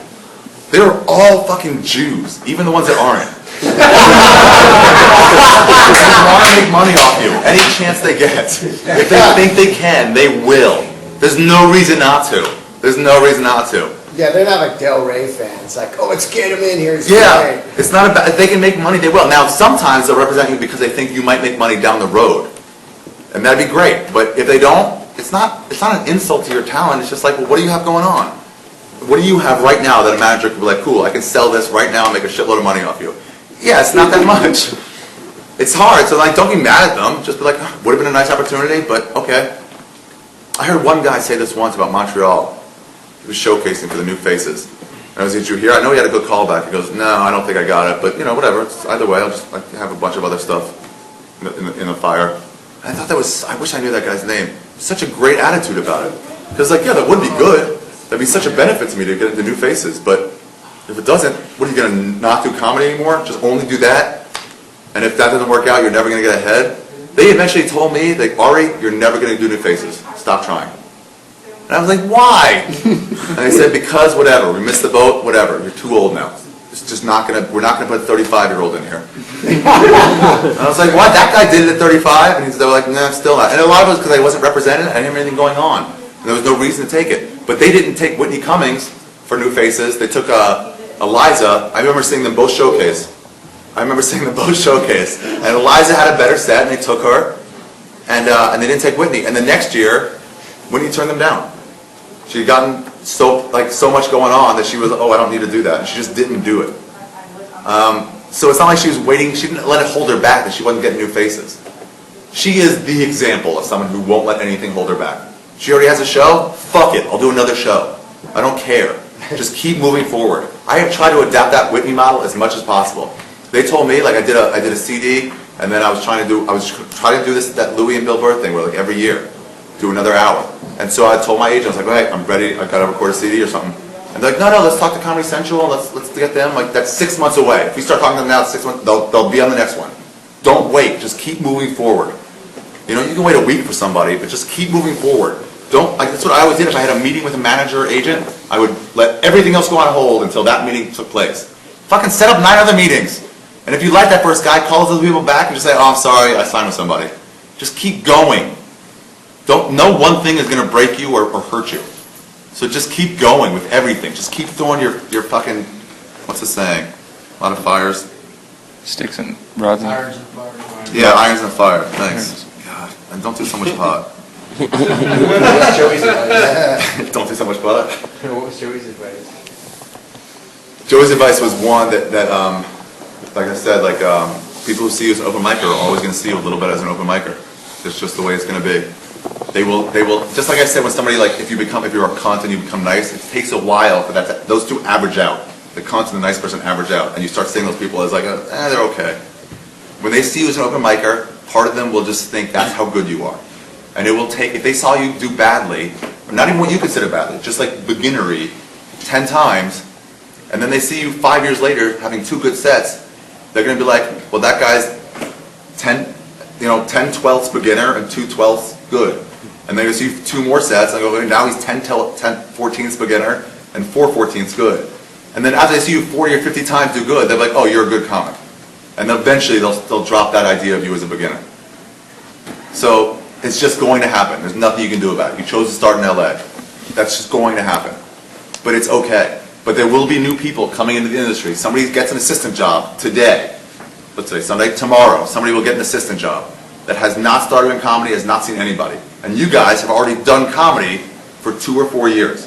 So they'll look at you not as someone who's done comedy for 2 weeks, but as someone a little bit better. And someone else who works with them say, no, I saw that guy. He was like a 2-week comic.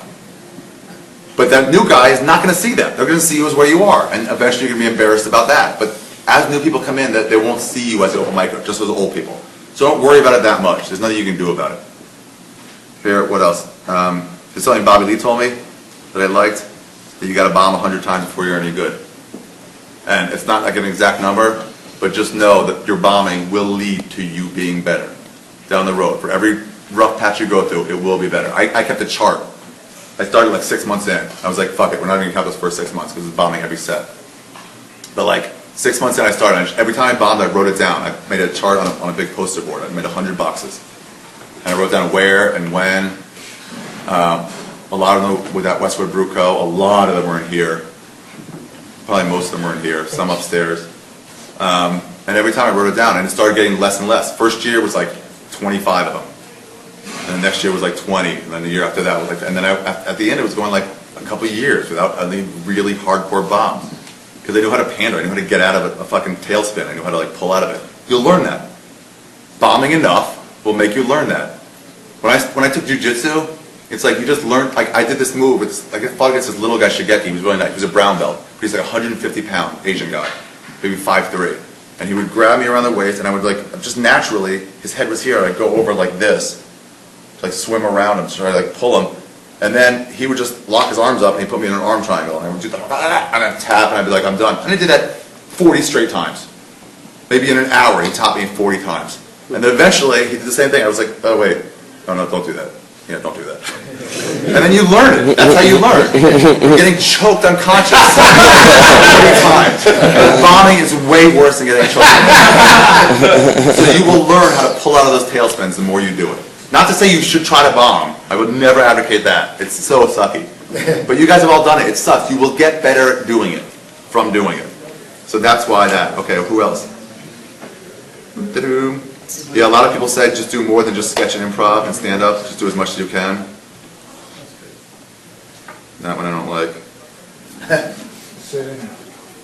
It's wrong. Can you say who said it at least? It was Natasha from Bobby Lee. He said it'd be funny before you even start talking. Like you should go up to the mic and have them laughing before you even open your mouth. That worked for Bobby. That's not shit that everybody should do. I used to do that too, go up there and try to make a goofy face and have them laugh. It's not normal. Paul Mooney does not do that. You know what I mean? He gets to listen before he talks. Yeah, he just looks a certain way. Bill Burr's not doing that. Bill Burr's not we're doing paddle. That's fun for Bobby, because Bobby likes to show his belly. That's fine. It's not wrong. It's just not what you need to do. That's why I'm like, that's why it's not like, if it's not universal, don't worry about it. And this is what Duncan Trussell said. He goes, don't rush the early years. Just enjoy it. Like I said, you guys are having the kind of fun times you're having now. It's just not, I don't get to go out with my friends every night and eat. Like you have more responsibility. Like what Ralphie said, like it's just for fun now. There's something beautiful about that. Stanhope says that everyone sells out as soon as you take $1 for stand-up. That you become a sellout. Because you have to be responsible for who's paying you money. So if you guys aren't getting paid, you are only doing it for the beauty of the art form. So that there's no more pure, like there's nothing better than that. There's no more pure like reason to do something than just for the sake of doing it. And so that's what you're doing now. So really enjoy this time of just trying to come up with a joke. That's the win. You guys remember it? I still love that time. You just get a joke and it works. And you're like, fuck yeah, that joke worked. That's all it should ever be. At the base of it, that's all it should ever be. The Sarah Silverman, all those people, that's all they're trying to do. It's just trying to get a joke to work. And then they have to take fucking meetings all day long. And fucking do work shit. And write a script. When somebody lets you actually write a script, now you have to sit down and fucking write a script. And you can't just hang out with your friend and just write a joke however you want. You have to do their job. So this is a fun time.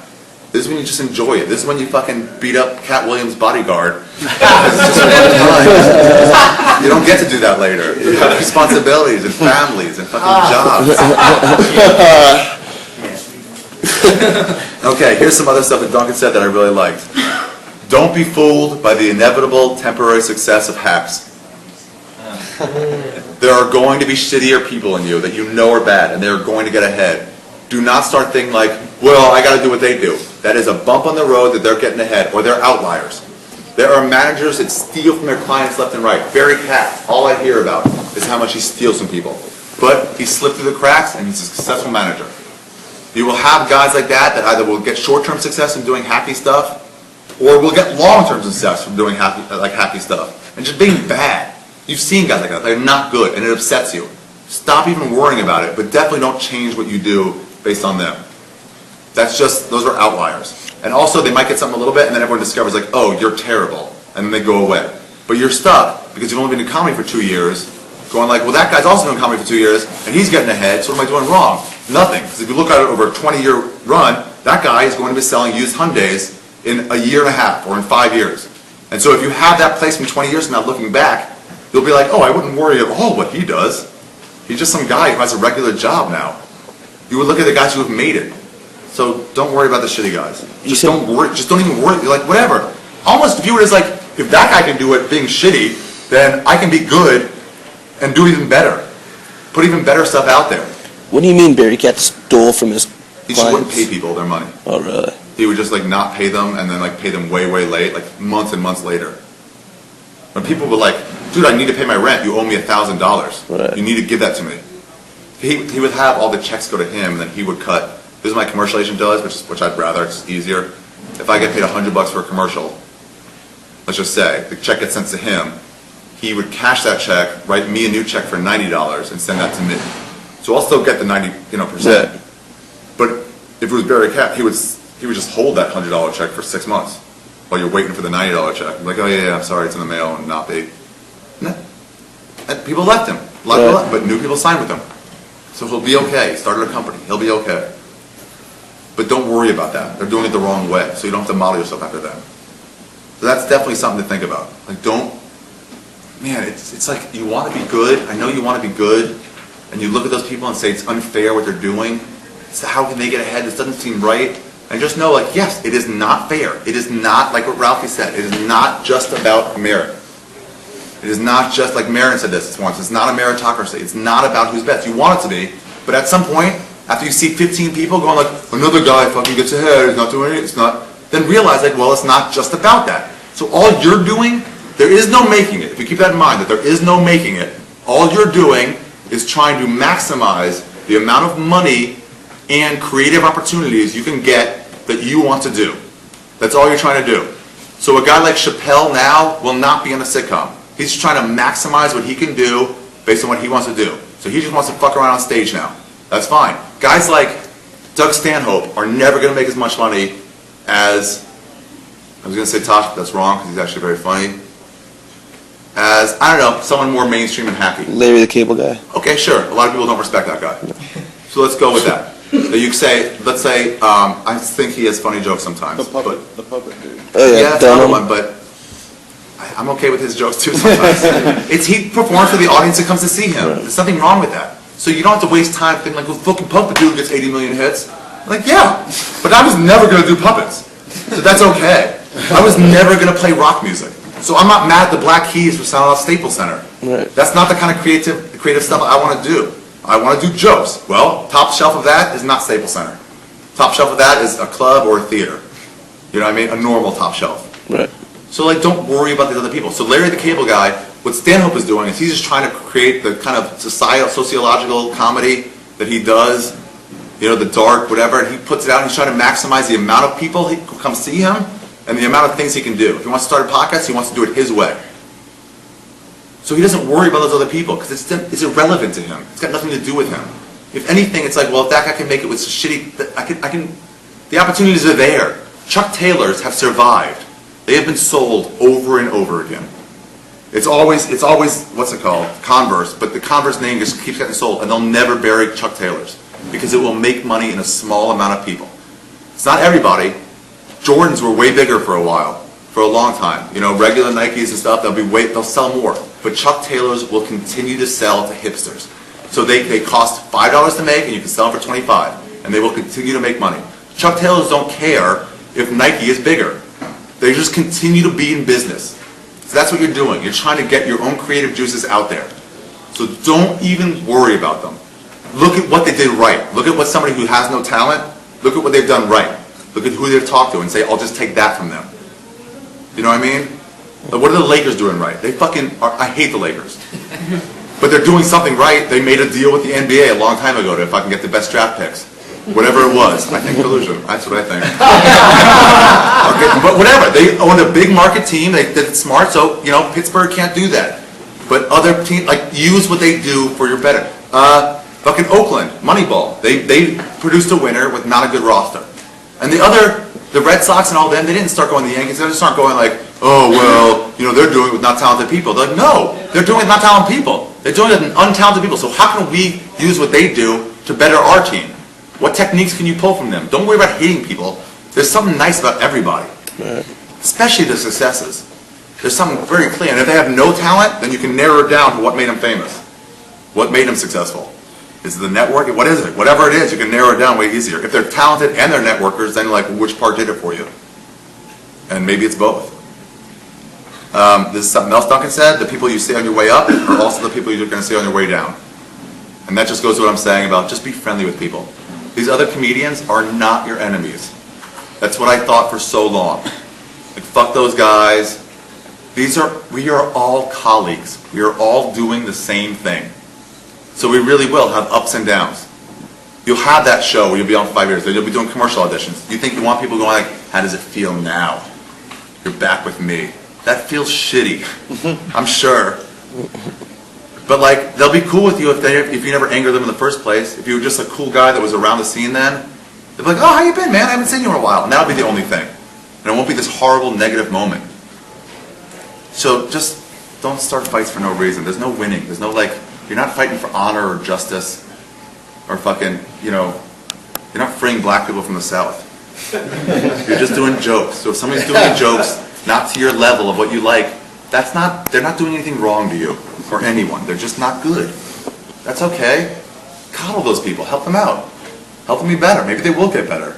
But they'll definitely be around. There's no reason to be shit on fucking some agent who doesn't represent, or whatever. You know what I mean? Like, we're all in the same boat. You want to separate yourself even more and say like, oh no, only our group is better. But it's like, that's a good enough group. Comedians. We're all the same.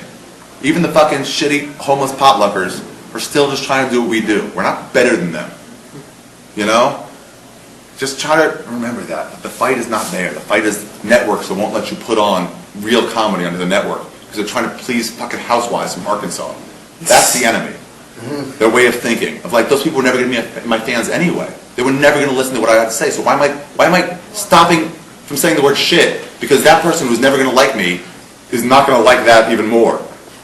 That's the people you should be enemies with. People who are stopping you from being creatively free, not other comics. TSA agents, absolutely. That's an enemy. Here's another thing he said. The clear stuff that forms around the tip of your cock prior to intercourse is known as pre-cum. Was that Duncan Trussell? That was Duncan Trussell, yes. Okay. So here's Marin's thing. So that's pretty much what I have to say. If you have any more questions, I'll listen to it totally. But let me do a couple more of these. Marin said, if you have talent, explore it in as many ways as possible, i.e. writing, making movies, acting. Putting all your eggs in the stand-up basket is crazy and delusional.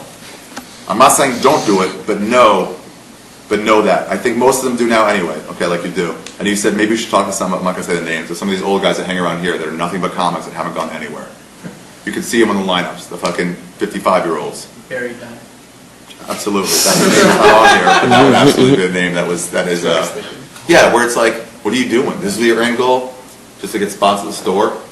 No, it's that so you can get ahead. You want to go to the Montreal Comedy Festival, not so you can go to the Montreal Comedy Festival. You want to go there for what it's going to give you. So like Nick Huser had this problem where they started this show called the Unrepresented Show in Montreal, which I would have loved if they had done that when I was trying to go. I would have loved it, because that's all I wanted out of Montreal. I just want to get a manager and an agent. And so they're all there, so they'll see you do this New Faces show, so it'd be worth it. And so then I said, hey, Nick, how about you do this Unrepresented show instead of New Faces? And he was torn, because he was so set on, I got to do New Faces, I got to do New Faces. And then suddenly he's like, well, the thing you wanted out of New Faces is now available in this other thing. But he's like, but I still want to do New Faces. But I'm like, why? He goes, so I can get a manager and an agent. Yeah, I guess I can get it from that. I'm like, that's what you want out of it, and who cares what you made as your intention 5 years ago? None of that matters. Just get what you want to get. Use it as stepping. Here, being on the Comedy Store, that's just supposed to make you a better comic. So a lot of people will never get in here.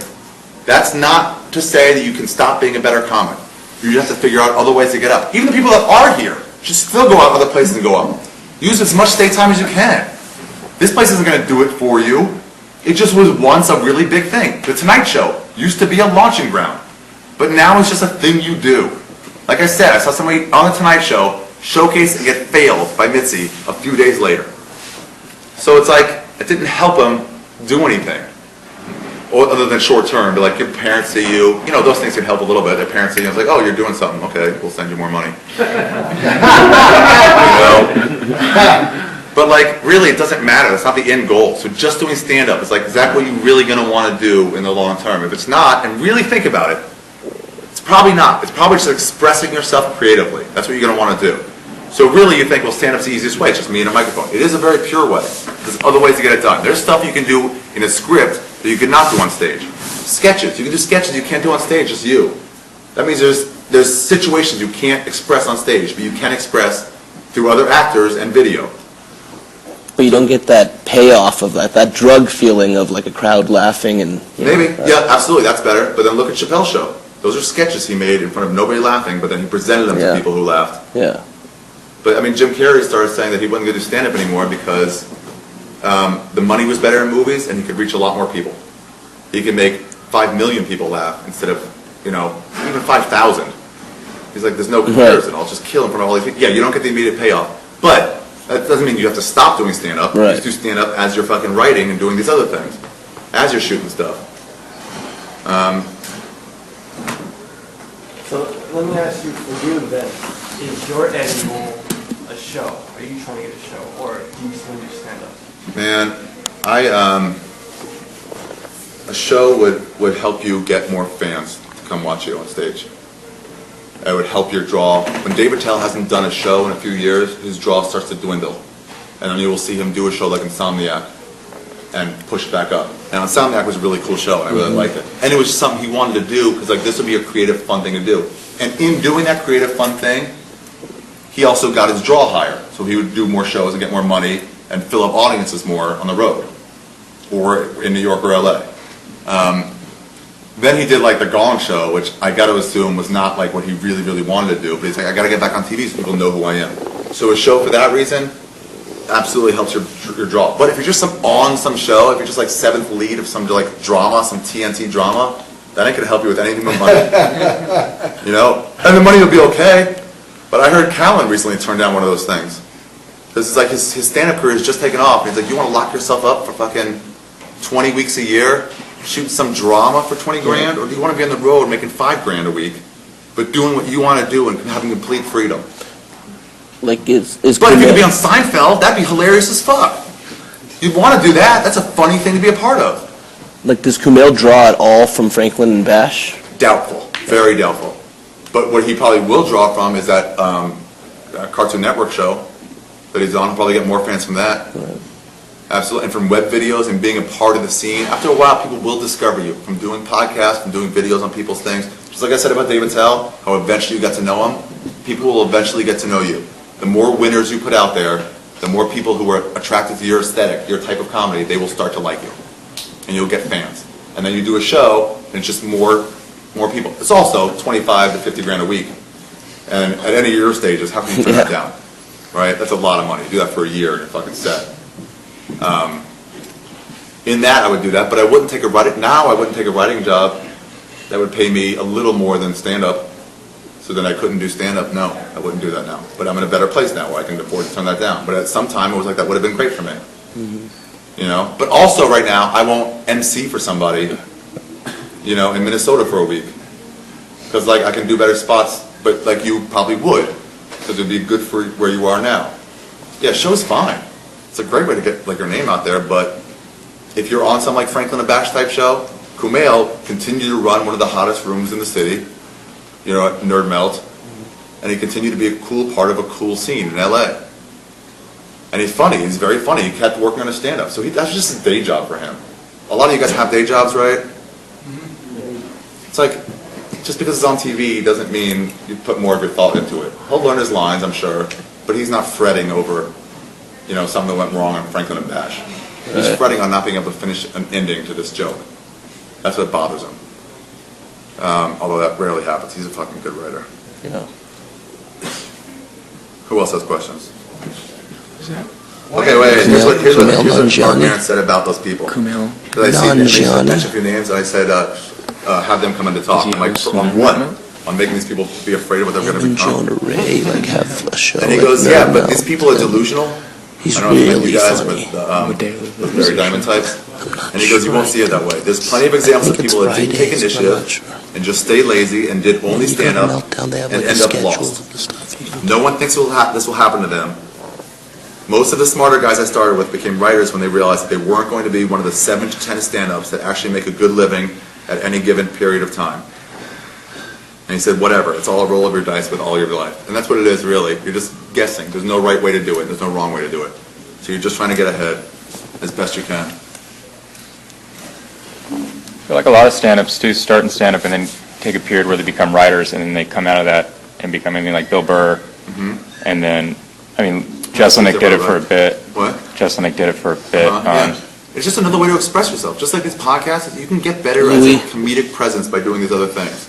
If you're writing all the time, you will be better at writing jokes. Writing jokes is a part of stand-up. So if you're writing jokes for other people, you'll get better at it. It's stuff to have to give them away, you know, but you'll just get better at forming a joke. You know what it would look like, just formulaically. Here's what else Duncan said later. He goes, if you find yourself getting a big head, or big-headed, think of Jeff Richards. If you start thinking you get a big head, if you start thinking like, I'm so great, he did. He was like, I'm on SNL, or I'm on Matt TV, and now he's like struggling to find a way to live. That's what I mean by on the way up and the way down too. Now he was nice to everybody, but he definitely got a big head. He was like, I'm a star. You asked him how, and he says, I didn't appreciate it. You what? I asked him the other day what he took from it. He's like, I didn't appreciate it when I had it.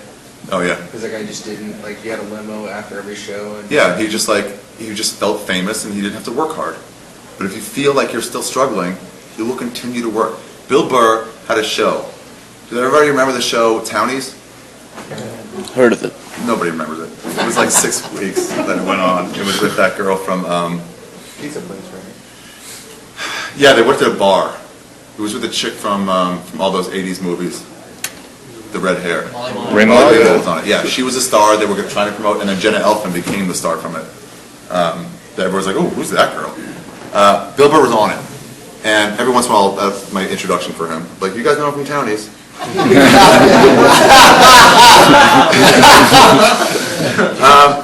But so the show got canceled. He moved to LA over it. The show got canceled. This was, let's say, 15 years ago. And he was like, all right, now the two options were stay in LA and try to do it, or what he ended up doing was he went back to New York and just buried himself back in stand-up. He worked out every night and used the little notoriety he had off a show that was on for, however many weeks. And he just worked the fuck out. And he got to become a really good comic just by throwing himself back into the grind. The other option would be to say, no, I'm a star now. I don't have to go do workout sets because I'm a star and I'm very funny. And that's when you get guys like Chris Rock who haven't been funny in 10 years because they don't know what good is anymore. And I think it's hard for them because they can't put themselves in the situation that you guys can. You guys have this ability to go to an audience where nobody knows who you are. So you get a completely real reaction to your stand-up. They're looking at you, they're making their ideas based on that, but they're not going like, oh, I already know this guy from movies and TV, I already like him, so I'm not going to give him an honest response. They don't have that anymore. And that's why they become what they become. There's no more struggle, and everyone says, oh, you're great every single time. You get a big head. That is the worst thing you can have for stand-up. You can say, I'm funnier than this guy and this guy, but you got to almost always say that I am not as funny as I can be.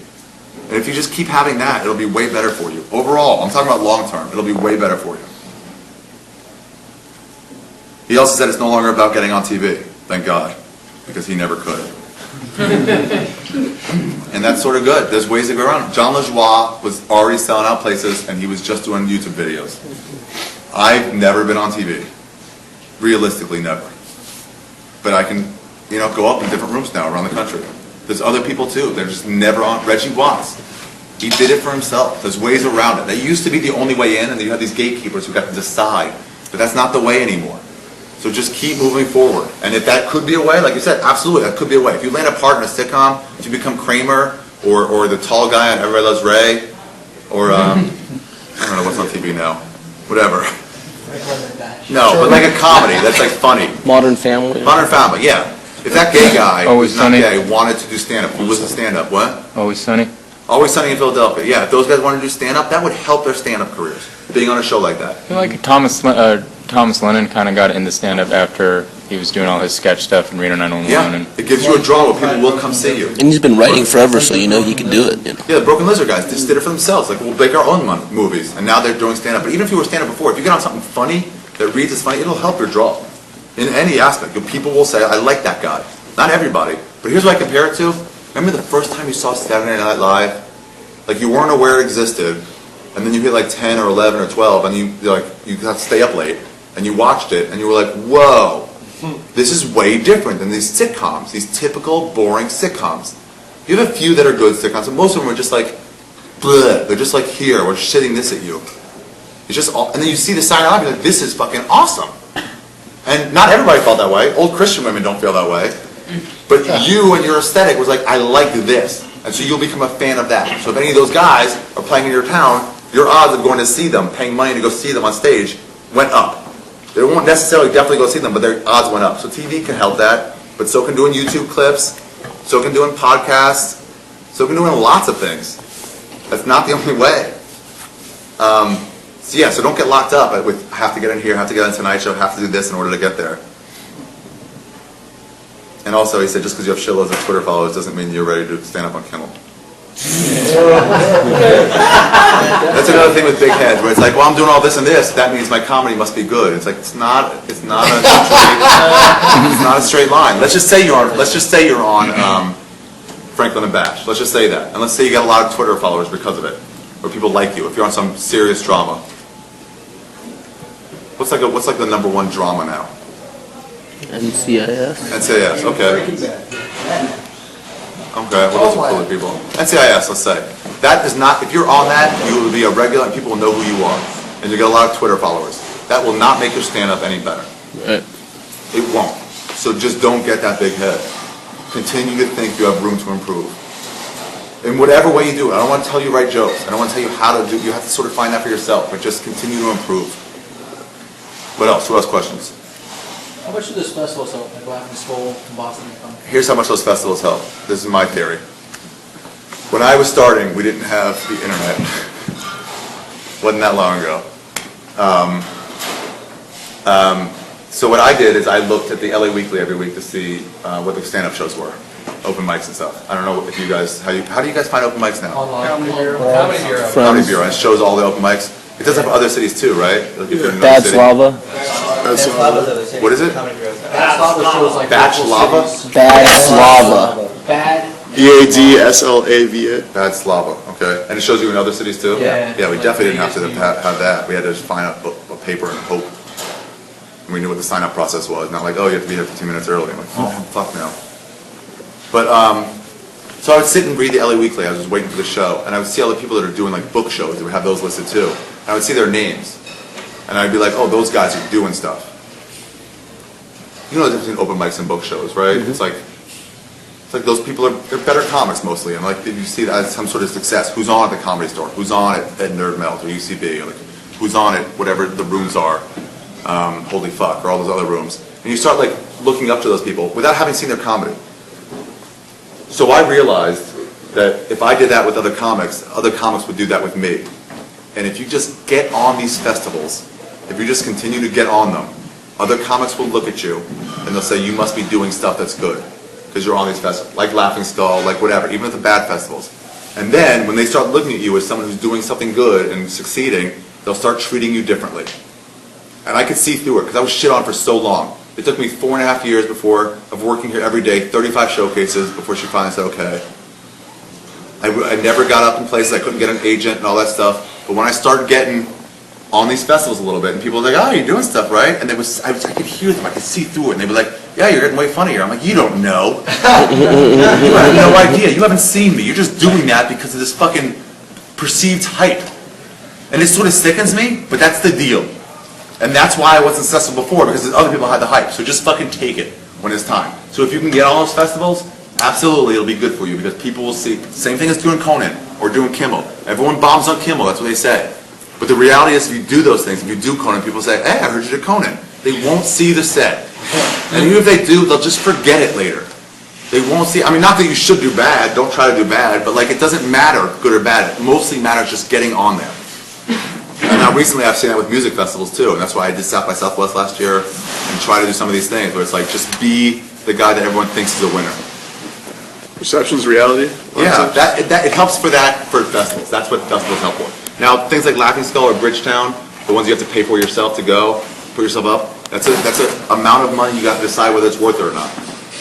The ones that pay, like Moon Tower or Montreal, are way easier on your pocketbook. On your wallet, whatever. And those other ones. But just doing them is a good thing for you. Plus, you get to see these other comics, and you get to showcase for other comics. That's another reason why it's good. I saw at Bridgetown 3 years ago.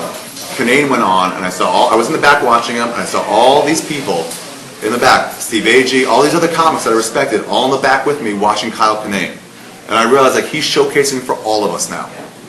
It's your chance to show all the other comics what you can do. So do not. The advice I got from Joey Diaz when I did Montreal, they wouldn't let me do New Faces. They said you can do the Nazi show.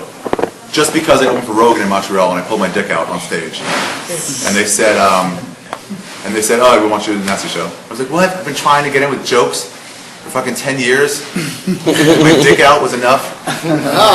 But Joey Diaz said this, he goes, don't worry about doing anything new, do only closers the entire time. You have 12 minutes, just do only closers for those 12 minutes. This is the time to show everybody what you've got. So when you have those situations where everybody's there, do not fuck around. Do what you've welcome, it's a girl. Do what you have worked for. This is your time to let it free. So if you do those showcases, know that other comedians, the ones that are making the tastes about you, they're there watching. And if those guys say you're hacky, then that's what everyone will think. And if those guys think, I'm talking about you guys, if you guys think that these other comics are hacky, eventually that word gets out. And that's what everyone thinks about them. You guys, they're a level above you, level above that. You guys make tastes. You know, whoever UCB thinks is cool will become cool. So yeah, when it's time for that, just fucking don't hold back. Good questions. Anybody else, or what are we doing? And a question about that SLO thing, one of the festivals, that's like, it was the first option I had for a festival, but I thought it was like a $50 entrance fee, and as I was paying it, I had this in the back of my mind, I was like, it's so close to the deadline, they're probably just taking money, and I'm not gonna get out of it. Yeah, that kind of sucks. They take money for festival submissions. I don't like that at all. It's a shitty system. Yeah. Especially because you're making money off really the poorest comics in the world.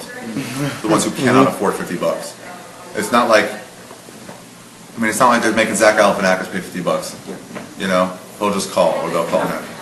So really, I never like making money off stand-up comics. That seems shitty to me. I could see running a free festival. I could see that when it's like we don't bring in a lot, so we have to promote it. We have to put people up, or we have to pay these venues. I get that, but to make people pay to apply, it's like no. Charge 50 cents more per ticket and make your money that way. But there's no other way in. So you got to decide how much money. If you have rich parents, then fucking go for it. But if you don't, then that's another thing. You got to raise the money to do it. I did it 2 years ago.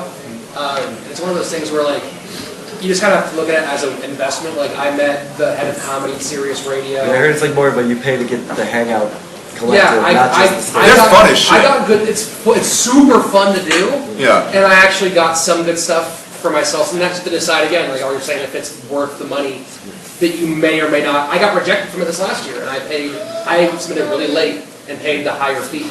So it's just you have to kind of weigh that. Yeah. But it is a fun place to hang out. You're with comics, you're getting drunk with no real responsibility, nobody has to go to a job the next day. They're fun, and they're a great way to meet other comics. But yeah, I don't know if it's a waste of money. That's on your pocket, that's on your own finances. Does this help you guys at all? Thanks. Yeah, thanks. Don't forward, wait, no, you don't have to copy it. Don't forward any of this information. The people who weren't here, share it with them too. I mean that, like you're all colleagues. So if they ask you what, don't fucking hide this to myself, like I'm gonna get better and you're not, just fucking share it with everybody. Okay, because honestly, if all your friends get better, if you have 4 friends on a sitcom, they're gonna get you a guest star on that sitcom. That's the way it is. You'd rather have your own friends being successful than people you don't even know that can't help you. I don't know where I heard this, but you make it with the people you start with. Yeah, pretty much. When Brenda ZC got on a sitcom, his first sitcom, he called me one day. He's like, dude, this is Park for a Doctor. It's like 6 episodes. Get me your headshot immediately. Like I can get into them. That's because he's my friend. And I didn't get it because it had been cast like the day before. But they would look out for you. The people who know you and like you. It's not about talent. I'm sure if I was completely worthless, he wouldn't have done that. But like, it was more about being my friend, you know? So yeah, you guys want, if all the comics all of a sudden get really good and start running shit, or Comedy Central and HBO and Showtime have to come to us and say, we'll do it your way, whenever you want, that gives us all way more power. If sitcoms stop putting on shitty sitcoms because all our friends are doing really cool, interesting things, if all of comedy gets better, then we're all better off for it. If we all become better performers, we're all better off for it. We have a better bar to latch ourselves against. Don't be like fucking Pauly Shore who wants everyone to come down below him so he can be on top. You want everyone rising up, so you will rise up with them automatically, and then you'll try to like achieve what they've achieved. Automatically, you will get better if everyone around you gets better. You might not get as much better as they do, but I look at it as like iTunes numbers and rankings for podcasts. I don't give a fuck if you're ranked 5th and I'm ranked 3rd, but my numbers go up from, let's say, 20,000 to 100,000, but your numbers go up from 15,000 to 200,000. Like, I don't care if you leapfrog me in the rankings, my numbers went up, so I'm better now. I've got more draws, so who cares if you got more betterness? You know what I mean? So like, as long as we all